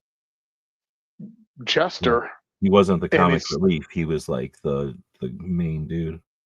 yeah, he was the main dude instead of the comic relief because before it was a family, right? And everybody had their role to play, but James was the leader of the family, mom was the soul of the family, and then the kids were there doing their thing. The older brother that kind of goofed up was a funny guy but made mistakes, but he was still the Learned and older brother to grew. the younger brother. Yeah. Exactly. And then it went to just being funny, JJ, Yeah. and everybody else played second fiddle, and the dad was just goofy and always wrong. And it was like, wait a minute, you went from a strong dad to a goofy dad. And that's what television did. It turned males, a strong male figure, into a goofy dude that everybody ran circles around. Name any TV show you want to. Married Yeah. with Children, all of them. Dad's a goof. Dad's an idiot. Malcolm in the Middle. Dad's an idiot. Dude, what's the one with Modern Family. Urkel and his dad, the cop dad? Yep. Like, the best is when it's the same dude from Die Hard. Die Hard. So I've seen a thing where Yep. he's the same guy. I forget which is Uh-huh. first, but like he was in what's the name of Urkel show? I can't remember, dude. Whatever, And the Full Urkel House show, keeps though, right? He's popping in the my cop head. of Yeah. the friend of Urkel or whatever he is, right? Or the girl, I think. Mhm. So anyway, I seen a thing on some social thing where it's like that was him, but then he got divorced or something, and he was trying to get his wife back, or maybe it was when she was pregnant or something. And I'm like, oh, that's Yeah. classic, because it's the same dude. And I never even, he's one of them actors that's in so many movies. I never thought that, oh yeah, he's a cop in both of them, and like, yeah, it matches up. Oh, that was great when I saw that one. Steve Urkel. Family Matters. Family Matters. There you go. Yeah, there was a dad from Family Matters. Anyway, yes, you're 100% right. I saw that. It was the same dude. He moved to LA because of the shooting, broke up his family, and now he's a LA cop. Or, excuse me, was it LA, New York? New York. Where the frick was LA. it? The Die Hard was in yeah, LA, LA. but he was New York Yeah, in the show. Yeah. Yeah. No, he was Chicago. Family Matters was in Chicago. Oh, okay. Well, it was a city. So wherever Yeah. city has those stone buildings right next to each other. Okay, you mean Bedrock? Yeah, seriously. That was great. Yeah, stone buildings next to each other. Bedrock. There's a name for those. They're not townhomes. I'm two suburbs. I don't know the name of the downtown. You mean the buildings that scrape the sky? Yeah. No. You know what I'm talking about, like in Family Matters. Isn't that one of those where they have like row homes? Three-story homes, and there's like barely, if the yard is a yard, it's behind them by an alley or whatever, and they're right next to each other. Them, like my aunt grew up, or where my aunt was like that. And row homes. It's not really the city. It's like, I don't know, like 2 rows out for whatever, like 2 iterations out from like the actual city. It's like olden days suburbs, like 1950s suburbs or something. Mm-hmm. You mean the houses lined up in rows? I don't know. There's more than just, because there's other ones that are like that, but it's like that era when they built them all out of stone, basically, and they're like always 2 or 3 stories. And, no, the reason I'm goofing on you, is because they're called row homes or row houses. I don't know if that's big called, here. I guess. I just don't know. But you're right. I have no idea. I lived in them. I lived in them here in Trenton. Because I lived in ones when I was a little kid that were wood, but they were totally different. And they were next to each other, but I don't think they called them. And that's what I thought they called row homes. That's what I was saying. How were they? Yeah, it's weird because I'm sure it's real architecture words or whatever terms, but I'm sure they've also been corrupted until it means all of these now. You know what I mean? Like a tent. A tent is everything from a teepee to a lean-to a yurt. It's all called a tent. If it's got fabric, it's a tent. Mm-hmm. All right, let me switch back then. So that's, I think, actually, there's one question about holsters here that's an actual gun question from like 2 hours ago. But my other question from before, and maybe this is way too long of a show to answer it, but we talked about Brendan in the AK guy in Texas, but Crenshaw. So Crenshaw got ousted from Texas, and I'm seeing a bunch of people happy about that. I watched him do the interview with Mike on Mic Drop, and I don't know if we talked about that or not. I know I talked about it with another friend of mine who watches Mic Drop, but that's in real life, and I just don't remember if we talked about it or not, because we only talked last week, I think. But anyway, he was on with Mic Drop, I don't know, now like 11 days ago or something, right before the elections though, and the only thing I knew all about it was from Sean Ryan, complaining And about him. him, and then other Yep. people interviewing Sean Ryan, and then I watched this interview, and this was the first interview where Mike goes, every other interview he's like, "Hey, it's an honor and a pleasure to have you on," and in this one he's like, "We have Dan Crenshaw, let's get started." Right? He just gets right into it. You could tell he wasn't super happy about it. But anyway, long story short, after watching that, I was like, okay, yeah, he seems like, a lot of shit out of context, a lot of shit taken the wrong way, and people ran with it. And this whole thing with Sean Ryan seems like, a bunch of nothing. Like Sean Ryan is trying to basically just get, use the thing for clicks or whatever. And when you see the main text or whatever, the DM that he sent, like it's not threatening. It's like saying, "Hey, what's up, man? Why don't we just talk?" or whatever. And the whole thing about money, he's like, "I've disclosed my money. Here's my money." Like he has $2 million and he invested it all from his 100 million or 100,000 he got for full disability for, what happened as a SEAL. So Yeah. basically he invested all his money in 2 properties. And then, I mean, it's not like, $2 million isn't like, oh, he's corrupt. You know what I mean? So anyway, I'm curious about what you think about the whole Crenshaw thing. Okay, one, fuck Dan Crenshaw. Now my whole thing is based 100% on him and the Second Amendment. I don't know anything about his money. I don't know Sean Ryan from a bucket of paint. I pretty much know since he's a Navy SEAL, I probably don't like him either. You know what I mean? Like a Navy SEAL with a podcast or a book deal, like all of them become suspicious and they got to work their way out of that hole for me. I got you. All right. And it's not that I go, "Oh, you're garbage." It's just that you're suspect. So I just saw somebody made a meme about, Sean Ryan versus Dan Crenshaw. And he was like, "I just hope both sides lose." Um, so with him, my whole thing was he was pro red flags, and then he lied about it and weaseled in it. And I forgot what else, but it was all Second Amendment related with him. And that's one of those, I'm a patriot and, Navy SEAL and I know about, but it all came down to he still voted for red flag laws and defended them even after people were like, "Hey, this is being used and abused and this is why." Nope, still do it, locked in. And I'm like, "No, then dude, you're out. If you can't even understand the basics." And it's not as if we go, "Hey, this could be used." It's like these are incidences where red flag laws have been used and people have died. They have killed the gun owners who didn't do anything, who people relied upon, and there was nothing to happen. Ignores it over and over again. So my whole thing is that Dan Crenshaw is 100% Second Amendment related.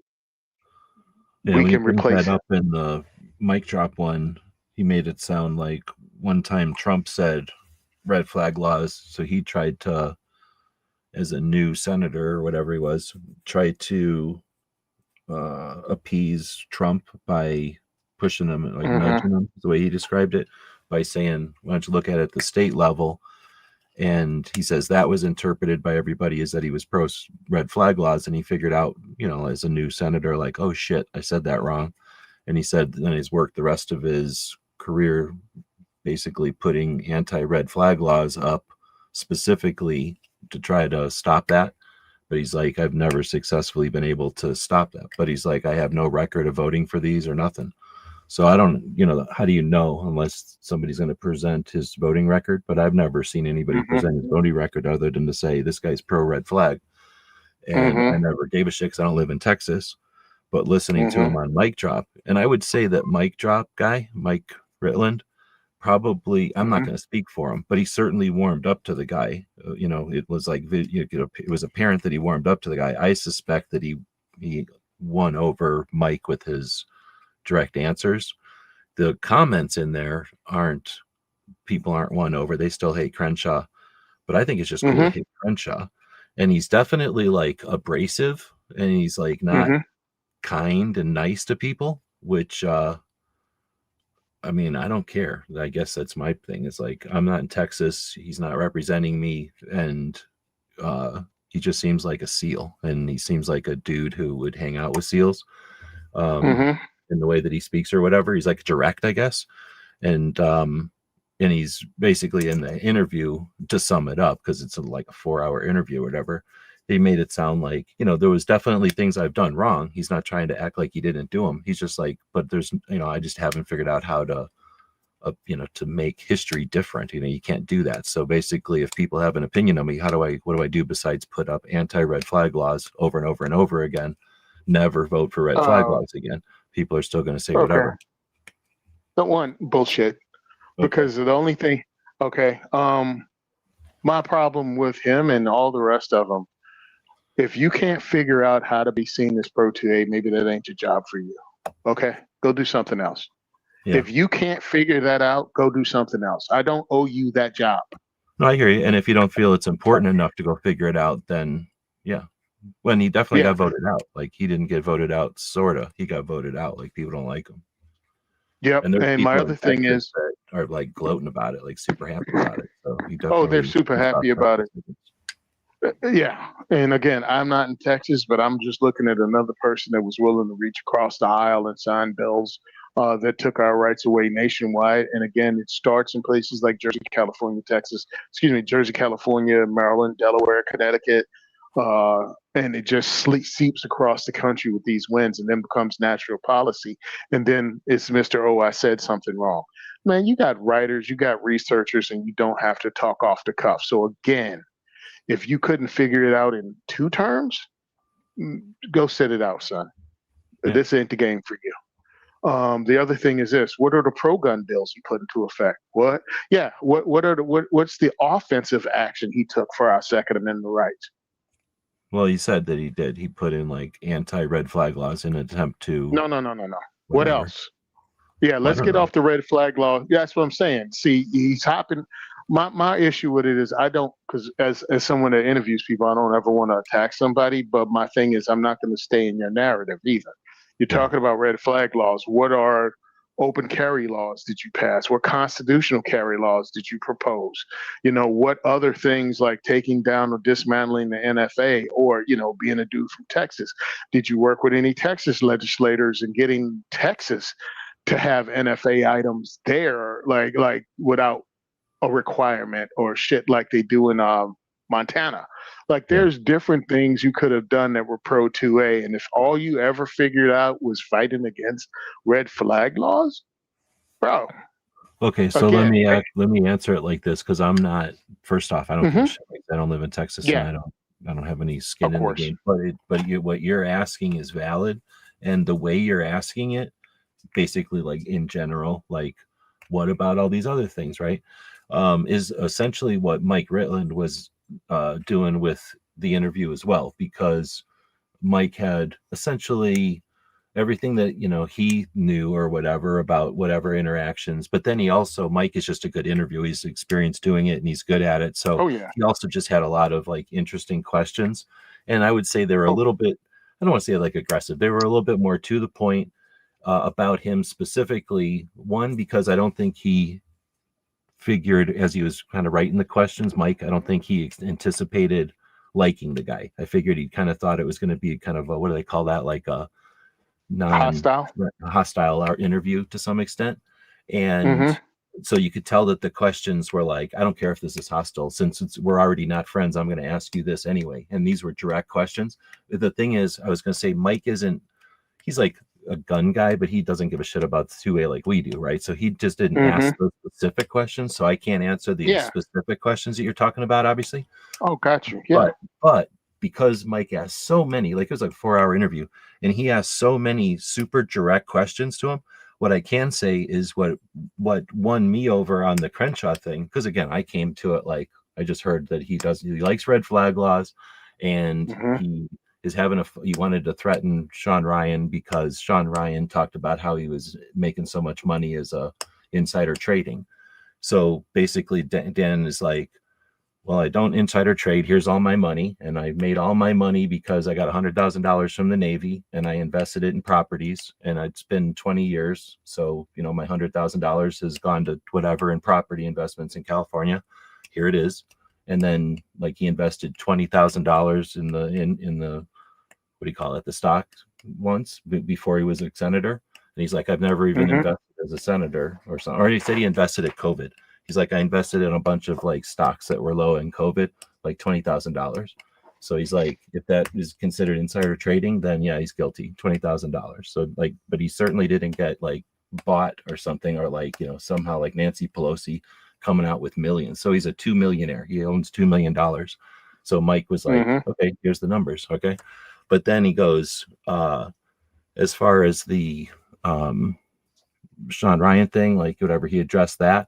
And then he goes, now all this other stuff Mike was bringing up, his answer was basically, and again, I'm summarizing it, but his answer was basically, I go to Senate, or is he a senator or a congressman, wherever the fuck he is. He goes there as a congressman, as like a freshman, and the first thing you have to do is like learn the ropes or whatever. And he's like, I've been in, not politician, but he's been like in, he went to college for law, and he wanted to be in the system, but he anticipated just being in the system, right? And then it worked out that he could run because of the person who in his district was retiring, so they encouraged him to run, and he ran. So then he became a politician right away, so he was familiar, but he wasn't like, according to him, he wasn't aiming at it. But anyway, so he goes, once you get in there, you have to like get your bearings. So he's like, I kind of had my bearings, kind of like what we were saying. He like was familiar with the game, so when he got his bearings, he got them pretty quick. But he's like, I'm here to be a veteran into like the defense, you know. So he's there, like they all specialize, is basically what I'm getting at, is his answers to everything Mike said. Like, we specialize. Like, my thing was doing the Department of War or whatever it's called now, and like you know, all that, and worrying about veterans. He's like, if somebody wants to talk about environment, I go talk to Senator blah blah blah or whoever. He's like, if somebody wants to talk to me about healthcare, I talk to him to this. So for him, he would say for guns, because Mike never asked him this directly, but if you were talking to him, he would have this conversation. I think he would say, yeah, for guns, I would go to like Senator whoever or Congressman whoever, because that's their gun guy. And now if that gun guy needed something about defense, he'd come to me. So basically, he's not like he's dodging the question. He's just trying to break it down to Mike, like, hey, I go there and I am, you know, I'm a freshman and now I'm a sophomore because I'm in my second year. And if I stay here, I'll be a next year and then fourth year. And then by then, usually you're on some seat where people reelect you because, you know, you've been there a long time. But when you're those first couple of years, you're basically trying to get your job that you want to do and then worry about what your constituents want. Well, he was abrasive to people and his constituents don't like him. And he was worried about being in defense and the veterans or whatever his focuses were. And that's the answer to those questions. So it's not like he was like, fuck guns. He was just like, I'm not a gun guy. Like there's other people that are gun guys. So he's like, yeah, I tried to bring up this anti-red flag law in Texas every year or whatever, because specifically he was addressed, you know, right at the beginning, he was pinned or whatever, red flag law guy. And he's like, I don't like red flag laws. I know what they are. Like, I don't like them. It's just that, what am I supposed to do? So every year I put up this anti-red flag law, but I'm here for veterans and like the defense. So like, so that's would have been his answer, I think. And I'm not defending him. I'm just saying, I think that's would have been his answer. Now, whether or not you accept that as an answer or whatever, that's fine. But his response is, and that's the reason he got unelected, is because he's not going to pull any punches. He's not going to sugarcoat it. He basically, every time Mike would ask him about something specific, he'd go, look, dude, again, like we specialize and I don't have, you know, I'm a human being. I have a crew and they read shit. And like Mike would be, why isn't it simpler? And he's like, what do you want me to tell you, dude? There's like 1,000 people that want to sue everybody every second. And, you know, so there's a need for these lawyers. And all I can do is have like a crew of people that read shit and they give me a brief, and the stuff that they can't do, the top secret shit, I have to go do that. Like I can't have, you know, there's like a crew of people that are top secret that they share, but he's like, you know, I do stuff at the top secret level. I'm doing Defense Department shit. So all this shit that's happening here, like people vote me in, but then they vote me in to run the country. And he's like, I have to worry about my district and then running the country. And yeah, it might suck that, you know, I'm not, you know, worried about your battery issue or whatever, but that's the way it is. So that's why he didn't get reelected, because he's, you know, he's focused and so saying it like it is. I just didn't get anything out of that he really hates guns. I just don't think that he cares about guns because it's not in his focus. But I think if you asked him, he'd be like, yeah, I'm pro gun. Like anybody can have a gun. I don't care. Yeah. So now he got elected in 2019 to 2026. So no, if you haven't figured it out by now, I don't need you there, bro. Sorry, that's 7 years. You haven't figured out the job in 7 years? The only thing you have is every year the same red flag shit. Bye. I'm glad he's gone because obviously he was ineffective in that position. Maybe you can get another one and be better at it. Maybe you'll go work for the VA. Maybe do that because that's what your focus is, according to what he said. But this is out of your thing because, of course, you're not an expert. You can't handle it. You just showed you can't. And you didn't get any anti-red flag shit put through either. So what did you do? My Well, whole I hear thing what you're is, saying, dude, and I would yeah, suggest listening to that if you got the interest, just to get a different yeah, opinion of the deal, because I yeah. don't care if you listen to him, but just the job, because I do believe that he describes the gig, the hmm role of a representative, and Well, well, in a way that other representatives haven't bothered to lay it down, because I've never paid attention to a well, politician getting grilled, because you could tell Mike didn't Tom. like him. So my whole thing was Thomas Massey did it. Uh, Drain the swamp. So it was a series on Facebook that Thomas Massey did. He really freaking shined a light on what they expect and how they corral you. And he was even talking about, yeah, dude, if you vote against them, he said, I did it once With just to see how consequences long it and took. shit. Yeah.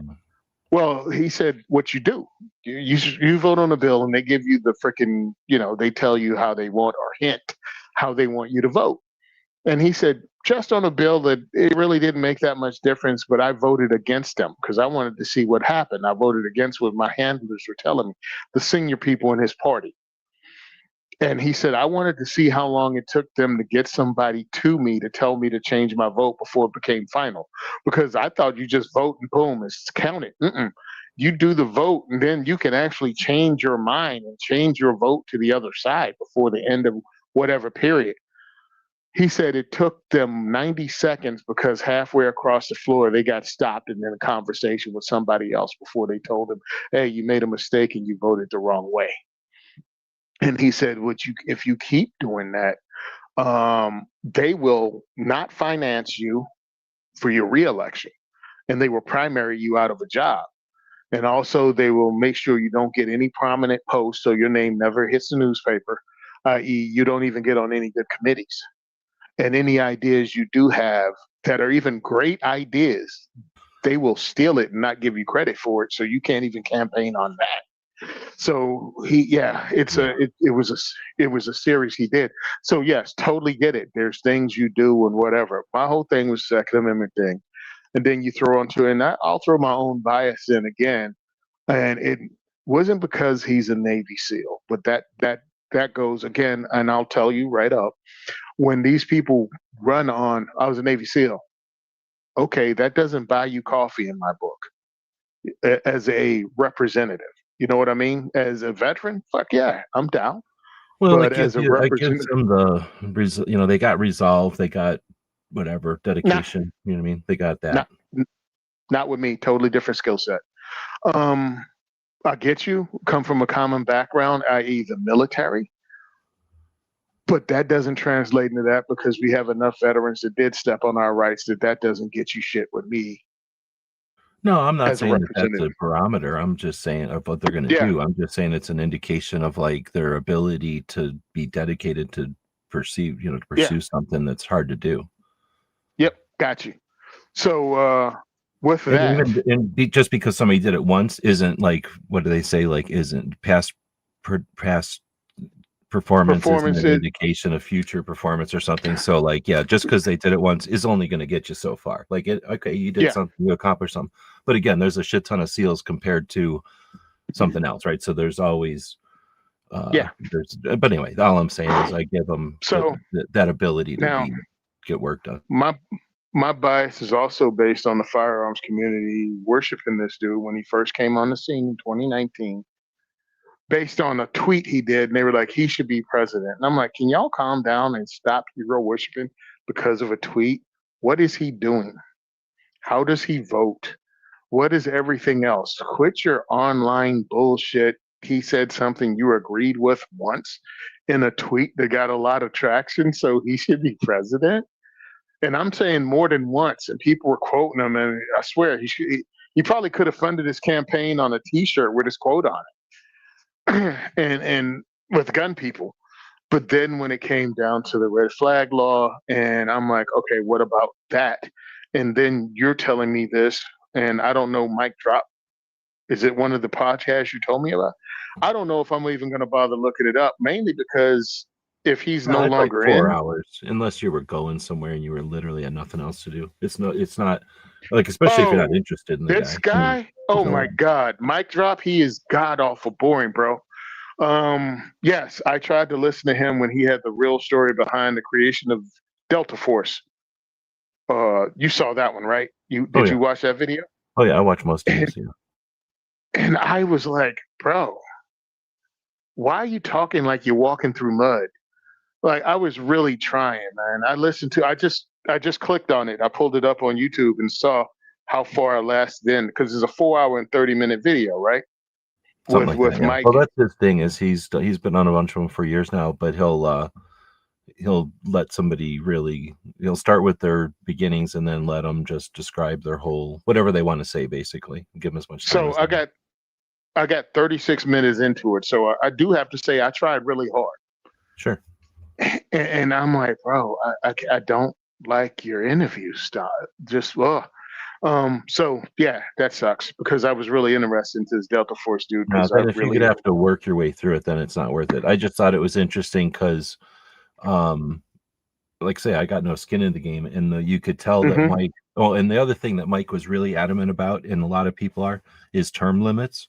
And hmm Dan's answer kept being, I'm for term limits because my constituents are, so I am. But in reality, term limits are not the answer. And so he says, I always vote for term limits and I always will because that's what hmm constituents want. It's 100% what they want. But I agree with him that it's not the answer because as soon as you say the elected person can only stay there for 2 terms or for 2 years or whatever you restrict them to, the bureaucracy hmm behind, you know what I mean? Like the person who's standing Yep. behind them, they become ultimately powerful, and they are who knows how the fuck they get their jobs. They're like ticks, and that's what I'm scared of is those people like the tops. You know what I mean? I don't care about the president. I care about all the top sergeants and. Well, actually, top Well, sergeants are there, usually cool, but you know what I mean? but Like those fucking supplies people who fucking shouldn't exist yeah, and do. but guess what? That's who the frick Dan was working with in frickin' Washington. That's who runs Washington. That's who runs his state. It's all those people. And the only reason I No, yeah, frickin' that's know why he anything. says that's why there should be no term limits Yeah. because the people that he's not like he has an answer. He's just saying like term No. limits aren't the answer. They're So, just like a popular oh yeah, thing to say because it's a thing to do, but it doesn't really solve that's anything. because, and then he's right because most people don't know how government works. And the only reason I even have an inkling of it is because of freaking Tom Clancy novel, the one where they wiped out the government. Do you remember that one? When Not the they crashed novels. a I've seen the plane. movies or whatever. No, the novel. You got to. This one is the novel because they never made this one into a movie. Okay. Um, yeah, they wiped out the government of the United States, and that's how Jack Ryan became president.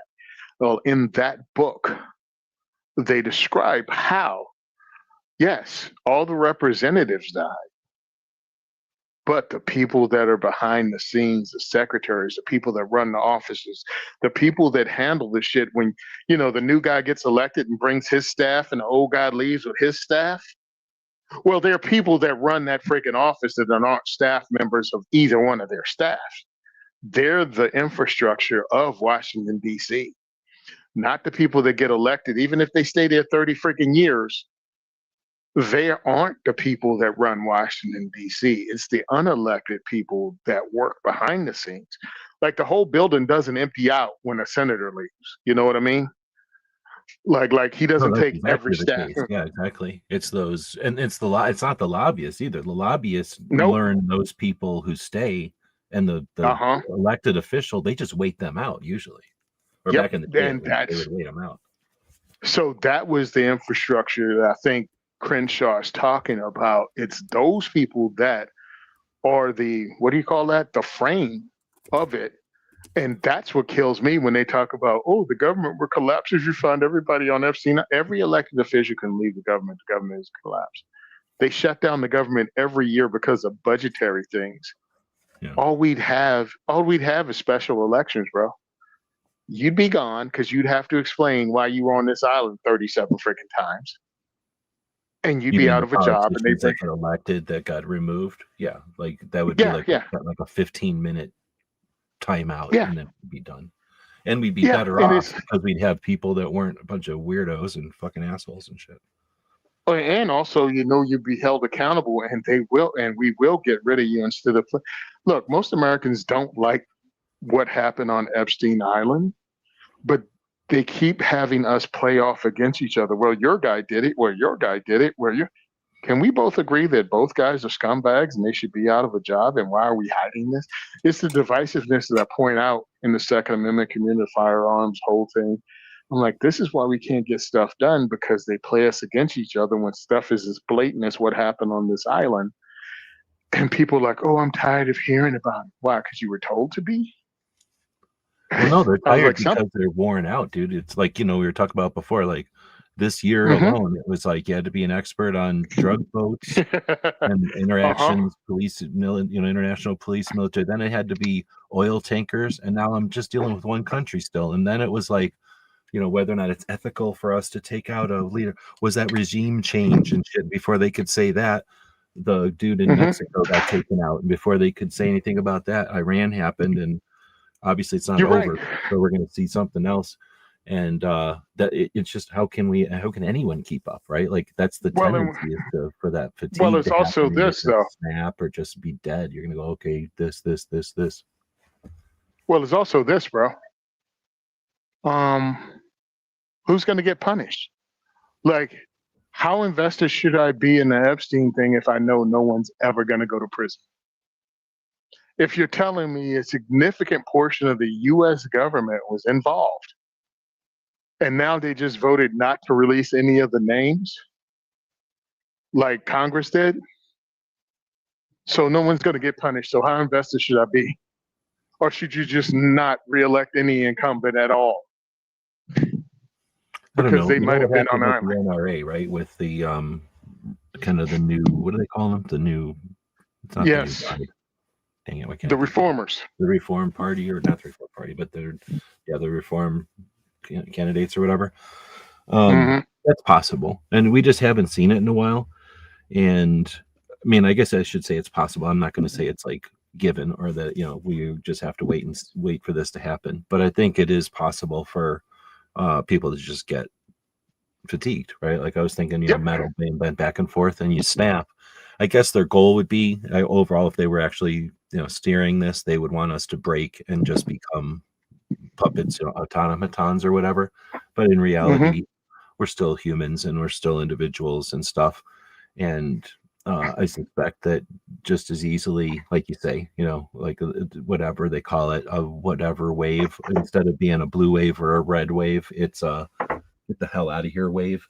They talked about I forget where I was listening to somebody complain about 1994, and it was interesting because they were not talking about guns, but we always talk about what happened in 94 when the government almost got completely removed and replaced.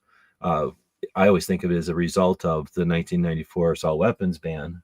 And in reality, it probably was a portion of that, but they probably did. That was like what affected me and us, right? But they probably did so many other dumbass things as a bunch of Democrats that they just Yep. pissed off so many Democrats and Republicans that they all lost their jobs. And that was at a time when everyone was still like from World War II. You know what I mean? Like that was our grandparents doing those voting. So they knew what voting could do. Like they fucking know what voting can do or whatever, knew Yep. what voting could do. I don't know if we whatever, Nope. you know what I mean? Like we have to experience that, but I think all we have to do is experience that, and then we see. I would like to call it I don't want to call it a white wave because I think that sounds racist or something. But you know what I mean? Like the independent, the non-red or blue party. Yep. Or I don't even want to fucking what's the word? Like endorse the independents because I don't even really know what their No. position is. I'm just saying not party. And Yeah. with all the shit that's going on, I could see like a not party thing coming up. Remember Ross Perot? Somebody like that Yep. coming along. Not him, but something like that coming along. Ross Obviously, it Perot can't be was. Elon and it can't be Trump, but it could be somebody who's like liked widely and from both sides or something, and just enough to go, I'm not this or that, so you can be not this or that too.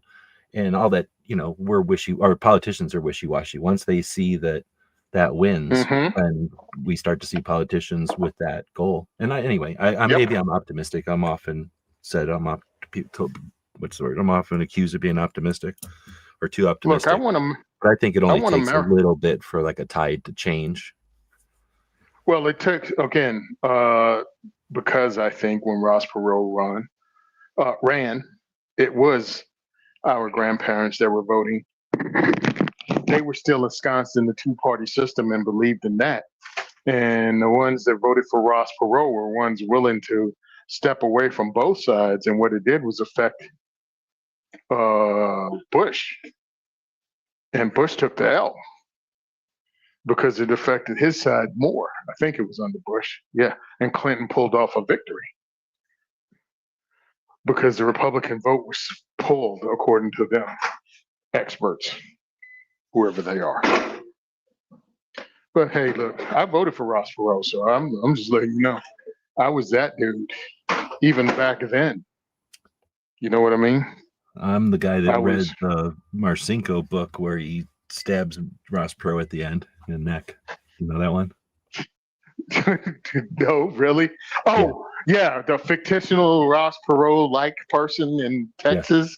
Like, yeah. And at the end, he yeah, comes up behind him and jabs him in the neck. I think that's the one where he's like, you jab them in the neck from behind so that they bleed out into their own lungs, and it's not messy, and they drown in their own blood. Oh, sorry, I had to get yeah, gory at the end here.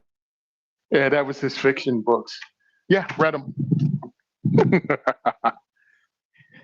Yeah, playing him off as a megalomaniac. Meanwhile, Dick Marchenko. Anyway, all right, man. Well, I'm gonna have 4 to get hours. out. We won. Yeah, yeah. We're our very own mic drop podcast. All right. Well, so thanks for the chat, and thanks everybody for joining us. Why don't you tell us what's going on in New Jersey for the next little bit? So we got the diversity shoot coming up on the 19th at Recoil Range in Monroe. Before the end of today, I will have the other ones up. We have to hook up and got to change my website over to the new dates this year. I might even just do a whole redesign. What else is going on? I'm thinking about a lot of things, and I got to lay it out. What I want to do in 2026 and beyond, including merchandise to bring in an income stream to the diversity shoot and give people something to have. You know what I mean? Yeah. People like things and they want to show support by buying a thing, not just donating money. So I want to create something that people can enjoy, like what we did with Teespring or the patches that we did or something. So that's on my to-do list in 2026 so people can support the work we do. So just follow me, be on the Instagrams at SimonSaysTrain, Facebook at Tony Simon or SimonSaysTrain, or the second is for everyone, and on Instagram, X at Second for Everyone. I'm on them all. Just punch in Tony Simon, you'll find me. DiversityShoot.com is the website where you can donate. We need help at all times because we're doing a lot. We're going to Texas for NRA, and I'll be interviewing people there. By then, hopefully, I'll have some merchandise. So if you're in Texas and come through for NRA, you'll be able to buy 2A4E merch. I want to run it past just so that ain't my last NRA I'm at in case I piss off the powers that be, but they give me my own booth. So I may be selling stuff there. So that's what's happening with me. And going, as you know, the podcast is on hold with my guys, but I'm still on Firearms Radio Network every Tuesday. And I still have some stuff to do to relaunch 2A4E, but that's going to be out before we go to NRA because they want me to show, what I did with the stuff what I recorded down there. So that's what we're up to. Probably also going to be featured on other people's stuff since you've been traveling for the last little while. Oh yeah, I have on Craig Blues podcast. I recorded with him. I don't know when he's going to release it, but yes, we did an interview while I was down there, and just more and more stuff. And also, I'm on Live Wire Media podcast a lot. That's another podcast. That one's put together by Dave Kawaka over at High Point. He just decided to launch his own media thing. because he already took photos and does video, for his own Oh, stuff. But I've seen a lot of those. He's the guy that goes, "I shoot guns, but not like you think." oh, really? I don't know Is that about all that guy? Oh, okay. that. But yeah, so he's doing a podcast, and I've been on his shows multiple times. I mean, we're friends in real life, and I want his podcast to be a success. So Livewire Media is on YouTube. He has Hunter on from Range Hot a lot. That's his co-host, and it's a fun movies, music, guns, competition shooting, and goofing on Hunter for being a friggin' cult fanboy. Right on. Oh, I was gonna say we missed a couple of questions because we were blabbing on about other things off tangent. But if we remember, or if you want to bring them back next week, feel free, and we'll answer all your questions. But thanks for joining us, and yeah, it looks like it worked on all three of the platforms this week. So thanks for everybody joining us out there on Twitter or whatever it's called, X, and this time we were on Facebook. Too. All right, see you next week. Cool.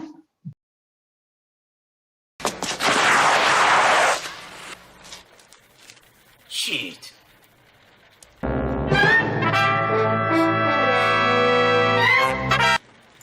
Ninja? Ninja!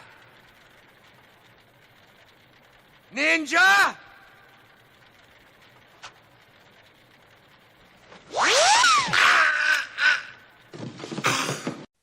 It's 11:59 at Radio Free America, and this is Uncle Sam with music and the truth until dawn. Right now, I got a few words for some of our brothers and sisters in the occupied zone. The chair is against the wall. The chair is against the wall. John has a long mustache. John has a long mustache. It's 12 o'clock, Americans, another day closer to victory. And for all of you out there on or behind the lines, this is your song.